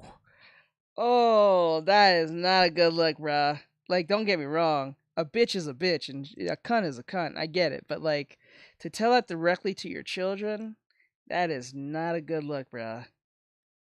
That is not a good look. That is not a good look. They're not gonna they're gonna love their mom. For you to say that, that's not gonna work. Ooh. Yeah, he was barking at women and all that stuff. I think the biggest IShowSpeed controversy was, I think, the one when he I remember he was trying to make a very dark joke towards one of a girl, saying about if he and she was on the same planet and there was no one left, would you let me hit? And she said, I still wouldn't let you hit even if it was the last people. And he said, who's gonna stop me? And then he just ran with that whole shtick. I'm telling you, it was perfect timing and perfect time to just act that way for it to work out. Because if that was anyone else to say that, like say Sakuno said that same exact thing, asking a girl, if it was me and her and we was on the same planet, would you let me hit? And then if she said, still I won't let you hit no matter what. And then Sakuno said, what's stopping me from taking it? You know what I'm saying? Yeah, who's gonna stop me from taking it? You know what I'm saying? No, that moment was his Rakai moment, right? Remember Rakai accused Kai of being his dad? That was that moment. Most likely they will.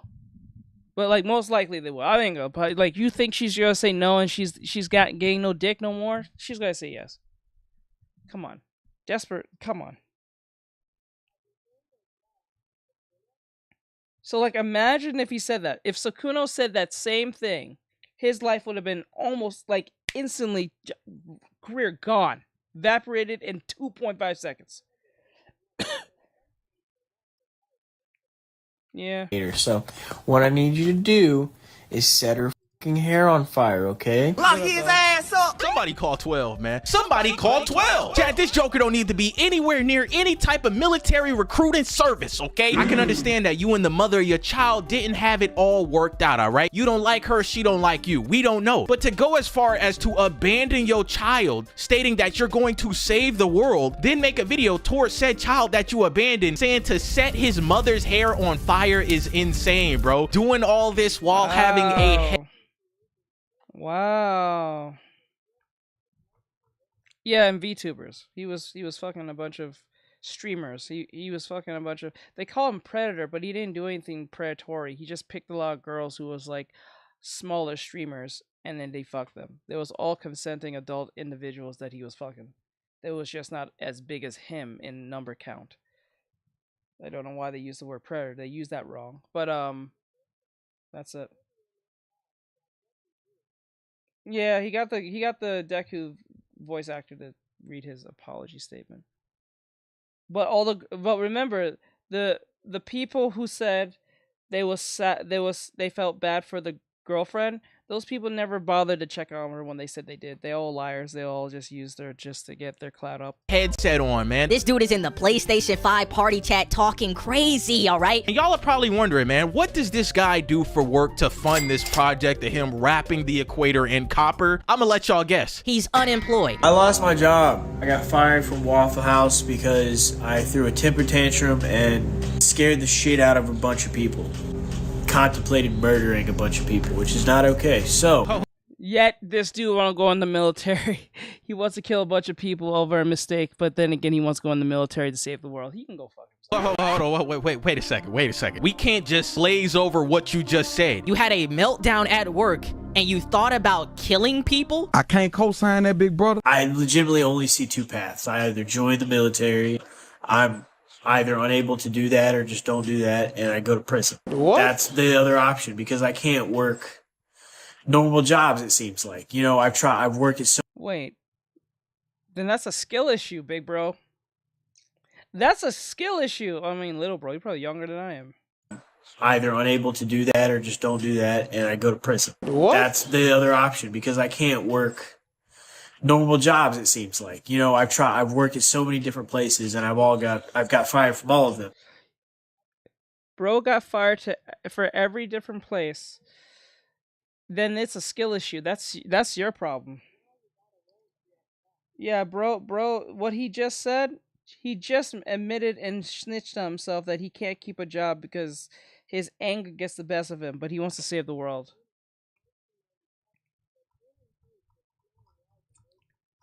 That's the craziest part. Bro wants to save the world and wants to get praised for it, but he can't keep a job down because he gets too mad or he has anger issues, and he wants to prove a point because he doesn't feel confident in himself. So as soon as people give him opposition, he just gets mad and starts acting like a child. I go to prison. What? That's the other option, because I can't work normal jobs, it seems like. You know, I've worked at so many different places, and I've got fired from all of them, and I just can't. If I can't join the army, then there's not many other things that I could maybe get lucky with my music. I got a better chance at winning the lottery than I do being a movie star. You know what I mean? So this feels like the right move, and everyone in my life is like, now, really? And I'm like, yeah, fucking why not? You know? That's not your only two options here, okay? It's not go to the military or go to prison. How about we add in take care of your child? How about No. How we add in a sense of self-awareness, huh? How about we calm ourselves the fuck down? How about we add about stop being an asshole, just do your job, do what you're told, and things will go fine. How about listen to your boss when they tell you not to do something? How about work with others and just bite the bullet and stop being egotistical? How about stop being an asshat? And then you can add, how about take care of your son?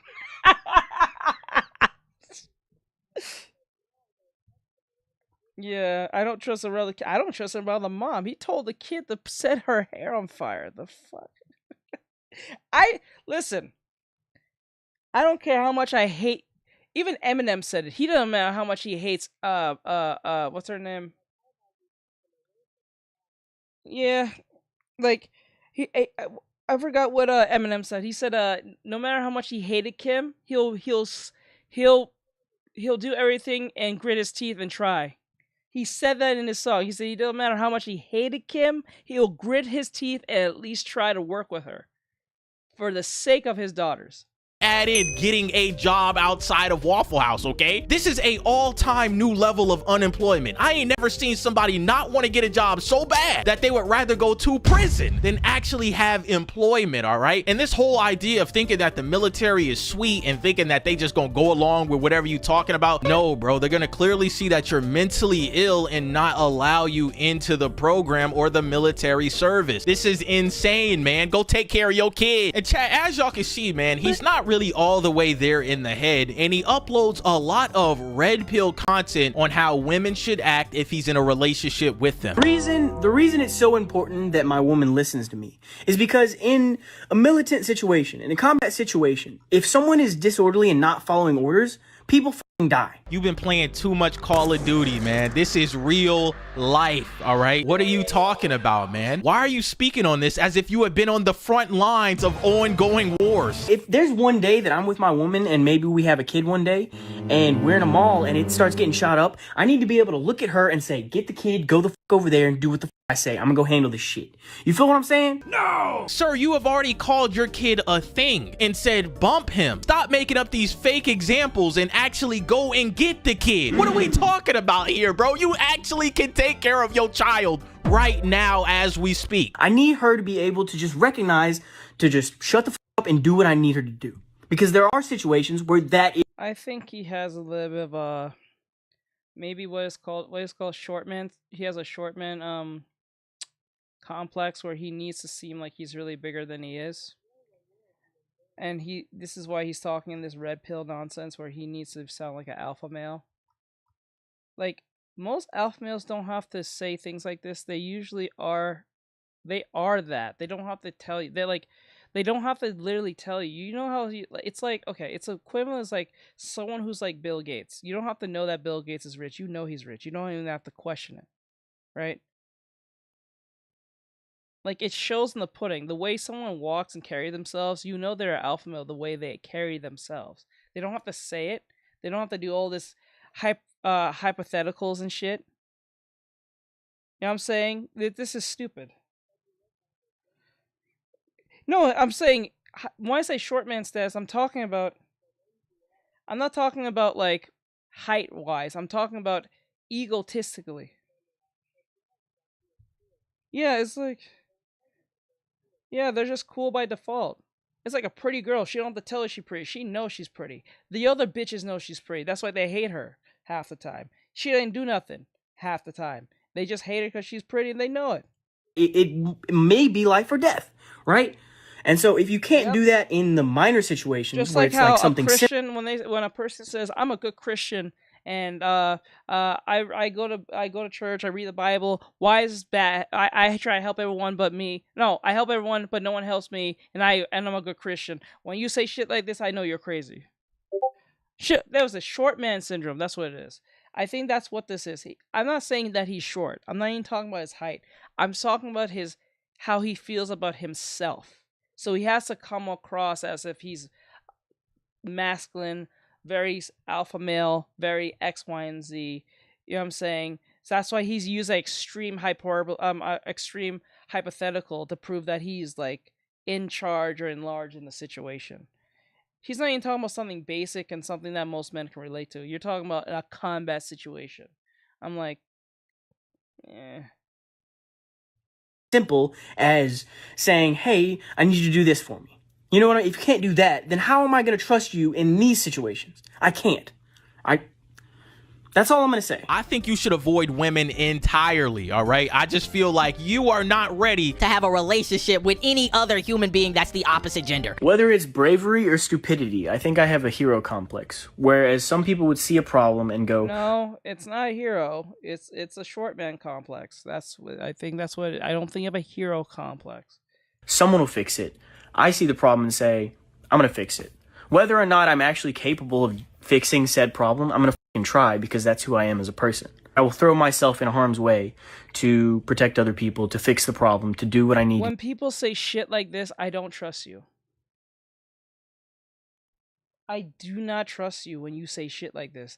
If you think that makes you sound like a good person, it really doesn't. It just makes you sound egotistical, because most cases when people say things like this, they don't do the thing they do. What they do is they do a bare minimum version of that and call that that. Right? So that's like extreme hypothetical.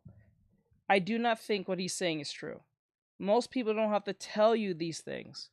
It shows by default by itself. Most cases. It's just telling half the time by itself. To do to get the job done. If you were to ask me who I think I am, I'm a person who gets shit done. Whether or not I can actually do it or not, I'm gonna fucking try, right? And I think more people should be like that. They should have just the blind ignorance to just say, I'm gonna try, right? So whether it's ignorance, naivete, whatever it is, it's brave. Regardless of what it is, it's bravery. And that's pretending to be brave, pretending that you can fix the problem is the first step to actually fixing the problem. The first step to actually being brave. Listen, bro. The first step is being self-aware and stop saying insane things. Respect that, all right? I respect that you are a brave person. I respect that you want to help people. But bro, you are not Batman, all right? We do not live in Gotham. This is not a issue from the DC comic books, okay? This is real life. All of that sounds good on paper until you notice the fact that you have abandoned... Actually, New York's more like Gotham now than ever. And I ain't gonna lie to you on that one. New York is more like Gotham now than ever. And I ain't gonna lie to you.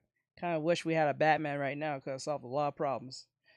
Your child. I'm glad you got a hero complex. I'm glad you think you're brave. But can we be brave in other aspects of life by taking care of your kid, not disrespecting them on camera, calling them a thing? Can we just fix the problems that we have now instead of trying to fix the entire planet like you are a superhero, all right? Lock in. All my friends are getting married, and I think it's f***ing stupid. I would rather cut off my dick and glue it to my forehead and call myself La Lingua, the dancing unicorn. Could we maybe like take care of our kid instead? Like, I don't know why you came up with that specific example about what you would rather do than get married, but I think that's insanely weird. But bro, can we just take care of our kid? That's all I'm asking, all right? Just step up and be an actual father. Now, I don't mean to be the bearer of bad news, but if y'all proceed with my electromagnetic, Earth idea without me, y'all are gonna f*** it up and we're all gonna die. How do you know? Which is why you need to wait and fucking check in with me first. It's not a threat. That's just what's going to happen if you do not at least check in and hear my other ideas about what we needed to do first. And chat, he's honestly correct, all right? If anybody is thinking about wrapping the entire planet's equator in copper without going to him first, we're all going to perish, all right? This guy has all the answers and his plan makes total sense and is not absolutely crazy. Chat, one of his more recent videos he uploads is talking about his early life and a relationship he had with his actual mother and the reason why he doesn't take care of his kid. So on a serious note, I was adopted from birth. I was adopted into the family that I live with now. I think that was probably the best decision for me. In elementary school, I always kind of wondered...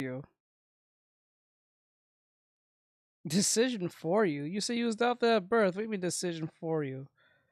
Where I came from, Wait, from birth. Just talking about his early life and a relationship he had with his actual mother and the reason why he doesn't take care of his kid. So on a serious note, I was adopted from birth. Okay. I was adopted into the family that I live with now. I think that was probably the best decision for me. In elementary school, I always kind of wondered where I came from. I always had questions about myself, and I figured maybe I could learn that through where I came from. And in high school, I was introduced to my birth mom. Her name's and then obviously I had my adoptive mom, who was my actual mom. I call her that was her nickname, and she passed away in 2020. But up until that point, she gave me everything I needed. Love, affection, a roof, food, everything I needed. And she was the best mom I could ever ask for. And that's not to say that I hold any resentment towards her.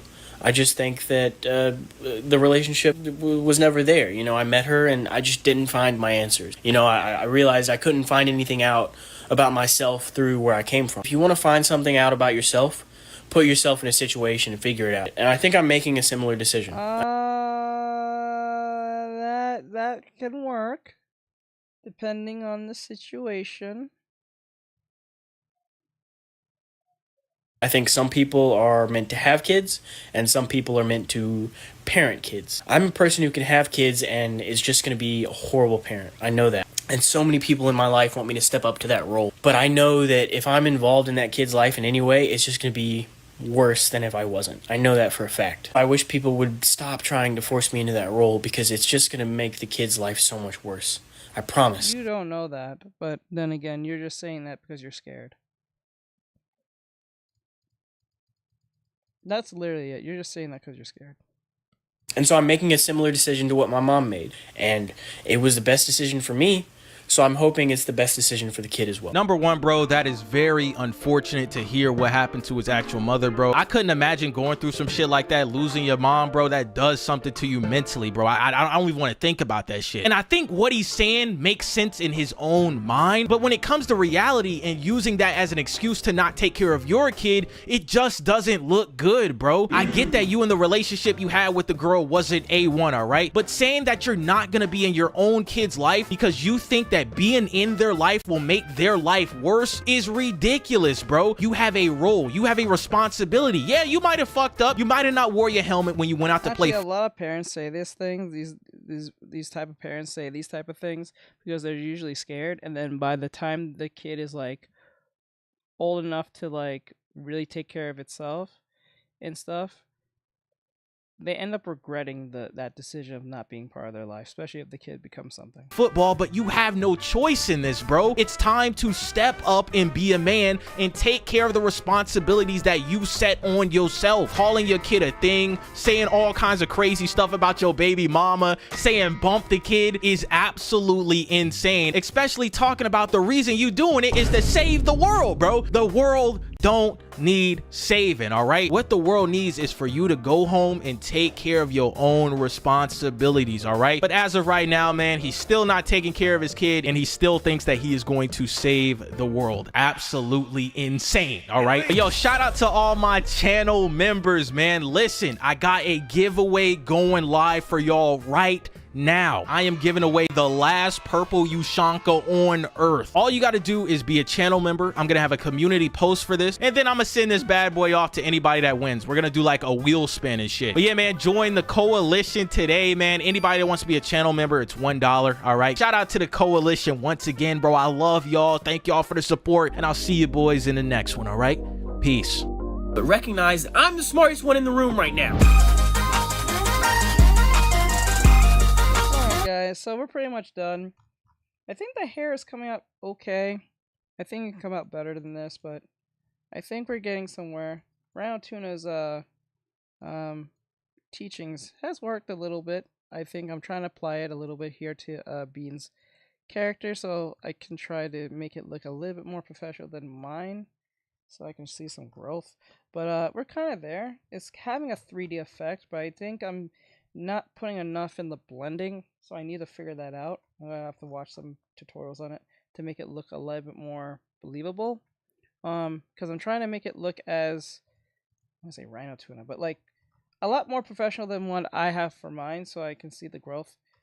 So let's hope that we get somewhere with this. So with that said, I'm gonna let you guys go. Have a great night. Thank you guys for coming in. I appreciate it. Last one of you guys. I hope you guys had fun watching today. I don't know if I'm gonna edit this at all because well, I don't really plan. I was not really planning to. So let's see. We'll see. I'll think about it. So with that said, have a great night. Thank you guys for coming in. I appreciate every last one of you and all that great stuff. Keep it up. Excuse my further filming through the BS. So with that said, have a great night, guys, and I'll see you guys in the next one. Keep safe. Thank you, Nathaniel. Thank you, Bri. Thank you, PT. Thank you, Silver. Thank you, Mike. And I think someone else was in here earlier. And Mikey. And there was someone else. Who was else? All right. So that said, I'll see you guys tomorrow. All right. Later, guys. Bye-bye.